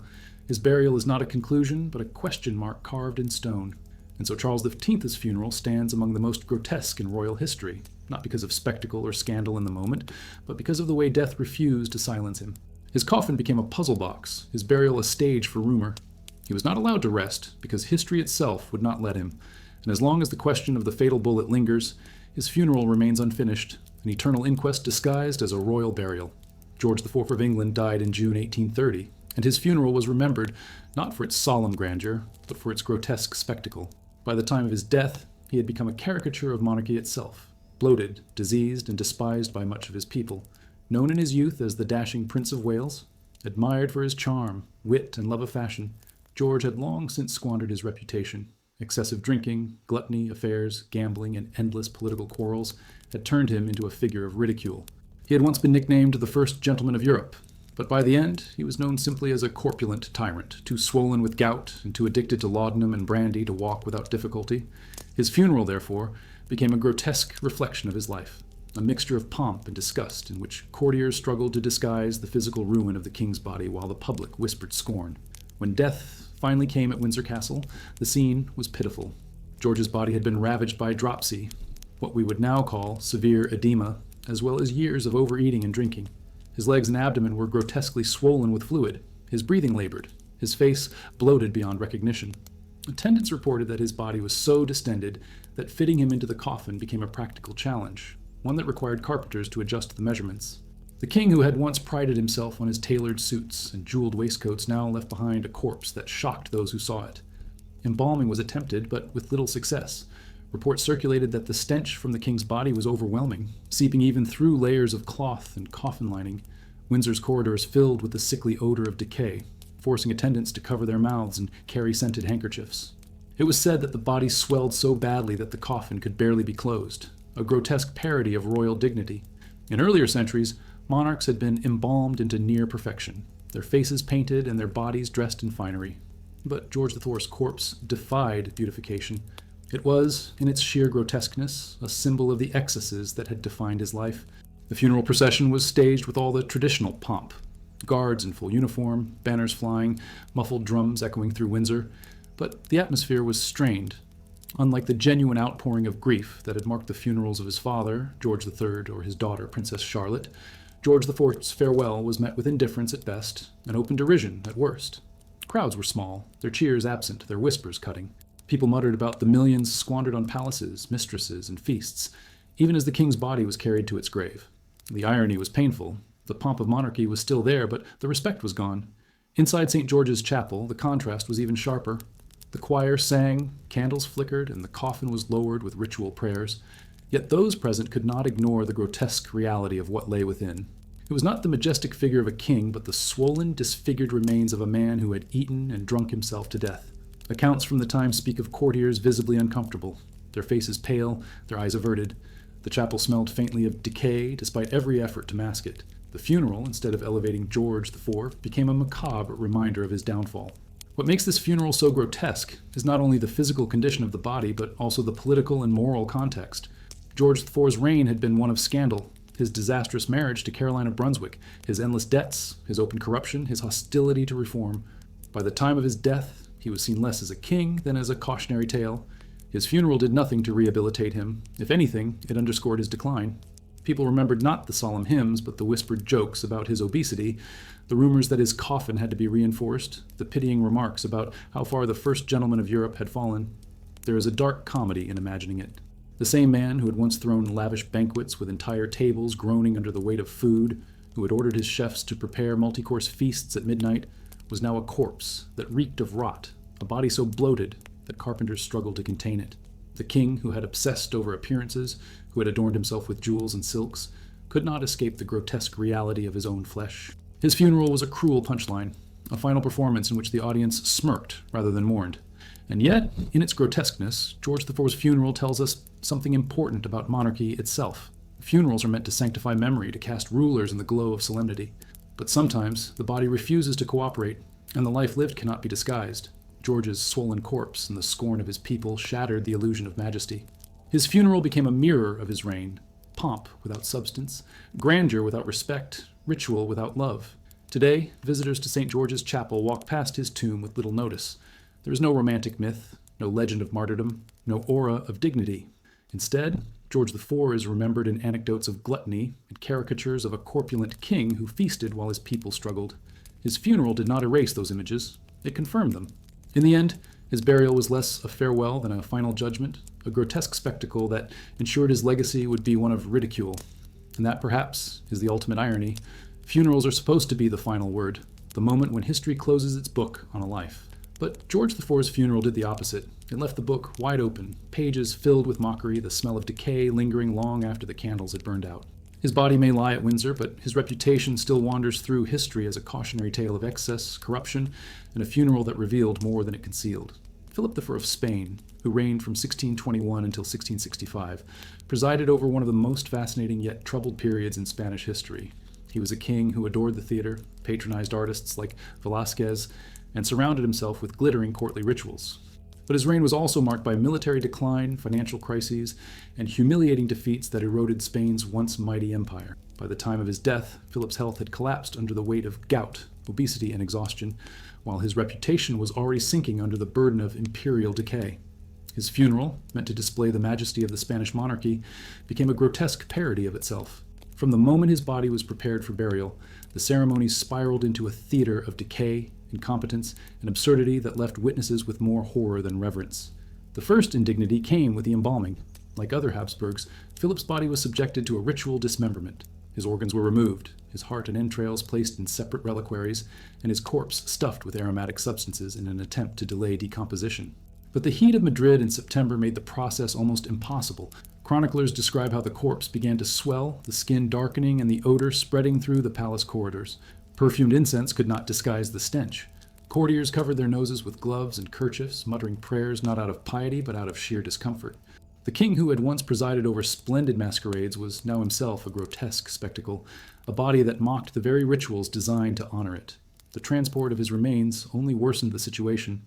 The royal court moved Philip's coffin from the royal Alcazar of Madrid toward the Escorial, the monumental monastery palace where generations of Spanish kings were buried. But the journey was long, and the body, poorly embalmed, fared badly on the way. The coffin leaked fluids. Attendants whispered of stains seeping through the velvet covering. At several stops along the route, the smell became unbearable, forcing clergy and courtiers to cut services short.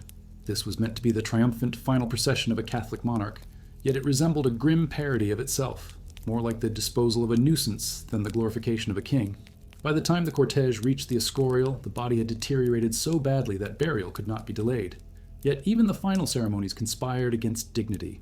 As the coffin was carried into the pantheon of kings beneath the monastery, the torches illuminating the crypt gave off suffocating smoke, mixing with the stench of decay until mourners gasped for air. Some fainted, others stumbled out coughing, abandoning prayers in order to breathe.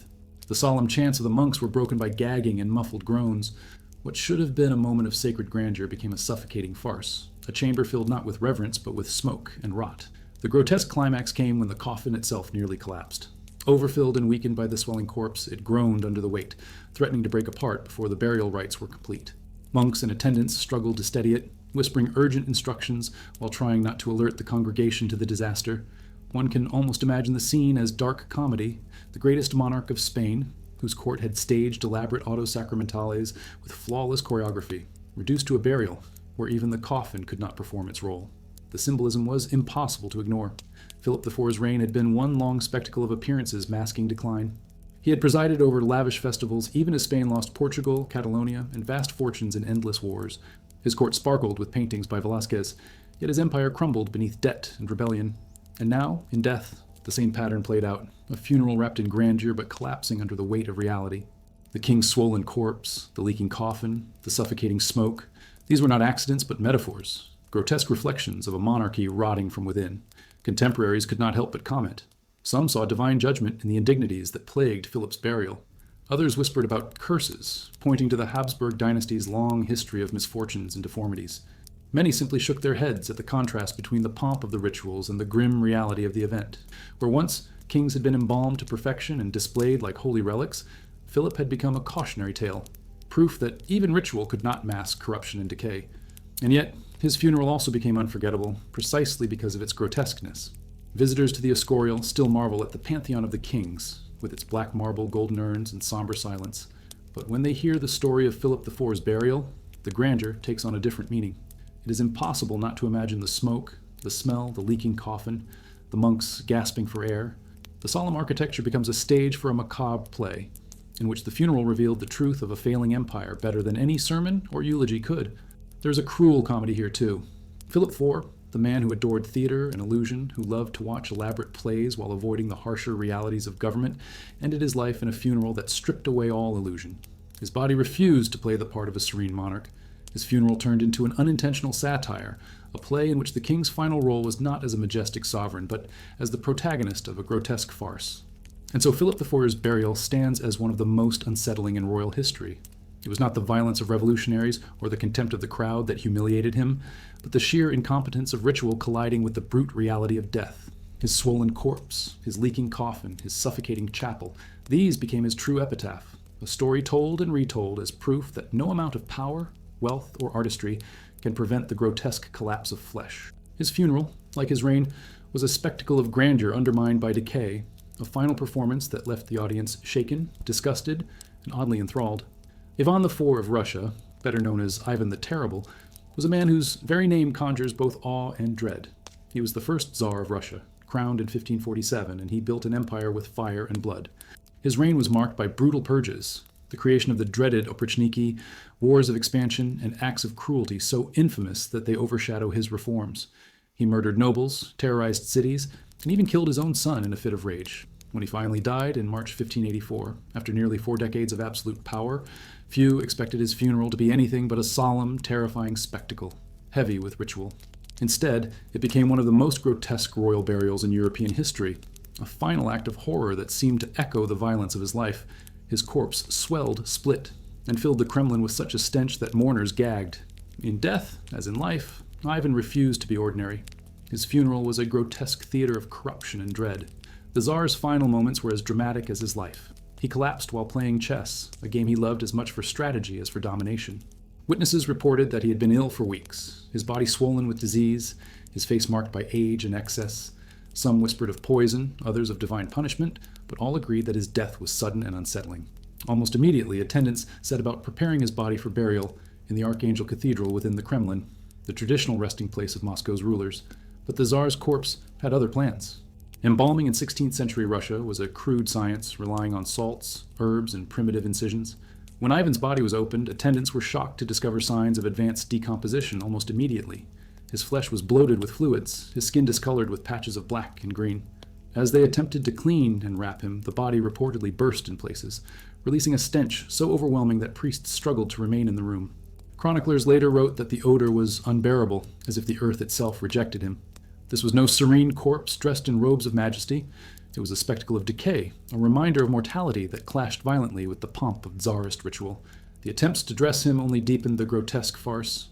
Ivan's attendants clothed him in rich robes, placed a crown upon his swollen head, and arranged him on display for the faithful. But the swelling distorted his features, his body barely fitting into the ceremonial garments. His face, instead of appearing serene, looked monstrous, his eyes sunken, his lips drawn back in a grimace that seemed to sneer at the mourners. Crowds filed past, crossing themselves, some weeping, others whispering in fear. For them, the corpse looked less like a holy relic of a ruler and more like a demon who had refused to leave the earth quietly. The funeral procession was no less disturbing. Carried through the Kremlin with chants and incense, the coffin exuded such an odor that many struggled not to retch. The priests, swinging censers heavy with frankincense, tried to overwhelm the stench, but the smell clung to clothes and hair. Some claimed it seeped into the cathedral walls themselves, lingering for weeks after the burial. The chants of monks echoed through the golden domes, but instead of glory, the atmosphere was one of dread. The people of Moscow, who had lived under his shadow for decades, now confronted his corpse as a final act of terror. The burial in the Archangel Cathedral did little to resolve the grotesque display. As the coffin was lowered, attendants whispered that the body seemed unstable, as though the swelling might burst again. Quicklime was hurriedly thrown into the grave to mask the smell and hasten decomposition, a practice more common for criminals than for czars. The irony was palpable. The ruler who had demanded absolute obedience in life was treated in death with the same pragmatic contempt reserved for the disgraced. Rumors quickly spread about what had happened to his body. Some said the corpse had oozed fluids so foul that the pallbearers recoiled. Others insisted the stench was so great that entire portions of the service had to be shortened. In a city already prone to myth-making, these stories grew into legends, that the earth had rejected Ivan, that the stench was proof of his sins, that his corpse had cursed the Kremlin itself. Whether exaggerated or not, the grotesque funeral fed into the already vast mythology surrounding him, ensuring that even in death he terrified his people. Later centuries added further grotesque twists. When Ivan's tomb was opened in the 1960s for forensic study, scientists found high levels of mercury in his remains, suggesting possible poisoning. The discovery reignited speculation about his final days, adding another layer of mystery to his grotesque death and burial. Even in the modern age, his corpse refused to give up its secrets quietly. His funeral, far from settling his legacy, had only planted seeds of endless speculation. What makes Ivan the Terrible's funeral so haunting is how perfectly it mirrored his reign. He had ruled with brutality and fear, and his burial was marked by horror and disgust. The grotesque swelling of his corpse, the bursting of his flesh, the suffocating stench, all became symbols of a ruler whose life had poisoned his kingdom. Funerals are meant to sanctify memory, to cast rulers in the glow of reverence, but Ivan's funeral stripped away the illusion. The Tsar was no saintly relic. He was flesh-corrupting, bursting, and unbearable. There is a cruel comedy in imagining the scene. Priests trying desperately to chant over the smell, courtiers holding perfumed cloths to their noses, peasants staring in awe at a corpse that looked more demonic than divine. The man who had built his power on fear seemed to have orchestrated one last performance, a macabre encore in which his own body terrified his audience. His funeral was less a farewell than a final act of intimidation, a reminder that Ivan the Terrible could not be forgotten, even in decay. And so his burial stands among the most grotesque in royal history. It was not only the decomposition of a body, but the decomposition of an image. In death, as in life, Ivan commanded attention through horror. His swollen, splitting corpse turned ritual into farce, grandeur into disgust. And as the Archangel Cathedral sealed his coffin, the people of Moscow could only wonder if their Tsar was truly gone, or if his stench was proof that he lingered still. Elizabeth I of England died in March 1603 after 44 years on the throne, leaving behind an empire that was wealthier, more confident, and more unified than it had been when she inherited it. She was Gloriana, the Virgin Queen, the monarch who had defeated the Spanish Armada, presided over Shakespeare's Golden Age, and cultivated an image of regal strength through clever propaganda. Yet, in her final years, Elizabeth had wasted away. her once dazzling presence reduced to a frail, melancholy woman who refused food and spent hours standing silently, unwilling to admit her decline.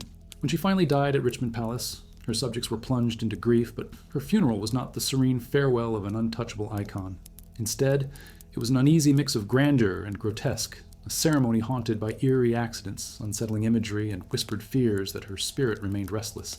The woman who had ruled through spectacle left this world in a funeral that was itself a strange theater of unease. Elizabeth's body was prepared with all the ritual expected for an English monarch. Embalmers dressed her in robes of state and placed her in a lead coffin, which was then enclosed in a wooden casket draped with rich fabrics. Yet the reality of her decline could not be hidden. Witnesses reported that her face had lost all its color. Her once fiery red hair had thinned to wisps, and her features, long painted with thick white makeup, now looked almost ghostly.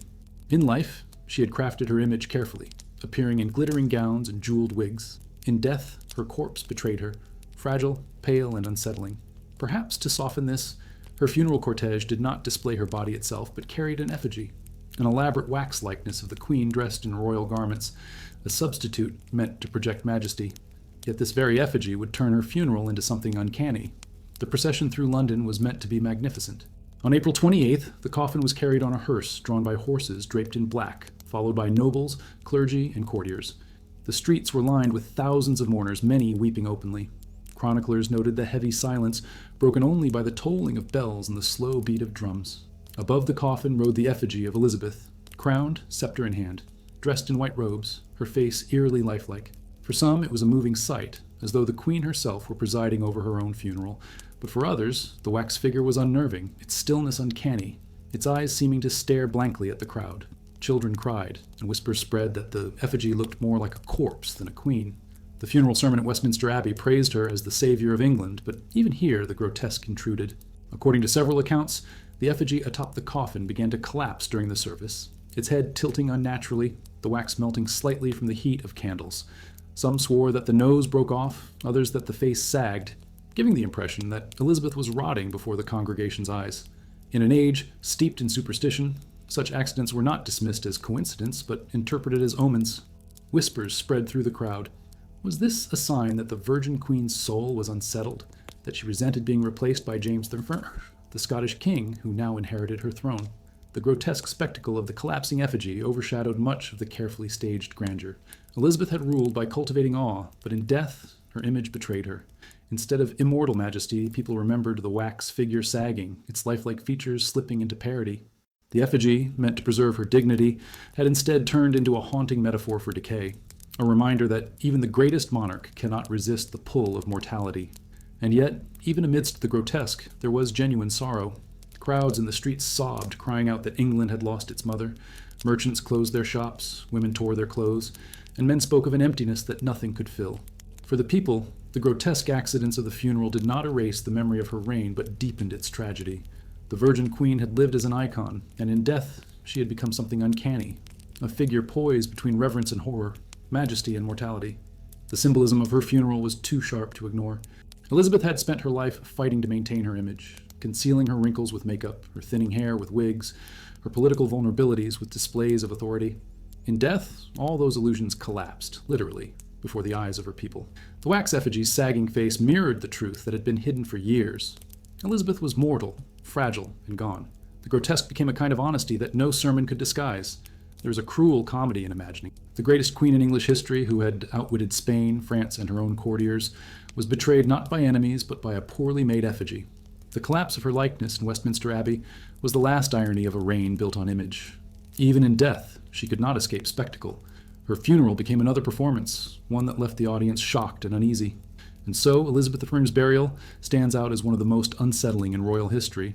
It was not grotesque because of mutilation or neglect, but because of the eerie collapse of ritual itself. The effigy that should have immortalized Her Majesty instead revealed her decay. The funeral became a haunting reminder that all rulers, no matter how powerful, are undone by time. And, as the Abbey sealed her tomb, the whispers did not stop. Some said her ghost haunted Whitehall, others that her spirit lingered in Windsor, refusing to yield her kingdom to the Stuarts. Whether true or not, the grotesque shadow of her funeral ensured that Elizabeth remained unforgettable. Peter the Great of Russia was a man too large for the world he inhabited, literally and figuratively. towering over most of his contemporaries at nearly 7 feet tall, with hands so massive that people joked he could crush a pewter tankard as easily as an apple. He had reshaped Russia with the same brute force that defined his physique. He dragged the nation, sometimes kicking and screaming, into the modern era, building a navy from scratch, founding St. Petersburg on a swamp, and forcing his nobles to shave their beards and adopt Western dress. His reign was as relentless as his personality, violent, visionary, often cruel, but undeniably transformative. When he finally died in 1725, after years of illness brought on by exhaustion and overwork, his funeral was never going to be ordinary. It became a grotesque spectacle of delays, embalming gone awry, and macabre pageantry that seemed almost designed to keep the giant Tsar from ever truly leaving the stage. The first problem was the sheer size of the corpse. Peter's immense body posed challenges that Russian mortuary practices of the early 18th century were ill-prepared to handle. His death, after a painful struggle with bladder and kidney infections, left him bloated and fever-ravaged. Embalmers struggled to treat his enormous frame, stuffing it with herbs, spirits, and resins, but decomposition advanced faster than they could manage. The odor was said to seep through the walls of the Winter Palace, a sickly sweet reminder that the emperor's flesh was rebelling against the dignity of ceremony. Courtiers who filed past the coffin spoke in hushed voices, not of reverence, but of the stench that clung to their clothes long after they left. And yet Peter's funeral was delayed for weeks, then months. His body lay in state for so long that foreign envoys wrote in disbelief, noting that it seemed less a funeral than a grim exhibition. Why the delay? Partly because his court was paralyzed by succession crises. His chosen heir had died before him, and the court factions fought bitterly over whether his widow Catherine would rule. But partly because the Russians, so accustomed to Peter's overwhelming presence, could not quite bring themselves to bury him. Instead, they transformed his corpse into a political stage prop. Dressed in full military uniform with medals pinned to his chest and a scepter placed in his massive hands, Peter was displayed as though still commanding his empire from beyond the grave. Visitors described the eerie effect of standing before the giant figure, face waxy with preservative, body slowly decaying beneath the finery. The grotesque reached its peak during the long vigils. Day after day, nobles, clergy, and commoners shuffled through the hall where the coffin stood. The body, already stiffened by embalming fluids, was propped in such a way that it seemed upright, towering in the casket. Some swore his eyes still glimmered, a trick of candlelight on glassy orbs. Others whispered that his body shifted slightly over time as if he had moved. The mixture of horror and awe was deliberate. Peter had ruled by intimidating his people, and now, even in death, his corpse performed the same function. It was less a farewell than an extended display of power. When the actual funeral procession finally occurred in March, nearly 2 months after his death, it was like a surreal carnival of contradictions. The coffin was carried through the icy streets of St. Petersburg, escorted by soldiers, banners, and cannons firing in salute. Yet the mood was not purely solemn. Crowds gawked, some openly fearful of the grotesque rumors about the body, others whispering about who would truly rule Russia now. Foreign ambassadors marveled at the sheer length of the ceremonies, remarking that never had they seen a monarch buried with such delay or with such unnerving theatricality. Inside the newly built Peter and Paul fortress, where his tomb awaited, the grotesque continued. The crypt was cold, damp, and unfinished, the stone walls sweating moisture. As the coffin was lowered, the clergy intoned prayers, but all eyes were fixed on the massive figure within, bloated and distorted by time. Unlike the serene effigies of Western kings, Peter looked monstrous, a giant whose flesh had defied the attempts to sanctify it. Some said his final expression, jaw locked, brow furrowed, seemed less like peace and more like anger, as though even in death he was dissatisfied with the world around him. The symbolism was impossible to miss. Peter had spent his life imposing order on chaos, dragging Russia into the future by sheer willpower. Yet his funeral was chaos, imposing itself on him. His body resisted preservation. His burial was endlessly delayed.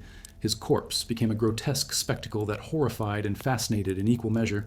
It was as if nature itself was mocking the idea that such a man could ever be contained neatly within ritual. Later generations would remember Peter not just for his reforms and conquests, but also for this unsettling farewell. His funeral became a story told alongside his life. The Tsar who was too large to bury, too powerful to let go, too grotesque in death to be forgotten. Even today, visitors to the Peter and Paul Cathedral in St. Petersburg stand before his tomb and cannot help but imagine the scene in 1725, the immense body, the stench, the endless vigils, the whispered rumors that Peter the Great still refused to rest. And perhaps that is the most haunting part of his funeral. It refused to give closure. Instead of sealing his legacy, it left an open wound, a lingering sense that Peter was still watching, still commanding, still dissatisfied. His grotesque burial mirrored his life, reminding all who came after that some rulers are too vast to be confined to earth. and that their funerals, rather than ending the story, only deepen the legend. Mary, Queen of Scots, lived her life like a tragic play, filled with betrayals, conspiracies, and reversals of fortune. Born to rule, she was crowned Queen of Scotland as an infant, became Queen of France as a teenager, and spent her adulthood caught between political enemies and personal scandals. She was accused of murdering her husband, forced to abdicate in favor of her infant son, and fled to England seeking protection from her cousin Elizabeth I. Instead, she became Elizabeth's prisoner for nearly 2 decades. Her eventual execution in 1587 was as theatrical as her life had been. Dressed in scarlet, the color of Catholic martyrdom, she faced the axe with calm defiance. But her death was not the end of the spectacle.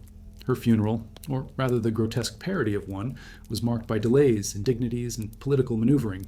Even in death, Mary's body became a battleground. Her burial transformed into a macabre extension of the conflict that had defined her life.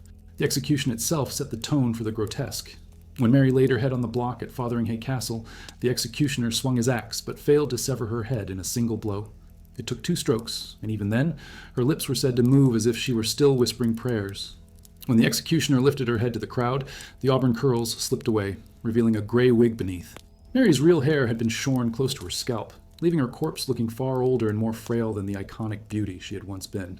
Worse still, her little dog, hidden in her skirts, rushed out to lap at her blood. Witnesses shuddered, murmuring that the entire scene seemed cursed. For a queen who had spent her life accused of deception, even her death revealed another mask. After the execution, her body was treated not with royal dignity, but with suspicion. Elizabeth IV, terrified of turning Mary into a Catholic martyr, ordered that there be no public funeral, no display of her corpse, no chance for veneration. Mary's body was embalmed crudely and hastily, her entrails burned to prevent relic hunters from claiming them. Her coffin was sealed and hidden within Fotheringhay Castle, guarded night and day. For 6 months, the body of the Queen of Scots lay in limbo, denied the rituals of burial. The stench eventually forced attendants to beg for resolution, but Elizabeth refused, fearing that even the grave could become a rallying point for rebellion. Mary was not only dead, she was being erased. When a funeral was finally held in July 1587, it was a grotesque parody of royal ritual. Instead of Westminster Abbey or Holyrood, Mary was buried in the small Protestant church at Peterborough Cathedral. The service was conducted in English, not Latin, and followed the Protestant Book of Common Prayer, the very faith Mary had rejected and against which she had fought all her life. To Catholics, it was an insult. To Protestants, it was a way to neutralize her even in death. The coffin was draped not in Catholic symbols, but in the trappings of her rival's church. Mary's attendants wept, but the ceremony was cold, perfunctory, and designed more to humiliate than to honor. It was not so much a funeral as a political statement, staged to prove that the Queen of Scots had been defeated once and for all. But humiliation was never the final word in Mary's story. Her supporters continued to venerate her in secret, whispering of her courage at the scaffold and preserving stories of her martyrdom. Over time, her anonymous grave at Peterborough became an embarrassment. 40 years later, in 1612, her son James VI of Scotland, now James III of England, ordered that her remains be transferred to Westminster Abbey. There, in a twist almost too ironic to believe, Mary was given a magnificent marble tomb, grander than Elizabeth's own. The Virgin Queen, who had fought to keep Mary in chains and deny her a Catholic funeral, now lay in the same abbey, overshadowed in death by the very cousin she had executed. The grotesque duality of Mary's funeral cannot be overstated. Her first burial was silence, humiliation, and denial. Her second was splendor, marble, and rehabilitation. Between them stretched decades of political and religious transformation, proof that funerals are never final but are constantly rewritten by history. In life, Mary had been accused of scandal. In death, she became a saintly figure for Catholics and a tragic heroine for poets and dramatists. The grotesque indignities of her initial funeral only deepened the drama of her legend, ensuring she would never be forgotten. And perhaps that is why her funeral is so haunting.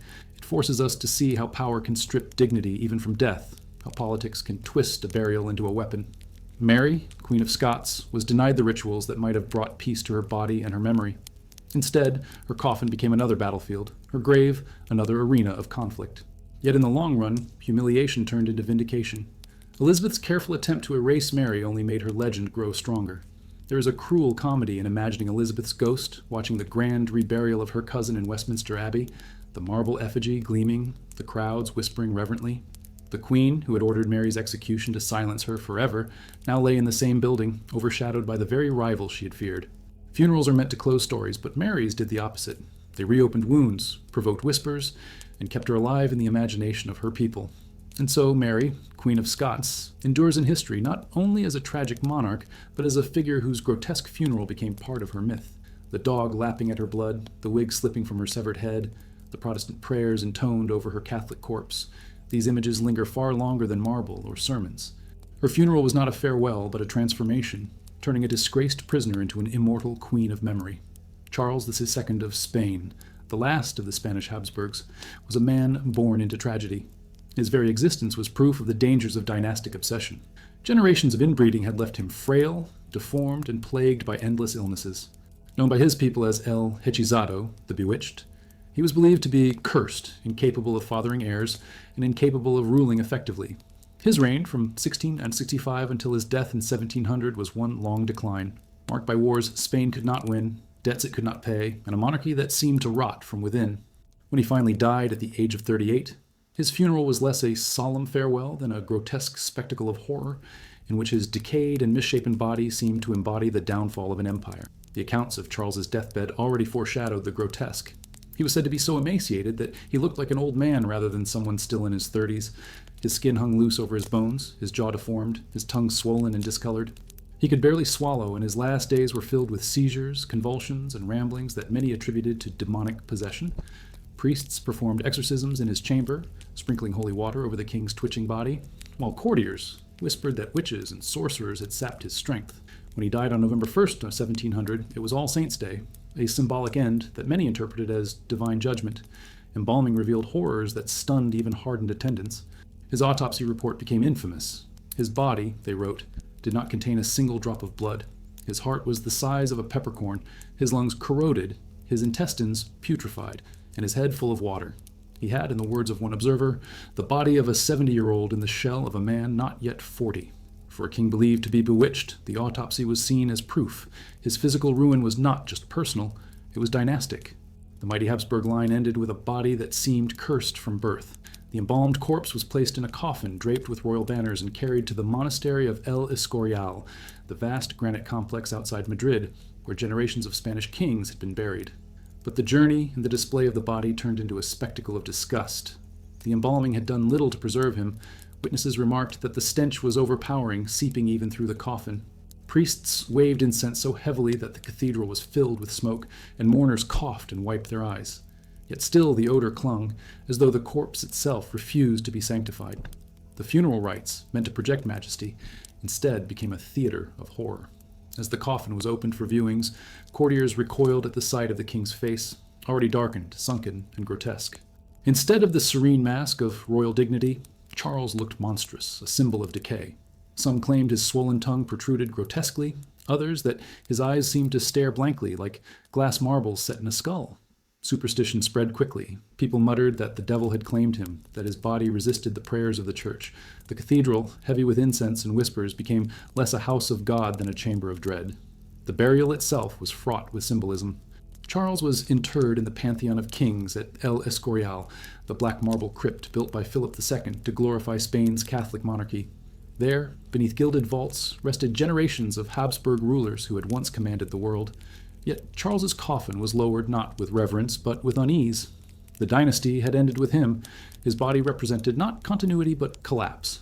As the chants of monks echoed against the cold stone walls, many in attendance could not help but think of the empire's decline mirrored in the grotesque ruin of its last king. Even after his burial, the grotesque clung to his memory.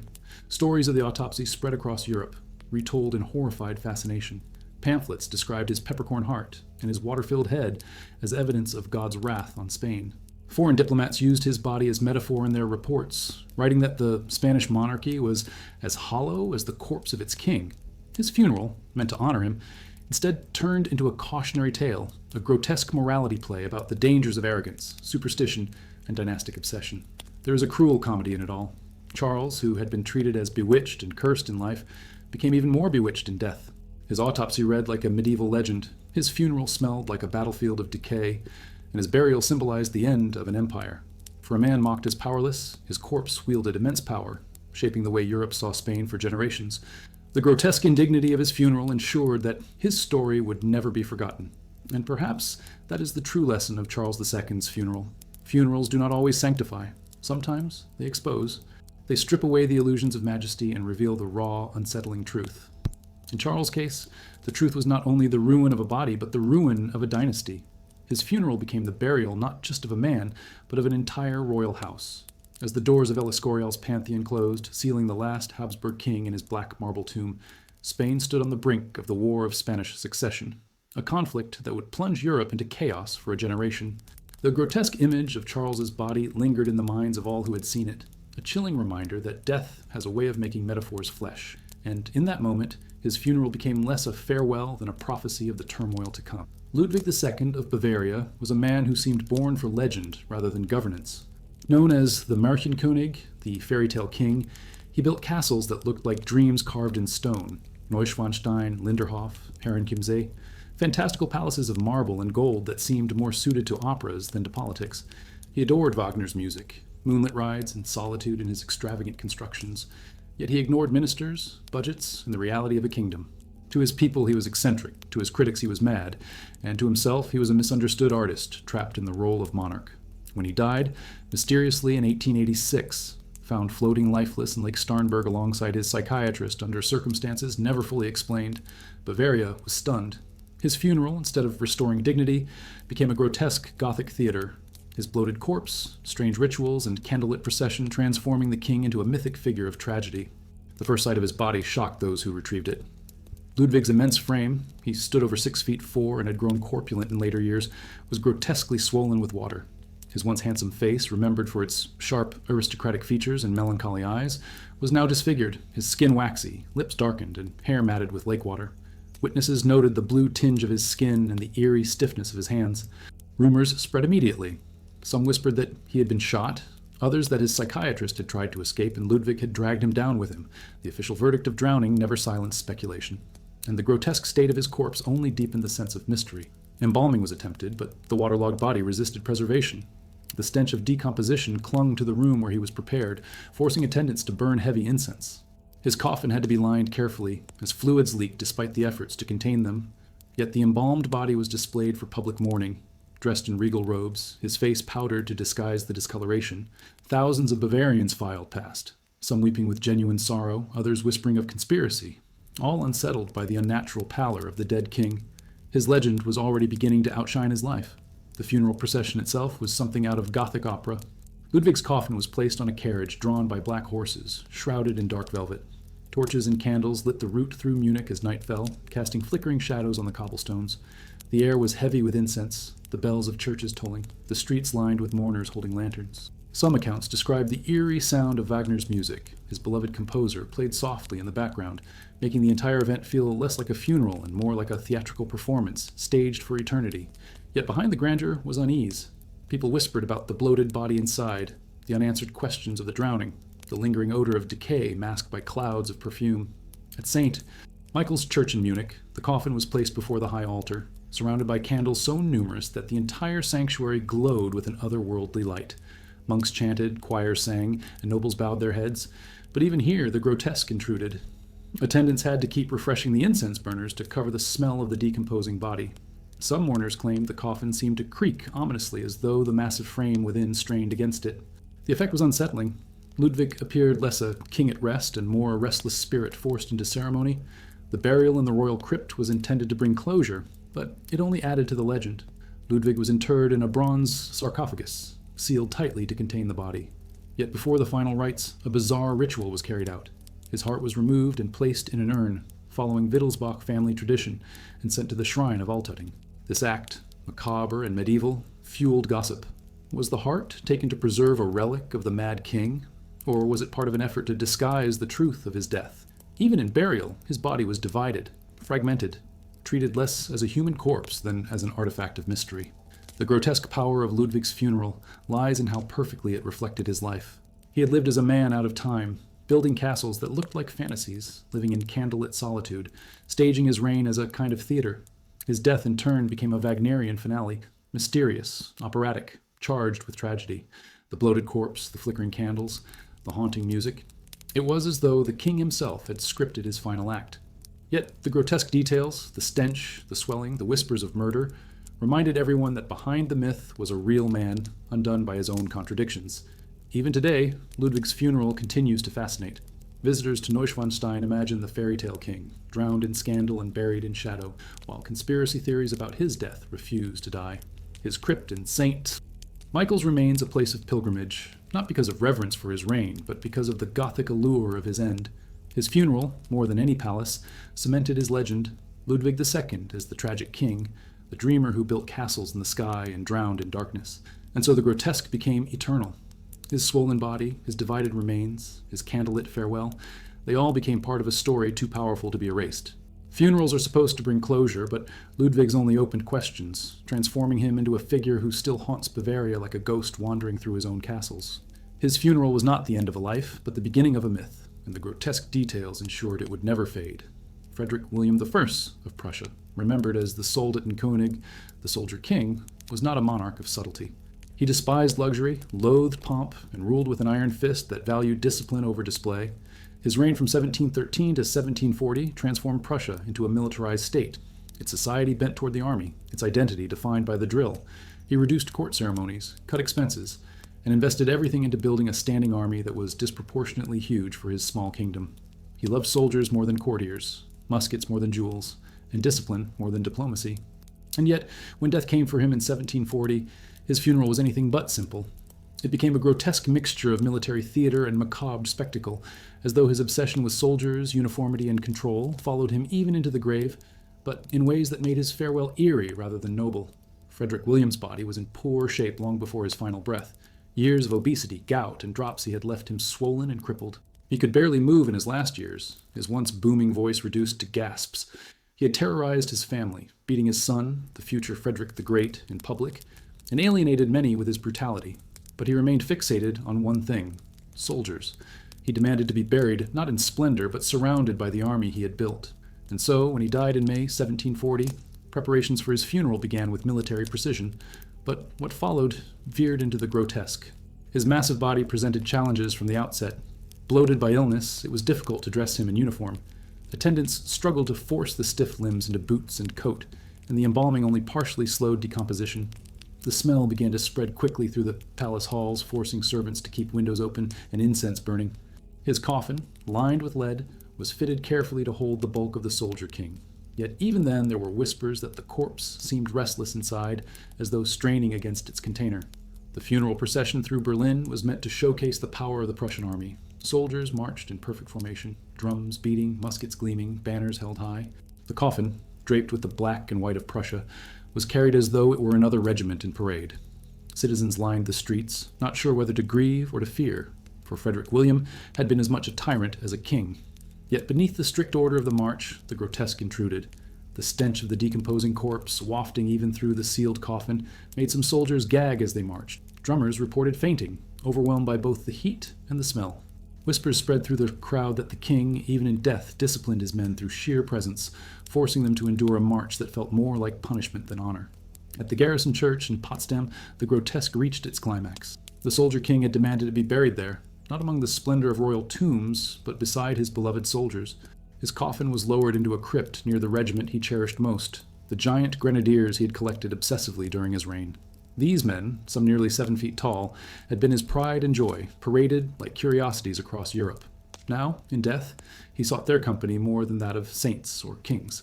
Yet the sight of his massive coffin, surrounded by unnaturally tall skeletons, relics of his grenadier corps, gave the burial an eerie, almost circus-like quality. It was less a royal resting place than a macabre museum of his obsessions. The grotesque was not only in the imagery, but in the symbolism. Frederick William had lived as a man consumed by discipline, control, and militarism. In death, his body swelled grotesquely, defied neat embalming, and stank of corruption. His coffin was carried like a regiment, his grave flanked by soldiers, his farewell less about sanctity than about spectacle. The soldier king, who had despised pomp, ended with a funeral that was its own form of twisted pageantry. Military order, masking bodily decay, drums and muskets echoing against the stench of a corpse that would not be subdued. Even in later centuries, his funeral retained a grotesque aura. When the garrison church was bombed during World War II and his coffin displaced, stories spread that Frederick William's remains still carried the stench of his burial, as if his corpse continued to embody discipline through horror. The irony was sharp. A king who had demanded control over everything was mocked by the chaos of his own decomposition, his funeral remembered less for dignity than for dread. There is a grim comedy in it, too. Imagine the Prussian grenadiers marching in perfect rhythm, muskets gleaming, while behind them the stench of their dead king swirled like a ghostly reprimand.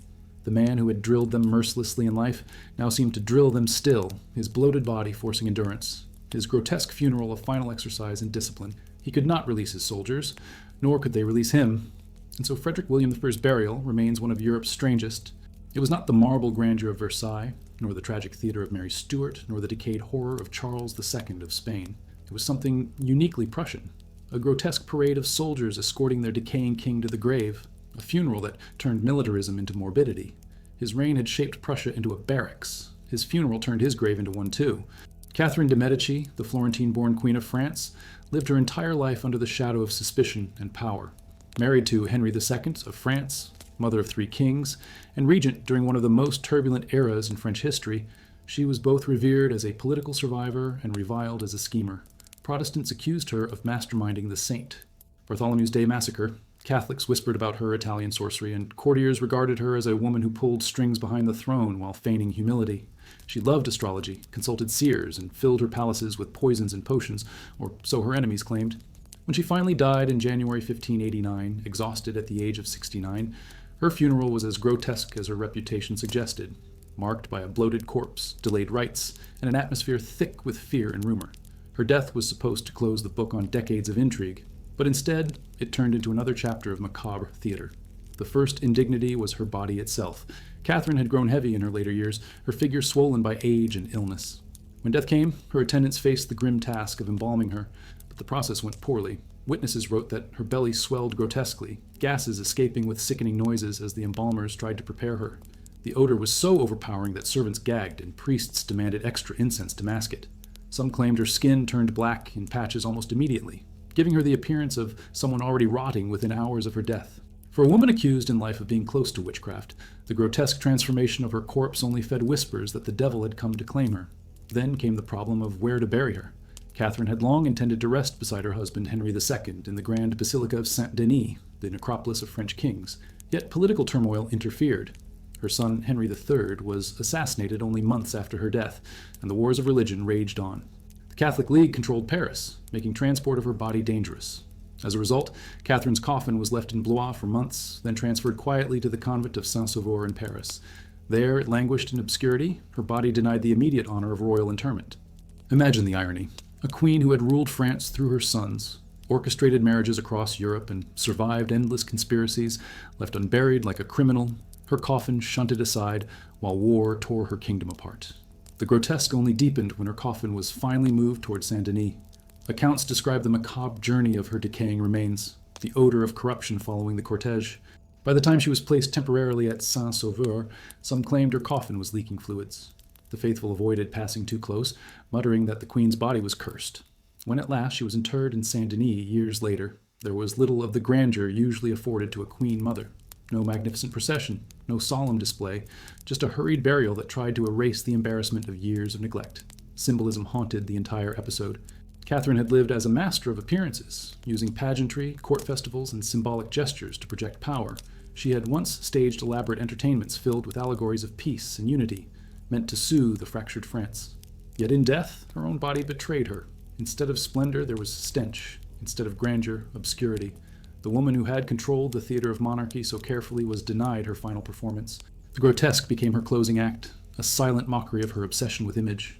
And yet, as with so many royal funerals, the grotesque refused to fade quietly into history. The indignities of Catherine's burial became part of her legend. Protestants pointed to her bloated, rotting corpse as proof of divine judgment, a punishment for the massacres she had allegedly plotted. Catholics, meanwhile, tried to downplay the details, but even they could not erase the whispers. In pamphlets and chronicles, her funeral was described not as a holy rite, but as a scene of decay, reinforcing her image as a queen who had bargained too closely with darkness. There is a dark comedy in imagining it. Courtiers who had once feared her cunning now gagging on the smell of her body. Priests waving incense so furiously that the chapel filled with choking smoke. Servants muttering prayers as they sealed the coffin and hurried it away. Catherine, who had spent her life controlling others, found her own remains uncontrollable. Her funeral was less a farewell than a grotesque spectacle that seemed to underline every accusation made against her, and yet the very grotesqueness of her funeral gave her story staying power. Catherine de' Medici did not vanish into obscurity. Her rotting body became another weapon in the war of propaganda. She became not just a queen, but a ghostly figure in European memory, the schemer who could not escape the stench of her own mortality. Her funeral showed that even the most powerful queen could be reduced to decay, and that the myths built in life could collapse spectacularly in death. When visitors today wander through Saint-Denis and see her tomb beside Henry II's, they might be struck by the serene marble effigies of husband and wife lying side by side. But history remembers the truth hidden beneath the stone. The bloated corpse, the delayed burial, the grotesque spectacle that marred her farewell. Catherine de' Medici, queen, regent, mother, schemer, did not leave the stage gracefully. Her funeral, like her life, was a drama of power and suspicion. Only this time, the body itself played the villain. Henry VIII of England is remembered as the monarch who changed the course of history with his appetites, his hunger for power, for wives, for food, for control. He dissolved monasteries, severed England from Rome, executed queens, and grew so monstrously large in his later years that he had to be hoisted onto his horse with mechanical contraptions. By the time he died in January 1547, the king who had once been the athletic darling of Europe was a bloated, ulcer-ridden giant, confined to his bed and tormented by pain. His death ended an era of upheaval, but his funeral became infamous for one grotesque reason. His massive corpse, already rotting from within, could not be contained by its coffin. The story of Henry's final journey is less one of dignity than of bodily betrayal, a macabre reminder that even kings cannot escape decay. The king's body was in terrible condition long before it was placed in its coffin. In his last years, Henry suffered from obesity, likely weighing over 350 pounds, and was plagued by chronic leg ulcers that festered and emitted a foul smell. His physicians attempted to treat him with poultices, herbs, and bleeding, but nothing stemmed the infection. When he died at Whitehall Palace, attendants faced the daunting task of embalming him. They used spices, cloths, and preservatives, but the sheer bulk of the king made the process nearly impossible. His belly, swollen with fluid and corruption, seemed ready to burst even before the coffin was sealed. The coffin itself was built with layers of lead, both to contain the royal body and to withstand the long funeral journey. Yet almost immediately, problems arose. The stench seeped through, filling the chamber where he lay in state. Courtiers who came to pay their respects whispered of the overpowering odor, the sweet, sickly smell of rot that no incense could mask. The image of Henry as majestic monarch, wrapped in cloth of gold, was undone by the very smell of his decay. It was as if his body mocked the ceremony meant to sanctify it. The grotesque climax came during the funeral procession to Windsor Castle. Tradition dictated that the king be carried slowly, with great ceremony, through towns and villages so his subjects could honor him one last time. But the winter weather and the length of the journey took their toll on the coffin. At Sion Abbey, where the cortege stopped for the night, the unimaginable happened. Chroniclers claim that the coffin swelled, cracked, and burst, spilling fluids onto the floor. Dogs were seen licking at the putrid remains. The story spread quickly, seized upon by Catholic critics as divine justice for Henry's break with Rome. They compared the scene to the biblical account of King Ahab, whose body was devoured by dogs as punishment for his sins. Whether embellished or not, the tale of the bursting coffin became inseparable from Henry's legacy. By the time the coffin reached Windsor, the grotesque had already overshadowed the grandeur. The funeral service was carried out with solemnity, prayers intoned, and the king buried in St. George's Chapel. Yet, even here, the dignity of ritual could not erase the whispers of what had occurred at Sion. Instead of reverence, many remembered the image of dogs lapping at the fluids of a rotting king. The marble and banners of the chapel could not conceal the reality that Henry's body had betrayed him in death as it had in life. The symbolism was brutal. Henry had spent his reign trying to control everything: religion, politics, even the most intimate details of his subjects' lives. He had commanded obedience, reshaped the church, and demanded worship of his authority. Yet his funeral revealed the one thing he could not control: his own body. The bursting coffin became a metaphor for his reign. Excess, corruption, and violence contained only temporarily before exploding into ruin. The man who had broken with Rome to satisfy his desires was given a final punishment that seemed biblical in scale, and yet there is a grim comedy in the scene. Imagine the solemn priests chanting Latin hymns, the nobles in mourning black, the air thick with incense, and then the coffin splitting open like an overripe fruit, the stench filling the abbey, dogs lapping at the floor while horrified attendants tried to shoo them away. It was farcical and terrifying at once, a grotesque interruption of pageantry by the undeniable reality of death. Henry, who had staged his life as a series of grand performances, was given a final act that turned into farce. The story of Henry VIII's funeral endured precisely because it was grotesque. Other monarchs were buried with dignity, their corpses preserved as symbols of majesty. Henry's became a cautionary tale, retold for centuries as proof that tyranny and excess carry their own punishment. Even today, when visitors stand in St. George's Chapel, they may think less of his marble slab and more of the story of Sion Abbey, the king who burst, the dogs who feasted, the funeral that became legend. In the end, Henry VIII's funeral was not the glorification of a great monarch, but the grotesque undoing of one. His corpse, too massive and too corrupted to contain, became a symbol of his reign itself, larger than life, destructive, impossible to ignore. His burial was supposed to close the book on a turbulent era, but instead it left an image that continues to haunt history, a reminder that even the mightiest king is reduced to decay. Louis XVIII of France, remembered as the Spider King, spun webs of intrigue as deftly as any arachnid. He was cunning, suspicious, and calculating, a monarch who preferred traps to battles, bribes to armies, whispers to banners. His reign in the late 15th century strengthened the French crown, but it did so through manipulation and paranoia. He distrusted his nobles, surrounded himself with astrologers and relics, and wore shabby clothes to disguise the ruthless mind beneath. Even in his final years, when disease wasted his body, Louis clung desperately to life, surrounding himself with holy objects and prayers as if superstition could stave off death. But when it finally came in 1483, his funeral became a grotesque mirror of his reign, filled with fear, suspicion, and rituals that seemed more like magical incantations than solemn rites. The king's body was already in a dreadful state before embalming began. Years of ill health, strokes, and a diet of anxieties had left him frail and deformed. He was covered in sores, his face twisted, his limbs shriveled. Attendants preparing him for burial found his body unnervingly fragile, as though it might crumble with handling. They tried to preserve him with spices and wine, but the corpse's rapid decay made the task nearly impossible. Chroniclers describe the sickly smell that filled the chamber at Plessis-les-Tours, overpowering the prayers of priests who muttered in Latin while wrinkling their noses.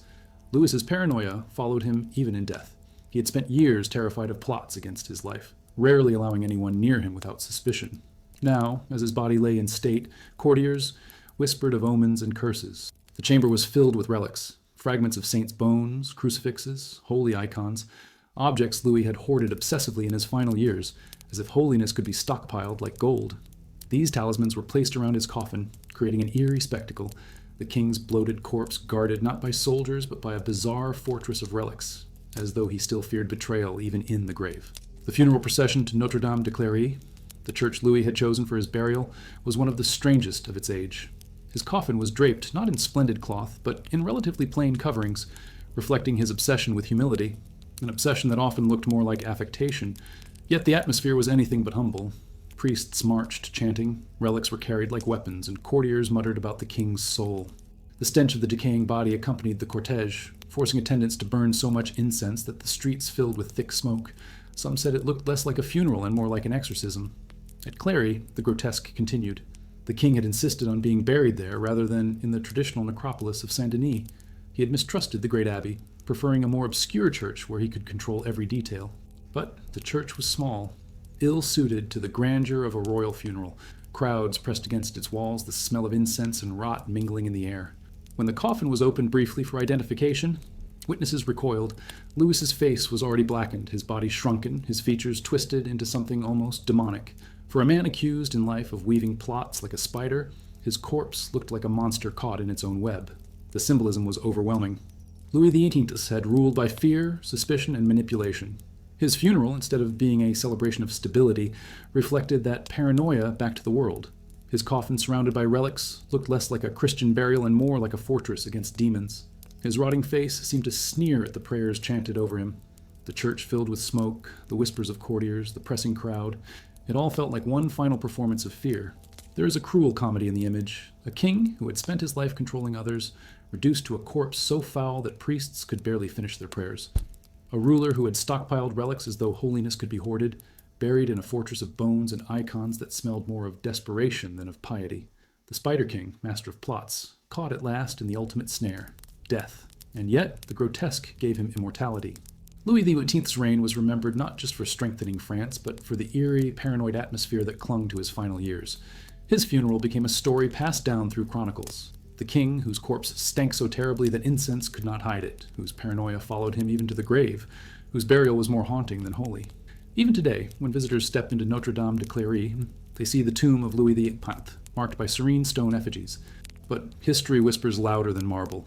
Behind the sculpture of a pious king lies the memory of a rotting body surrounded by relics, a grotesque funeral that seemed less like a farewell and more like a continuation of his webs of fear. Louis XVI, the Spider King, did not escape his reputation in death. If anything, his funeral wove the final thread of the legend that still clings to him centuries later. Philip II of Spain, the ruler of the world's first global empire, was a man whose life embodied relentless duty and religious devotion, but also unending suffering. He was the monarch who sat at the heart of the Spanish Golden Age, master of lands stretching from the Americas to Asia, from Portugal to the Low Countries. Yet behind the marble image of the austere Catholic king was a body ravaged by disease. Philip spent much of his reign locked away in the granite walls of the Escorial, overseeing affairs of state from his desk, while his health collapsed around him. His final years were a spectacle of pain so extreme that courtiers wrote about it in tones of horror and pity. By the time he died in 1598, his body was so disfigured by ulcers, infections, and endless suffering that his funeral became less a moment of majesty than a grotesque display of human decay, a reminder that even the most powerful man on earth could not master his own flesh. The decline began years before his death, when gout crippled his legs and infection set in. His skin festered with open sores, some of them maggot-ridden, that emitted a smell so foul that attendants gagged when entering his chamber. His hands, once used to sign decrees that shaped continents, became swollen and useless. He had to be carried from bed to chair, dressed and undressed by servants, his body wrapped in bandages soaked with ointments that barely dulled the agony. Chroniclers describe him as a living corpse, his face pale, his eyes hollow, his body groaning with every movement. For a king who saw himself as the champion of Catholicism, the suffering seemed almost biblical, Job in royal robes, enduring afflictions as though struck directly by God. When death finally came on September 13, 1598, it was both a release and a horror. Philip spent his last hours clutching a crucifix, whispering prayers, his body trembling with fever. His chamber was crowded with clergy, courtiers, and family, all forced to endure the unbearable stench of infection that filled the room. When he expired, the silence was broken, not by reverence, but by sighs of relief. Relief that the ordeal, for both king and attendants, had ended. But death did not erase the grotesque, it magnified it. His corpse, already bloated and discolored, was prepared for embalming, but the process was nearly futile. His ulcers had spread so widely that fluids seeped uncontrollably, forcing embalmers to work quickly with cloths, resins, and spices. The odor only grew worse, clinging to everything it touched. Despite the state of his body, Philip was laid out in state at the Escorial, the massive monastery palace he had built as a monument to both God and his dynasty. Draped in black and gold, his coffin was surrounded by candles and incense, monks chanting endlessly to sanctify the air. Thousands of mourners filed past, but instead of awe, they were struck by the oppressive atmosphere, the heat of the candles mixing with the smell of rot, the heavy stone walls amplifying the drone of prayers. Some whispered that the Escorial itself, with its austere granite and labyrinthine chambers, seemed less like a palace and more like a tomb, and now it housed its own architect in a state of corruption. The funeral procession from the Escorial to the Pantheon of Kings was intended to show Spain's might, but it became another stage for the grotesque. The coffin, sealed in lead to contain the smell, was carried with great ceremony, accompanied by soldiers, clergy, and nobles. Yet those closest to the bier still complained of the stench, which seeped even through the seals. Priests swung censers so violently that clouds of incense obscured the cortege, turning the march into something that resembled a smoky battlefield. To the people lining the roads, the image was unforgettable.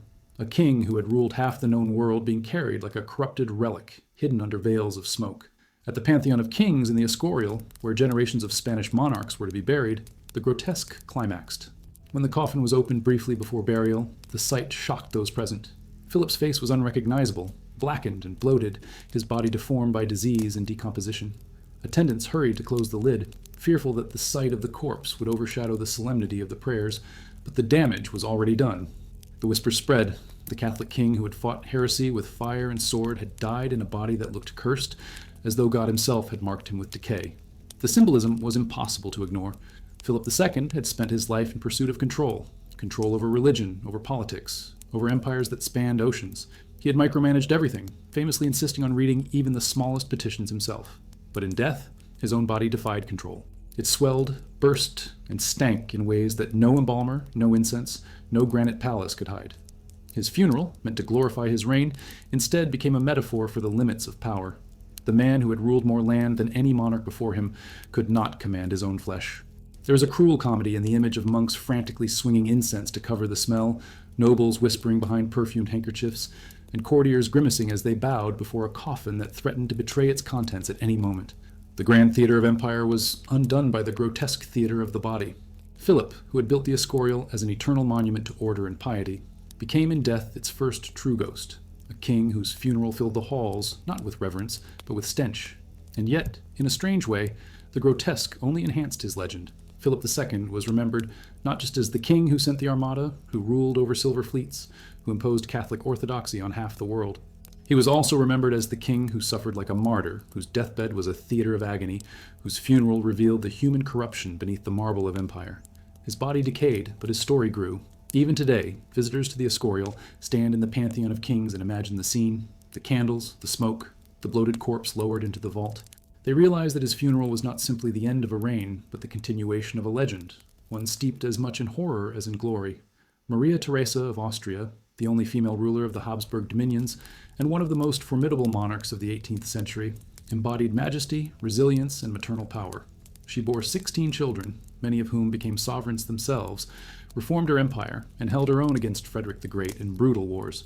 To her people, she was both an empress and a mother of nations, a figure of immense dignity who seemed almost larger than life. But when she died in 1780, her funeral betrayed that image. It became a grotesque spectacle of delay, bodily corruption, and eerie Habsburg rituals that turned her farewell into something more haunting than reverent. Maria Theresa had been in declining health for years. Obesity, respiratory illness, and the toll of childbirth after childbirth left her body weakened. In her last months, she suffered from dropsy, her abdomen and limbs swelling grotesquely with fluid. She could scarcely breathe, and courtiers described her gasping for air, her body so bloated she could barely move in bed. Even then, she maintained her piety, surrounding herself with priests, holy relics, and her beloved family. When she finally died on November 29, 1780, in Vienna, her body already bore the marks of suffering, swollen, discolored, and distended in ways that made embalming a nightmare. The embalming itself was a grim ordeal. The Habsburg tradition demanded that the body be opened, the entrails removed, and the corpse treated with preservatives. Maria Theresa's size made the process especially grotesque. Her bloated abdomen was cut open, releasing foul-smelling fluids that filled the chamber. Embalmers struggled to clean and stuff the massive body with resins and spices, but the stench remained overpowering. Courtiers whispered in horror as the odor spread through the Hofburg, forcing servants to burn vast amounts of incense. For all her grandeur in life, the Empress was reduced to a swollen, leaking corpse, her humanity stripped bare by the realities of death. And yet, the grotesque did not end there.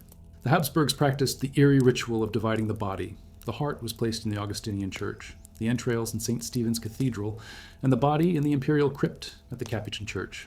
These separations, carried out with solemn ceremony, were meant to symbolize devotion, but to outsiders they seemed macabre, like carving up a ruler into relics. For Maria Theresa, whose abdomen had already swollen monstrously before death, the dismemberment of her remains seemed especially unsettling. It was as if the Empress, who had held together a vast empire in life, was fragmented in death. Her funeral procession through Vienna was both magnificent and disturbing. The coffin, enormous to contain her bulk, was carried on a grand catafalque draped in black velvet embroidered with gold. Soldiers marched, bells tolled, choirs sang. Crowds filled the streets, many weeping openly, for Maria Theresa had been loved as few Habsburg rulers were. Yet those close to the coffin complained of the lingering odor that seeped through even the lead lining. Monks swung censers so heavily that clouds of smoke enveloped the cortege, turning the streets into a suffocating haze of incense and decay. It was less a display of majesty than a sensory assault, a grotesque reminder that death mocks ceremony.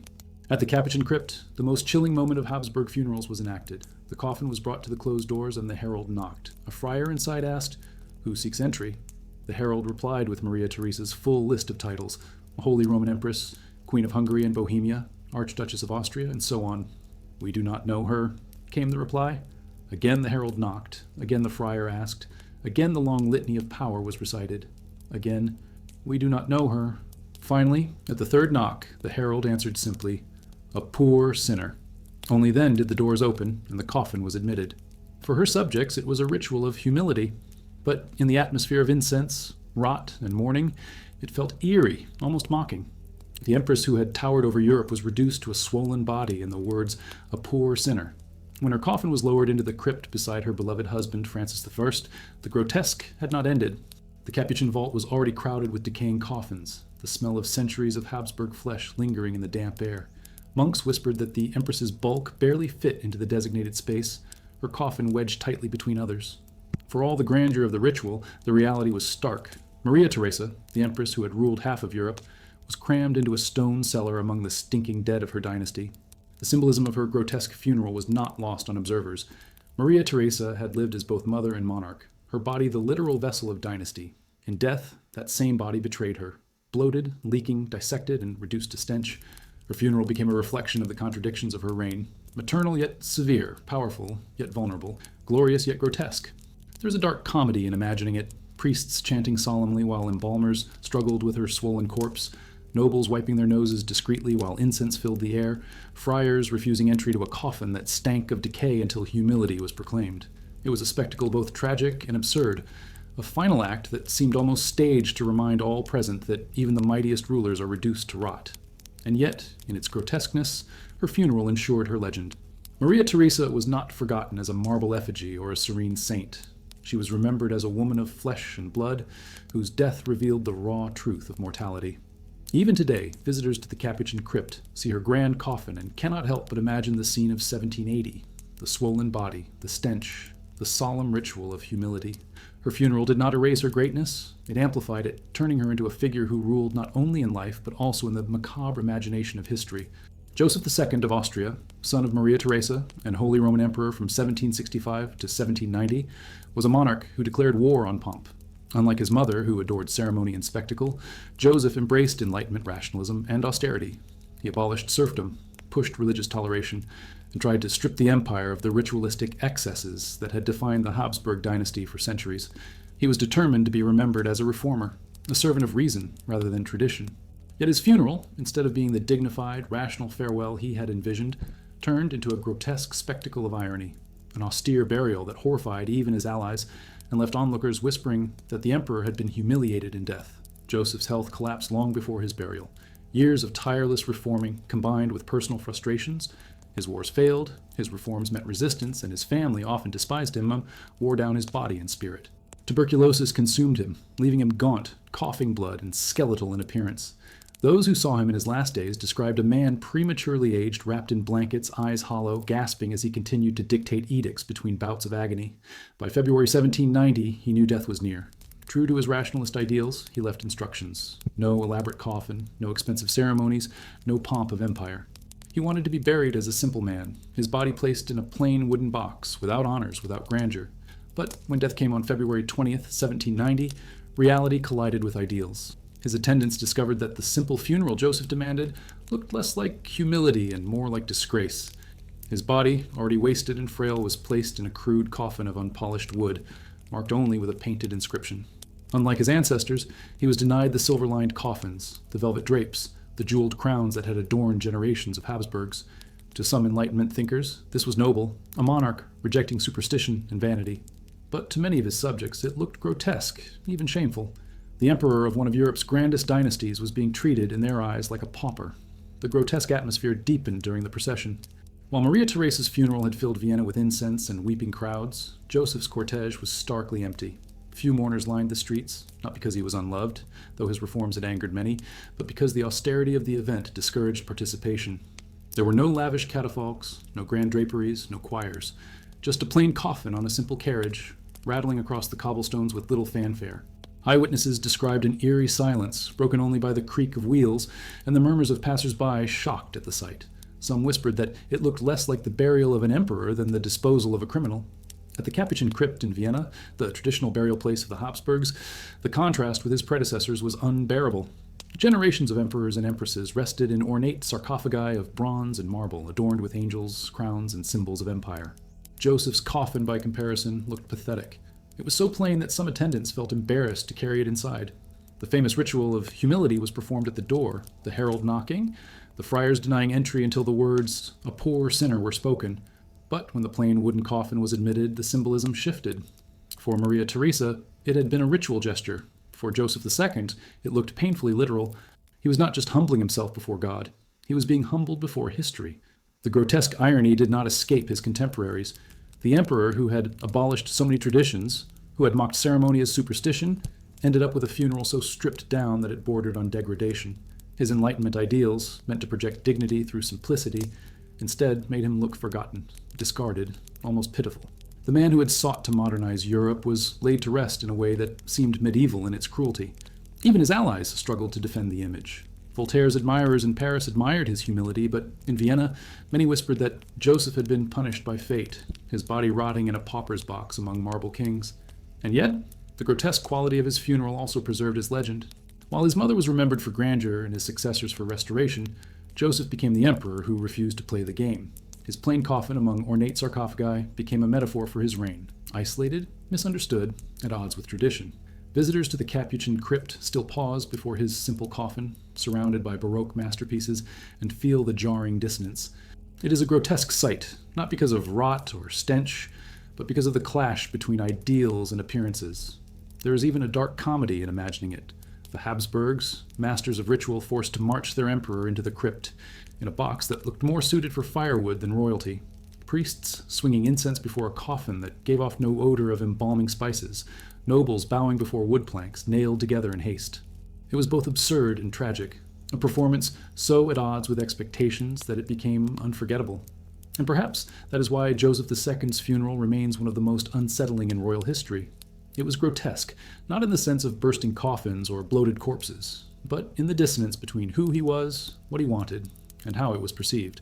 The Enlightenment emperor tried to leave the world rationally, humbly, without superstition. Instead, he left it as a figure of pity, his ideals turned into a spectacle of degradation. His funeral was not a closing chapter, but an open question. Can reason truly replace ritual, or will death always turn humility into horror? Charles V of Sweden, known as the Warrior King, or the Careless Rex, lived and died by the sword. From the moment he ascended the throne in 1697 at the age of 15, he was consumed by battle. He led Sweden into the Great Northern War against Russia, Poland, and Denmark, fighting personally at the front, earning a reputation as fearless and almost superhuman in endurance. He rode for days without rest, fought in blizzards, ate little, and dismissed luxury as weakness. His enemies saw him as a fanatic. His soldiers revered him as invincible. Yet even the most tireless warrior cannot outpace death. In 1718, at the age of 36, Charles was killed in battle under mysterious circumstances, struck in the head by a bullet while inspecting trenches at the siege of Fredrikstad Fortress in Norway. His funeral, far from the orderly farewell of a national hero, became a grotesque spectacle of suspicion, political maneuvering, and unsettling imagery, one that turned his violent life into an equally violent afterlife. The first grotesque element was the body itself. Charles's corpse was retrieved from the battlefield with a gaping wound to the skull, the left side of his head shattered. Soldiers carried him back under torchlight, his lifeless face eerily calm despite the devastation. His uniform was soaked in blood and dirt, his boots stiff with mud. Yet what shocked those who saw him was not only the wound, but the expression. Chroniclers described him as looking almost serene, as though death had granted him the peace he had denied himself in life. For his soldiers, the sight was heartbreaking. For his enemies, it was uncanny. A man who had lived with such violence appearing tranquil only in death. The embalming made the grotesque unavoidable. When the body was prepared for burial, the head wound had to be stitched crudely, the skull filled with cloth to maintain its shape. Embalmers struggled to disguise the damage, but the sutures were visible beneath the death mask. His face, pale and waxen, was covered with powder, giving him the appearance of a marble effigy rather than a man. The odor of blood and decomposition mingled with the resins and spices used to preserve him, creating a suffocating atmosphere in the chamber. Soldiers who stood vigil beside his coffin reported that the wound seemed to seep faintly even after preparation, a haunting reminder of his violent end. Then came the political grotesque. Charles's death left Sweden in crisis. With no heirs, the throne passed to his sister Ulrika Eleonora, but her legitimacy was contested. Rumors spread that Charles had not been killed by enemy fire, but assassinated by his own men, perhaps even with the knowledge of his sister or her allies. The funeral became less a ceremony of mourning than a stage for political theater. Every gesture, every word spoken over the coffin was interpreted through suspicion. Was the king a martyr to war, or a victim of betrayal? The body in the coffin was not just a corpse. It was evidence, contested, politicized, and feared. The funeral procession through Stockholm was eerie in its grandeur. The coffin, draped in black and carried on a hearse adorned with royal insignia, was accompanied by soldiers marching in silence. The city's bells tolled mournfully, yet the air was heavy with unease rather than sorrow. Crowds lined the streets, many weeping openly, others whispering theories of assassination. The coffin itself was massive, not only to contain the body, but also to symbolize the weight of the fallen king's legacy. Above it, a crown and sword were displayed, reminders of the warrior who had led Sweden to both glory and ruin. At Riddarholmen Church, where Swedish monarchs were traditionally buried, the grotesque atmosphere intensified. The coffin was opened briefly for final viewing, and the stitched skull was visible to those who dared look closely. Whispers spread through the crowd. Some claimed they saw signs of execution rather than battle. Others insisted the wound proved enemy fire. The church filled with incense and chants, but the tension was palpable. The king's body was not just a relic of power. It was a crime scene disguised as sanctity. The burial itself was hurried, almost anxious. Courtiers seemed eager to close the coffin and lower it into the crypt, as though prolonging the ceremony might reignite suspicion. Soldiers fired volleys in salute, their muskets echoing off the church walls, but even this military ritual could not erase the unease. The warrior king was laid to rest, but his death refused to be buried with him. Rumors of assassination would haunt Sweden for centuries, and the grotesque image of his stitched skull became a symbol of the uncertainty surrounding his end. The symbolism of his funeral was impossible to ignore. Charles X had lived in extremes: self-denial, violence, discipline. He died violently, and his funeral reflected that same brutality. Unlike other monarchs whose corpses bloated, burst, or rotted, Charles' grotesque lay not in decomposition, but in violence preserved. His stitched skull, his stitched legend, left his people staring not at the serenity of death, but at the wound that defined it. His body did not symbolize peace, but suspicion. There is a cruel comedy in imagining it. Priests chanting solemnly while soldiers glanced uneasily at the coffin. Nobles whispering of assassination while incense failed to mask the smell of dried blood. The corpse of the warrior king transformed into both relic and accusation. Even in death, Charles X commanded unease, his funeral a battlefield of rumors rather than prayers. And yet, in its grotesqueness, the funeral ensured his immortality. Charles V became not just a king, but a myth, a figure of endless speculation. His stitched skull became an artifact of fascination, studied, exhumed, and debated for centuries. Visitors to Ritterholmen still whisper about the warrior king whose death was never fully explained. His funeral, far from closing the chapter of his reign, left the book open, pages stained with blood, the ending forever uncertain.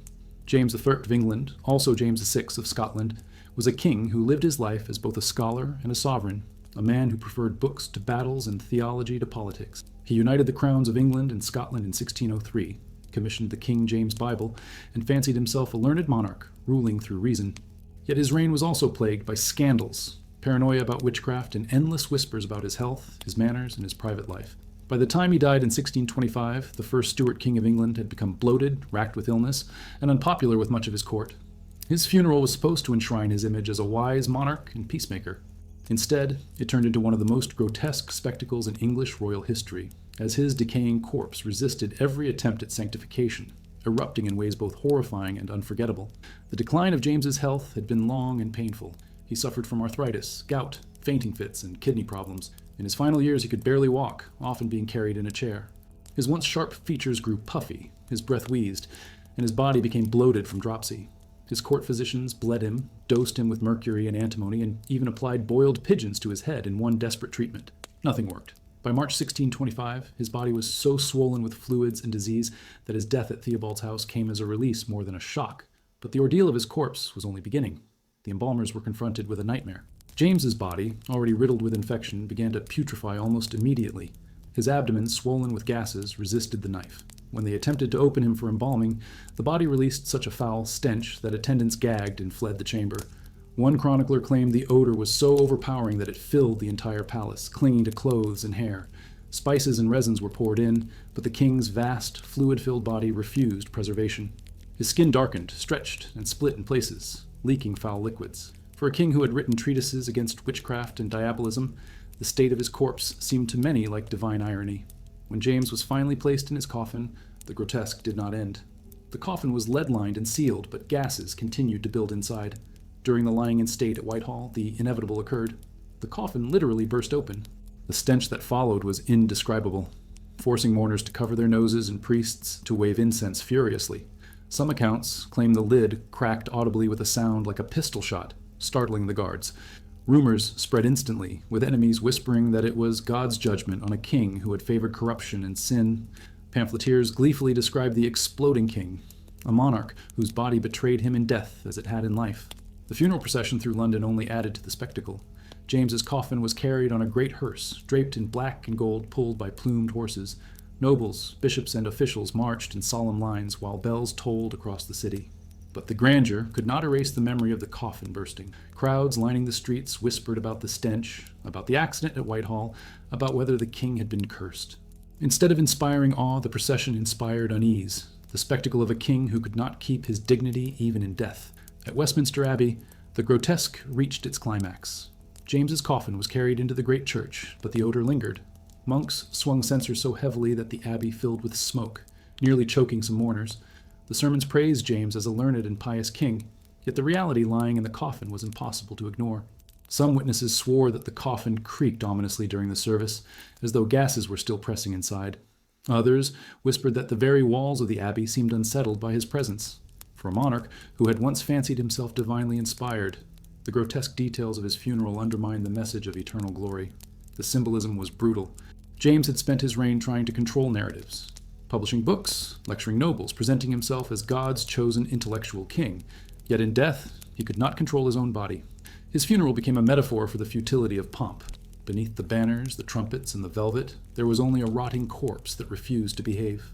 The king who had united crowns and commissioned scripture was remembered not for the solemnity of his burial, but for the coffin that burst open, releasing a stench that haunted the imagination of England.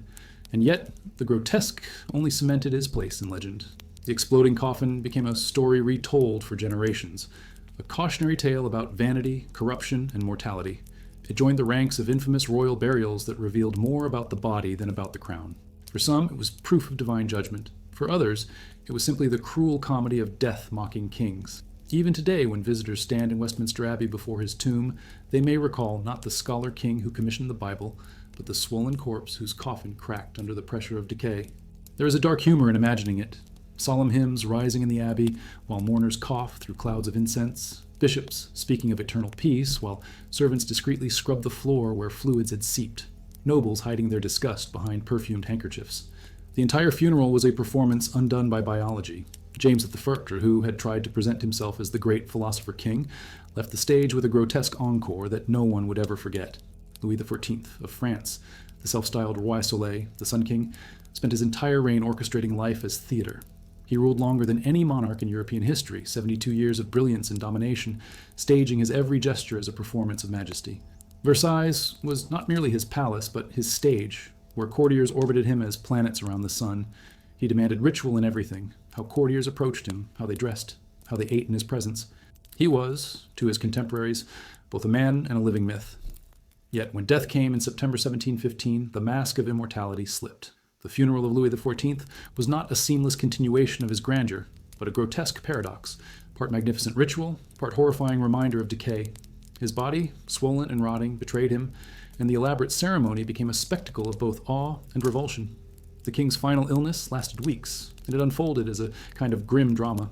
He suffered from gangrene in his leg, a condition that spread relentlessly despite desperate medical interventions. Surgeons cut away rotting flesh, applied ointments, and prayed, but nothing stopped the blackening of his limb. Courtiers reported that the stench of decay filled his chamber at Versailles while he was still alive, the smell of death hovering around the king who once embodied life itself. In his last days, Louis accepted his fate with theatrical dignity, reportedly telling his great-grandson, the future Louis XV, "I loved war too much. Do not imitate me in this, nor in my expenditures." These final words were recited across Europe as evidence of wisdom, yet the reality of his body told a different story. A monarch rotting before he had even breathed his last. When he finally died on September 1st, his attendants faced a dreadful task. The embalming ritual, long established for French kings, demanded that the body be opened and treated with spices, resins, and wine. But as soon as the surgeons began, the grotesque erupted. His abdomen, swollen with gases, burst open under the scalpel, releasing such a foul odor that witnesses recoiled in horror. The surgeon in charge reportedly gagged and nearly fainted. Liquid spilled across the marble floor, staining the chamber, while priests muttered prayers to cover the sounds of retching attendants. The Sun King, whose body had been an object of fascination and admiration throughout his reign, was now a spectacle of corruption. Despite the embalming, decomposition advanced quickly. His skin darkened, his features collapsed, and the odor worsened by the day. The coffin, though lined with lead, could not fully contain the stench. Versailles became unbearable. Courtiers walked with perfumed handkerchiefs pressed to their noses. Incense burned constantly, but the smell clung to hair, clothing, and walls. Foreign envoys wrote home not of majesty, but of horror, describing the unspeakable odor of the great king. His body, instead of inspiring reverence, now seemed like a warning. And yet, the ceremony went on. For weeks, his corpse lay in state at Versailles, displayed beneath golden draperies and surrounded by candles. Crowds filed past to pay respects, some weeping, others whispering at the grotesque sight. The king's face, waxy and discolored, looked more like a mask than a man. Rumors spread that the body was collapsing within its robes, that it barely resembled the monarch who had once dazzled Europe. Still, the ritual continued, as though the machinery of spectacle could overpower the raw truth of decay. The funeral procession to Saint-Denis was one of the most magnificent ever staged. The hearse, adorned with golden suns and pulled by 8 horses draped in black, moved slowly through the streets of Paris. Soldiers marched, choirs sang, and bells tolled across the city. But the grandeur was undercut by the grotesque reality. Those closest to the coffin whispered of the stench, still leaking through the seals, carried on the autumn wind. Parisians bowed, but some held their noses, a gesture both comic and tragic. The contradiction was striking.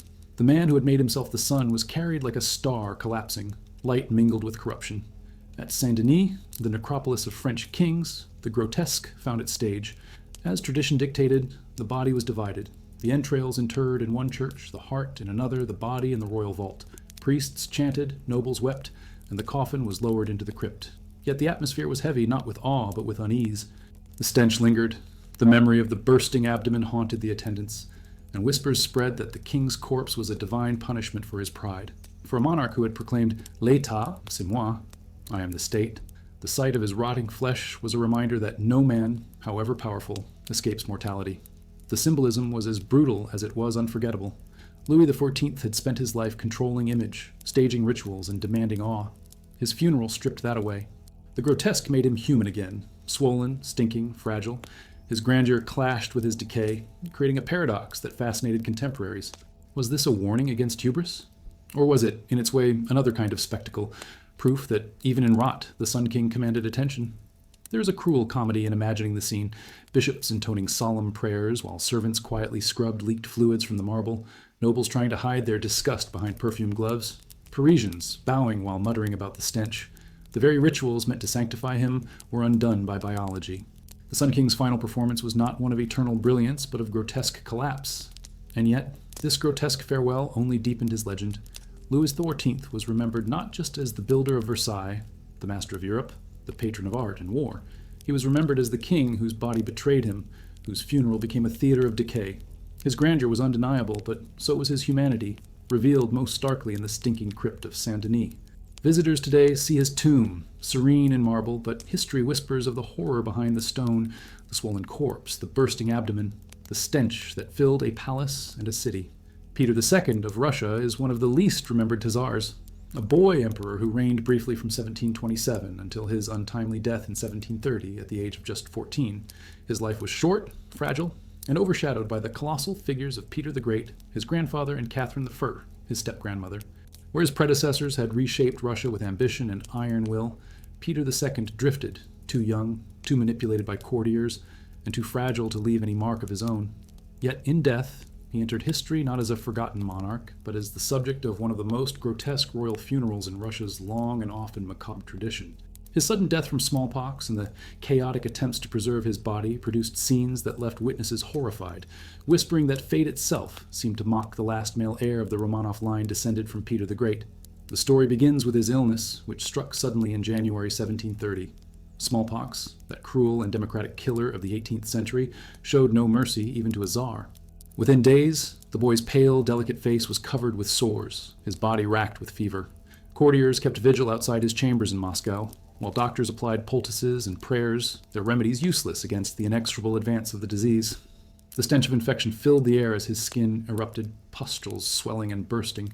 His attendants, many of them hardened by war and plague, later admitted they could hardly look at him. Yet Peter himself, delirious and weak, reportedly murmured that he wanted to live long enough to marry his betrothed, Princess Ekaterina Dolgorukova. He never would. On the morning of January 30th, 1730, the young Tsar died, leaving Russia stunned. Not only was he gone, but with him ended the direct male Romanov line from Peter the Great. In political terms, it was a dynastic earthquake. In physical terms, it was a nightmare. His body, already ravaged by smallpox, deteriorated with terrifying speed. Within hours, the pustules blackened, his skin sloughed off, and the corpse emitted a foul odor that filled the palace. Embalmers were summoned, but nothing could halt the process. Their primitive techniques, removing organs, stuffing the body with herbs and resins, sealing it in linen, proved futile. The pustules continued to rupture even after death, soaking the wrappings, leaking fluids into the coffin. The grotesque became public when the body was displayed. As custom demanded, Peter's coffin lay open for courtiers and foreign envoys to pay their respects, but the sight was appalling. His face, covered in dark scabs and scars, bore little resemblance to the boy Tsar they had known. The skin was so disfigured that attendants tried to mask it with powder and rouge, but the result was worse. a mottled corpse-like mask that horrified onlookers. Some visitors fainted, others hurried past the coffin, holding perfume cloths to their noses. Rumors spread that the Tsar's body was cursed, that the Romanov line had ended under a cloud of divine punishment. The funeral procession through Moscow was equally disturbing. The coffin, heavy with lead to contain the odors, was carried on a great black carriage, accompanied by priests chanting solemnly and nobles in mourning robes. Bells tolled and crowds lined the streets, but instead of reverence there was unease. Witnesses whispered of the stench that followed the procession, a sickly sweet smell of decay that no incense could mask. Some muttered that it seemed as if the city itself recoiled from the boy king's passing. Soldiers marched stiffly, but even they seemed uncomfortable, glancing sideways as though afraid of what they carried. At the Archangel Cathedral in the Kremlin, where the Tsars were traditionally buried, the grotesque climax unfolded. The coffin was opened once more for final rites, and the body was barely intact. One chronicler recorded that the skin on his hands had peeled away, exposing bone. Priests swung censers frantically, filling the cathedral with choking clouds of incense, yet nothing could overpower the odor of decomposition.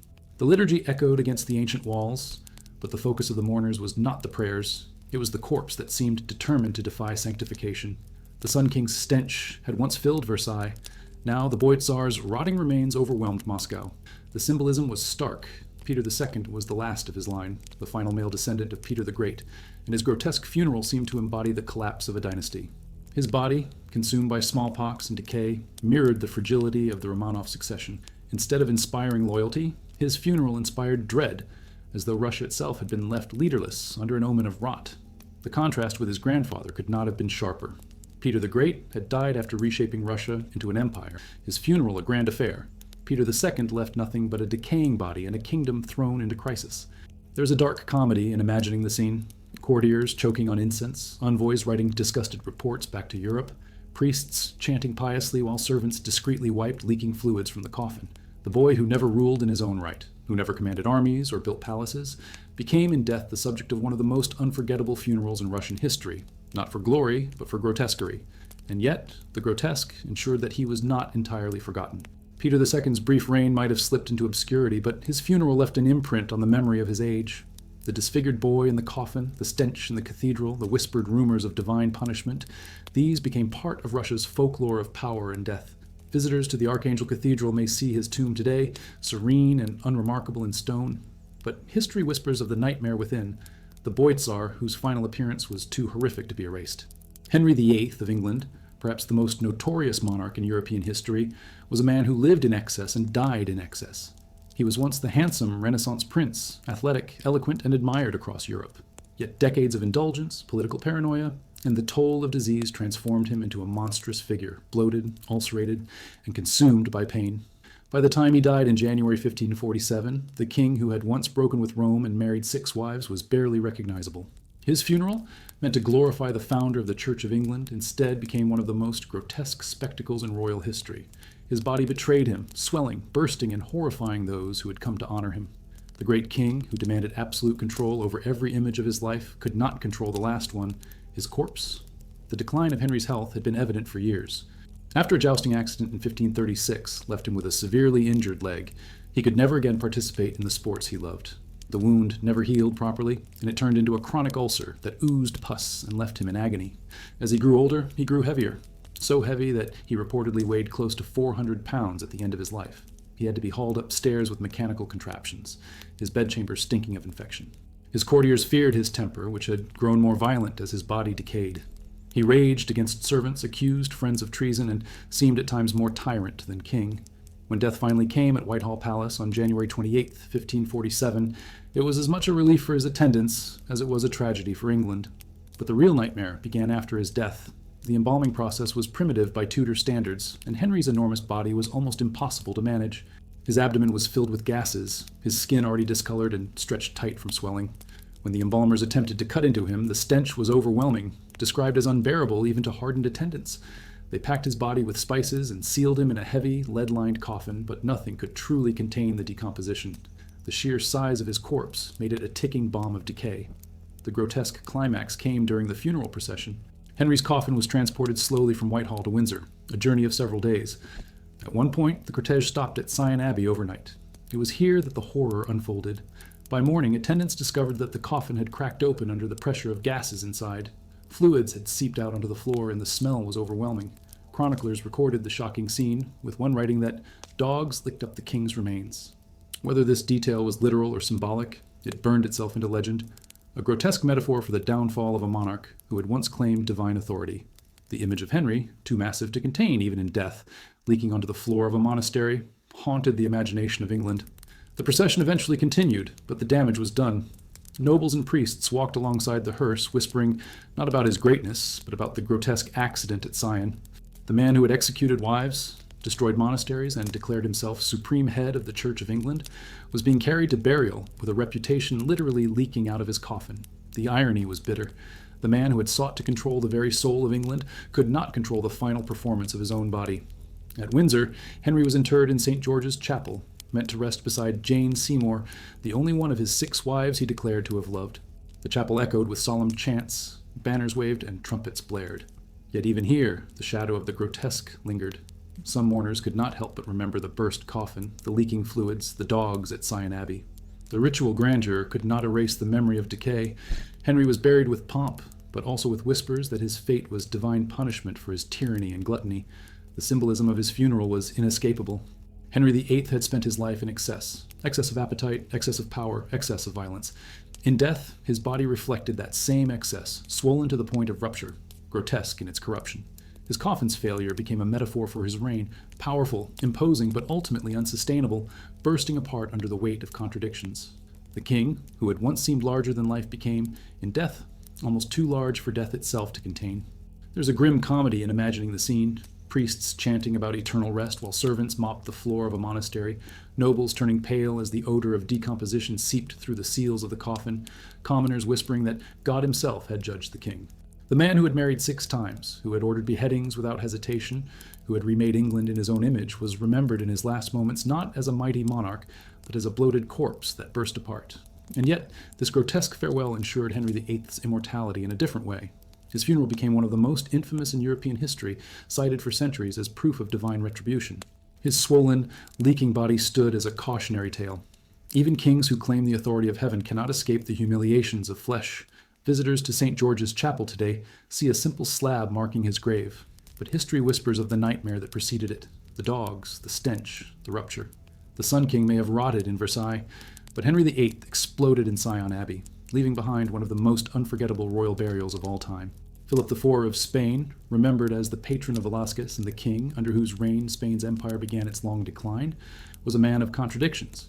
He presided over one of the most dazzling courts of 17th century Europe, filled with art, theater, and ritual, yet his reign was also marked by military failures, financial ruin, and political exhaustion. By the time of his death in 1665, he was not the golden monarch immortalized on canvas, but an old man broken by grief, weighed down by the loss of his beloved wife, Isabel de Bourbon, and the deaths of many of his children. The man who once symbolized the majesty of the Habsburg dynasty faded into a figure of decrepitude, and his funeral became a grotesque reflection of both his personal decline and the empire's own decay. Philip's health had deteriorated sharply in the years before his death. Gout crippled him, dropsy swelled his body, and his once sharp features became bloated and slack. Courtiers whispered that the king, who had once been elegant and handsome, was now a wreck, limping through the vast corridors of the Alcazar of Madrid with swollen legs and sagging skin. When he finally succumbed on September 17, 1665, the transition from monarch to corpse was immediate and brutal. His attendants, accustomed to the rituals of grandeur, were confronted with the horror of reality, a body already collapsing under the weight of disease and decay.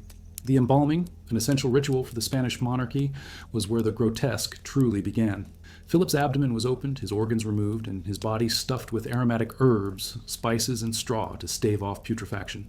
Yet his condition was so advanced that the embalming turned into a struggle. Chroniclers recorded that his bloated body burst in places during the procedure, leaking fluids that horrified the embalmers. The odor was suffocating, filling the palace, despite the use of strong perfumes. Surgeons stitched him back together, but the seams were obvious, his body resembling more a crude puppet than a king. Despite these efforts, tradition demanded that the body be displayed. Philip lay in state in the Alcazar, dressed in royal robes, a crown placed above his lifeless head. But the effect was not majestic. His waxy face had collapsed into strange shapes, the discoloration of his skin impossible to hide beneath powders. Visitors who filed past whispered their shock, some crossing themselves not only in reverence but in fear. The Sun King's decay had once horrified Versailles. In Madrid, the sight of Philip IV became its own grotesque theater where power could not mask corruption. The funeral procession through the streets of Madrid was staged with splendor. The hearse, draped in black velvet and embroidered with gold, was accompanied by soldiers, monks, and nobles. Bells tolled from every church tower, and the air was thick with incense. Yet even amid the grandeur, there was unease. Those who had seen the king's body could not forget its grotesque state. Rumors spread among the crowd that the coffin was leaking, that the embalming had failed, that the king's body was already falling apart. The very ritual meant to sanctify his reign was undercut by whispers of rot. At El Escorial, the vast monastery palace that served as the burial place of Spanish kings, the grotesque climax unfolded. The coffin was carried into the Pantheon of the Kings, that chilling marble chamber where generations of Habsburgs lay entombed. As the monks chanted, the coffin was opened briefly for final rites. The smell was overwhelming, forcing some attendants to cover their faces. His body, stitched and stuffed, looked more like a grotesque effigy than a human being. Chroniclers note that the ritual was rushed, the monks eager to close the coffin and seal the vault before decomposition advanced further. The grandeur of the Pantheon could not disguise the reality. The king who had presided over Spain's fading glory entered eternity in a state of indignity. The symbolism was impossible to ignore. Philip IV's reign had begun with triumphs, great battles, and artistic patronage, but it ended in military defeats, financial collapse, and the shrinking of Spain's empire. His grotesque funeral became a metaphor for that decline. The bloated, leaking corpse was the empire itself, still wrapped in golden robes, still staged with grandeur, but visibly rotting beneath the surface. The splendor of the ceremony was a mask, and everyone present could see the decay beneath it. There was a cruel comedy in imagining the scene, priests chanting about eternal glory while attendants discreetly adjusted seams in the corpse's wrappings, nobles speaking of honor while muttering about the stench, monks rushing through prayers to escape the odor filling the crypt.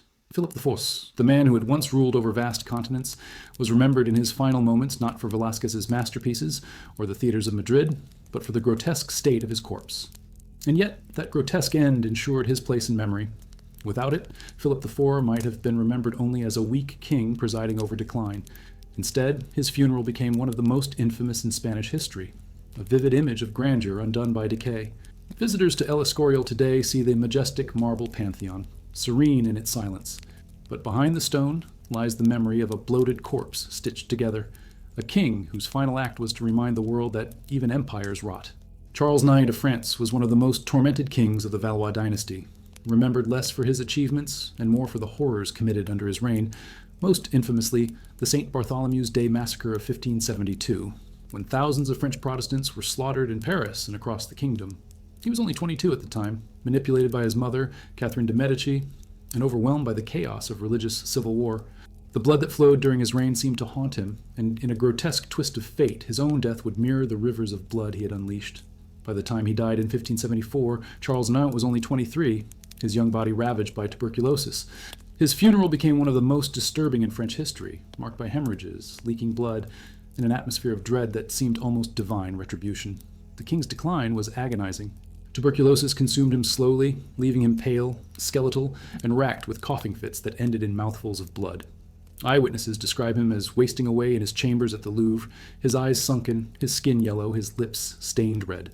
Servants claimed that he sometimes wept uncontrollably, murmuring about the massacre, convinced that God was punishing him for the slaughter.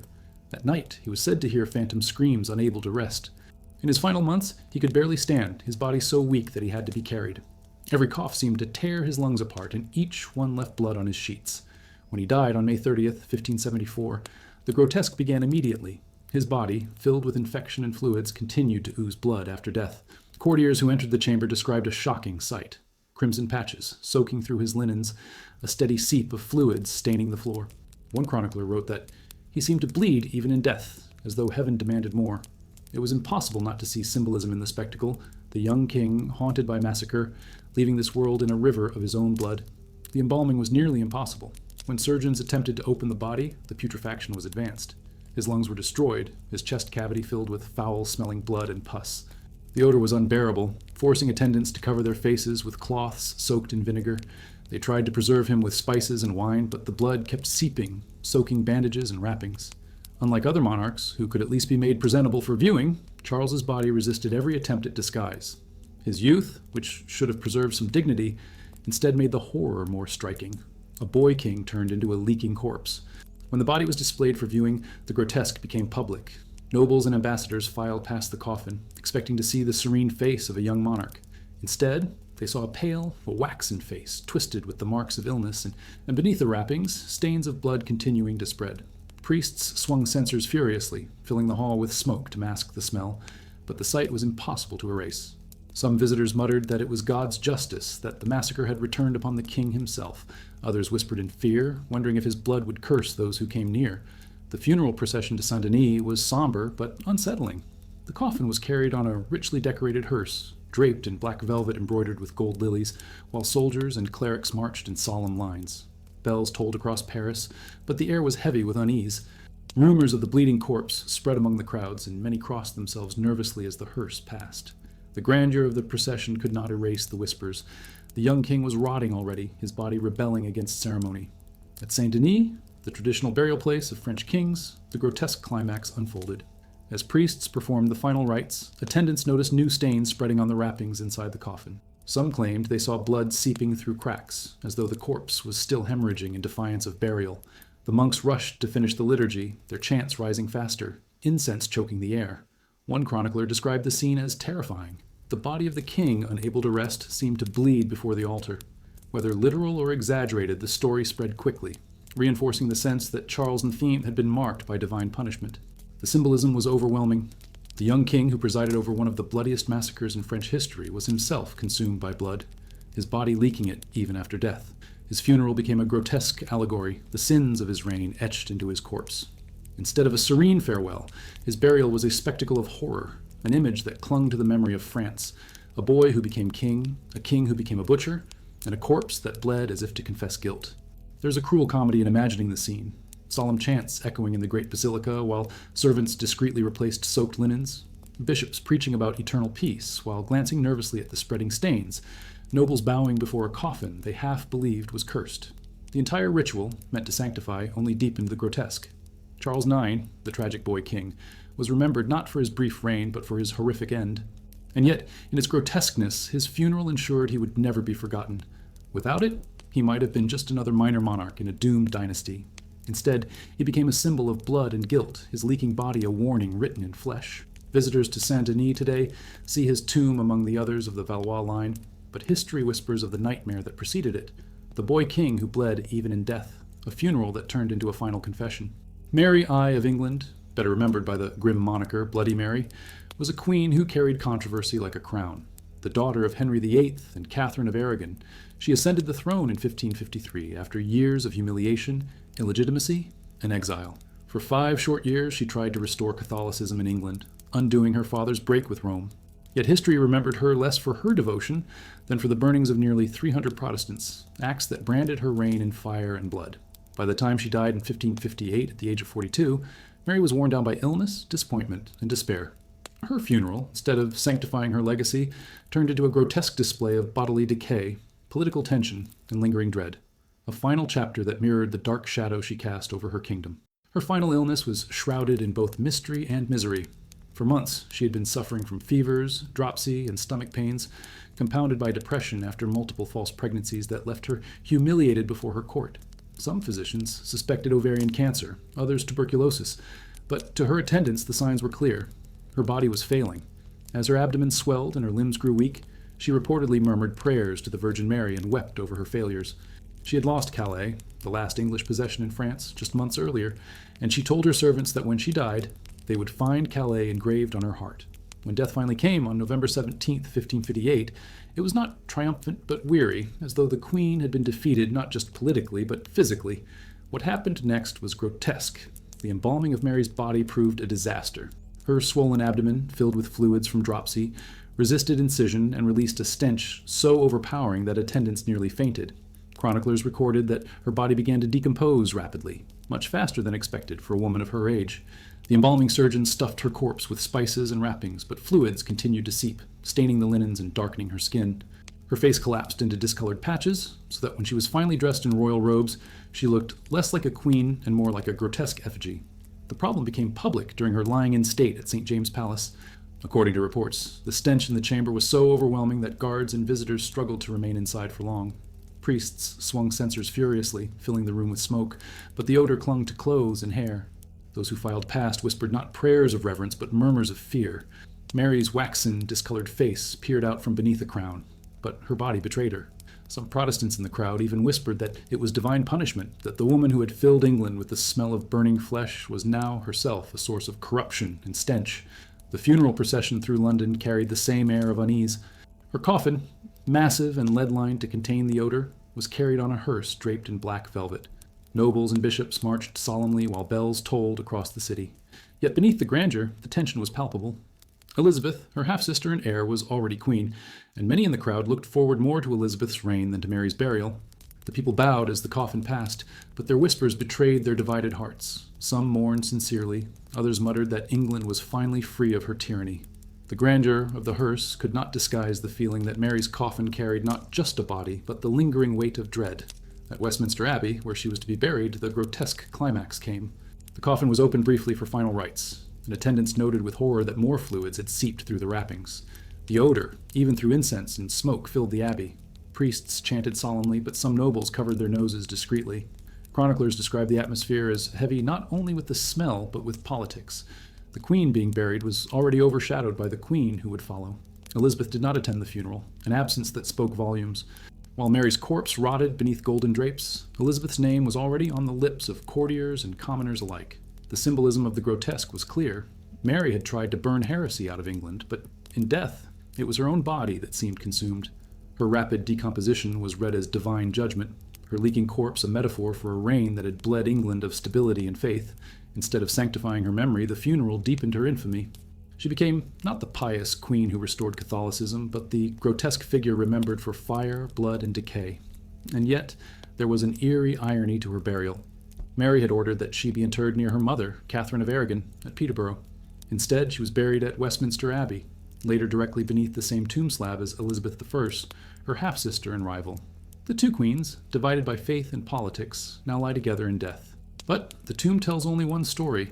Elizabeth's name, carved in grand lettering, dominates the stone, while Mary's name is absent, erased by time and politics.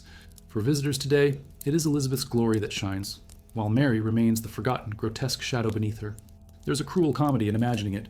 Priests chanting of eternal glory, while servants quietly mopped stains from beneath the coffin, nobles wrinkling their noses as incense failed to mask the stench, courtiers already planning Elizabeth's coronation as Mary's body lay rotting a few feet away. The queen who had burned so many Protestants was herself consumed by the flames of reputation. Her final act, not one of triumph, but of grotesque humiliation. And yet, that humiliation secured her place in legend. Bloody Mary remains a name known across centuries, her funeral part of the myth that defined her.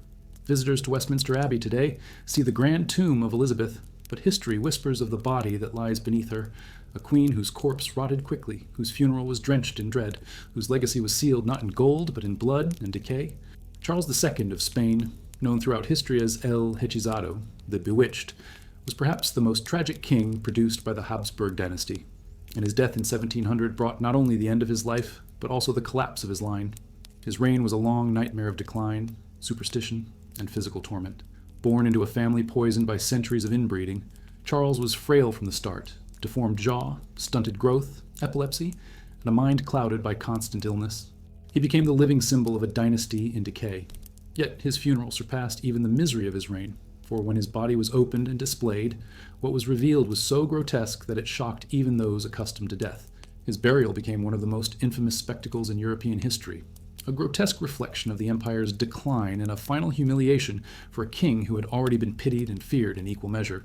In life, Charles' body was a constant battlefield.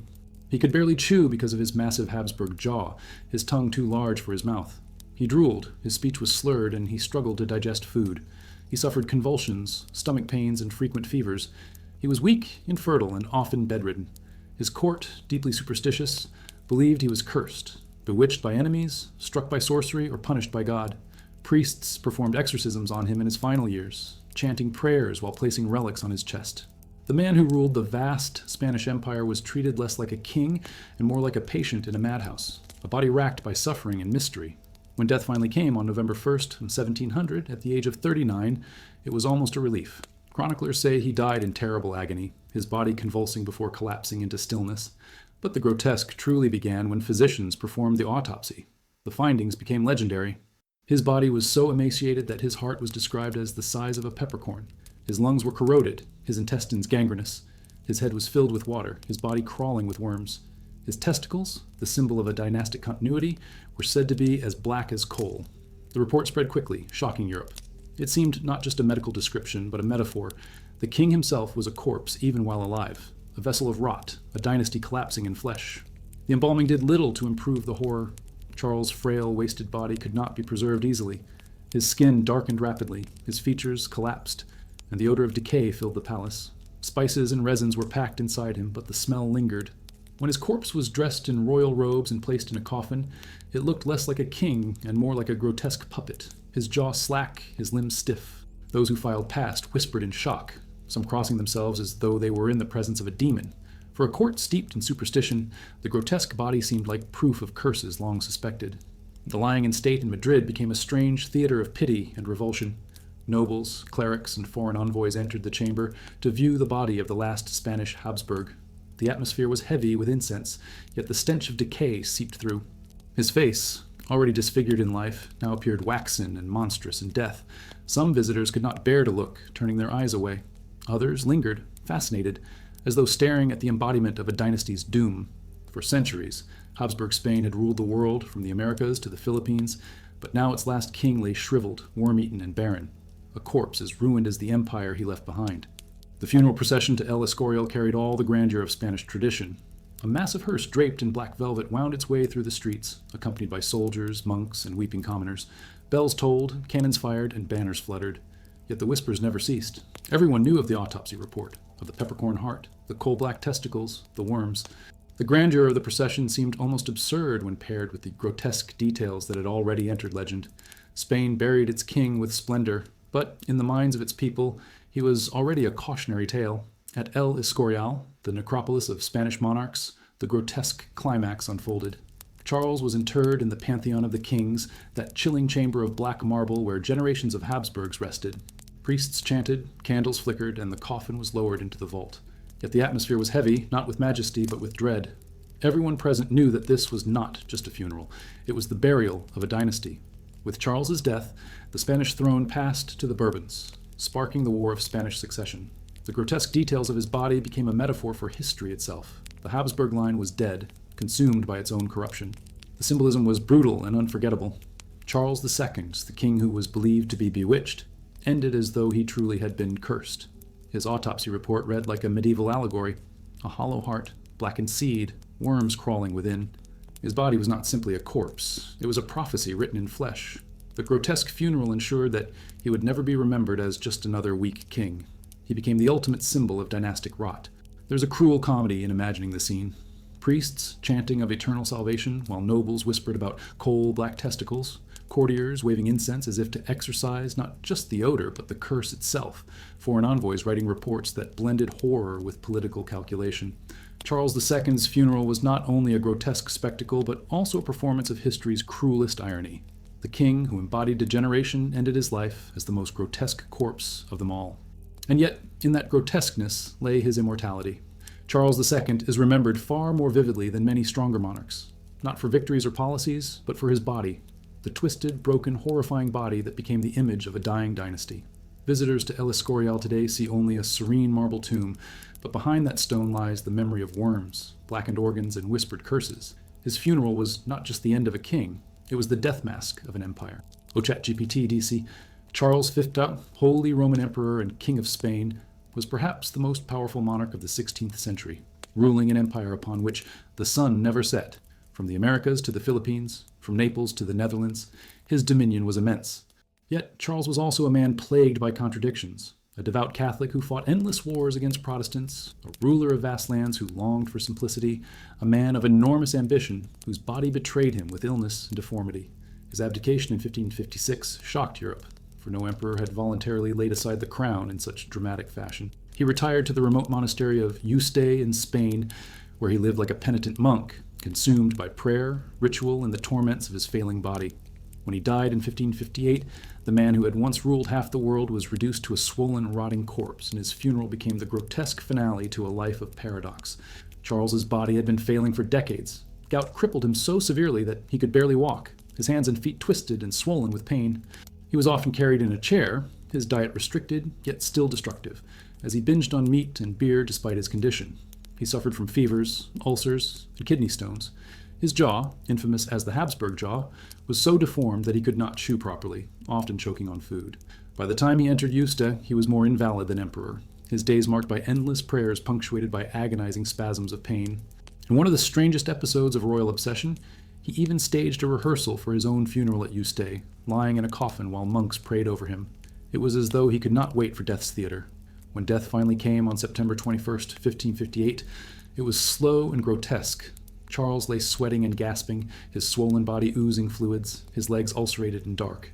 His attendants reported that the stench of his illness filled the monastery even before he had breathed his last. Priests surrounded him, chanting prayers as he clutched a crucifix, and in his final act, he begged forgiveness for his sins. Yet the grotesque truth was that his body had already begun decomposing even as his soul was commended to heaven. The embalming turned into a nightmare. Charles's abdomen, swollen with gases and fluids, burst when the surgeons opened him, releasing a stench so overpowering that the monastery reeked for days. His organs were removed, but even the spices and wines poured into his body could not preserve him. His skin darkened rapidly, his face collapsed into a grotesque mask, and his bloated limbs resisted fitting into the coffin. Chroniclers recorded that the monks gagged as they worked, muttering prayers through cloths held to their noses. The emperor, who had once terrified Europe, now terrified his attendants with the horror of his corpse. And yet, the rituals of grandeur continued. Charles lay in state at Yuste, his body displayed in royal robes, though it barely resembled the emperor he had been. The monks prayed over him, but many visitors avoided looking closely, for the odor clung to the chamber and the sight was disturbing. His swollen body stuffed into stiff garments made him appear less like a monarch and more like a grotesque effigy. Still, the symbolism was irresistible. Here was the emperor who had abdicated power, now reduced to a body no crown could redeem. When his funeral procession wound its way toward San Lorenzo de El Escorial, the monastery palace, later built by his son Philip II, the grotesque atmosphere followed. The coffin, sealed in lead to contain the stench, was carried with pomp, accompanied by nobles, monks, and soldiers. Bells tolled across towns, peasants knelt as the hearse passed, but everywhere there were whispers of the body inside, bloated, rotting, bursting. The grandeur of the procession could not erase the memory of what had already been seen at Yuste. At the final rites, the grotesque climax unfolded. Charles's coffin was placed among candles and golden draperies, the monks chanting as incense thickened the air. Yet the odor persisted, a grim reminder of the corruption within. Chroniclers claim that the coffin creaked ominously during the ceremony, as though gases still pressed inside. The emperor's corpse seemed to resist sanctification, refusing to play the role of serene relic. Instead, it became a symbol of the futility of power. The master of half the world, reduced to a stinking, swollen body, hurried into the vault. The symbolism was brutal. Charles V had abdicated because he knew his body had failed him, and in death, it failed him again. His grotesque funeral became the metaphor for his reign, immense ambition collapsing under its own weight, grandeur undone by decay. He had dreamed of universal monarchy, yet his legacy was a divided Europe and a rotting corpse. The emperor who once staged his own funeral at Yuste had finally experienced the real performance, and it was far more grotesque than he could have imagined. There is a dark comedy in imagining the scene. Monks coughing through incense clouds, nobles trying to hide their disgust behind perfumed gloves, priests chanting of eternal peace while servants discreetly wiped fluids from the coffin. The emperor who had ruled the world was remembered in his final moments not as the son of Europe, but as a grotesque body bursting with corruption. And yet, in that grotesque end lay his immortality. Charles V is remembered not only as the architect of empire, but also as the emperor who rehearsed his death, whose swollen corpse became the last grotesque spectacle of a dynasty. Visitors to El Escorial today see only his marble tomb, serene and majestic, but history whispers of the swollen body inside, of the stench that filled Yuste, of the grotesque finale to a life of grandeur and contradiction. His funeral was not just the end of a man, but the final reminder that even emperors who rule the world cannot escape the humiliation of the flesh.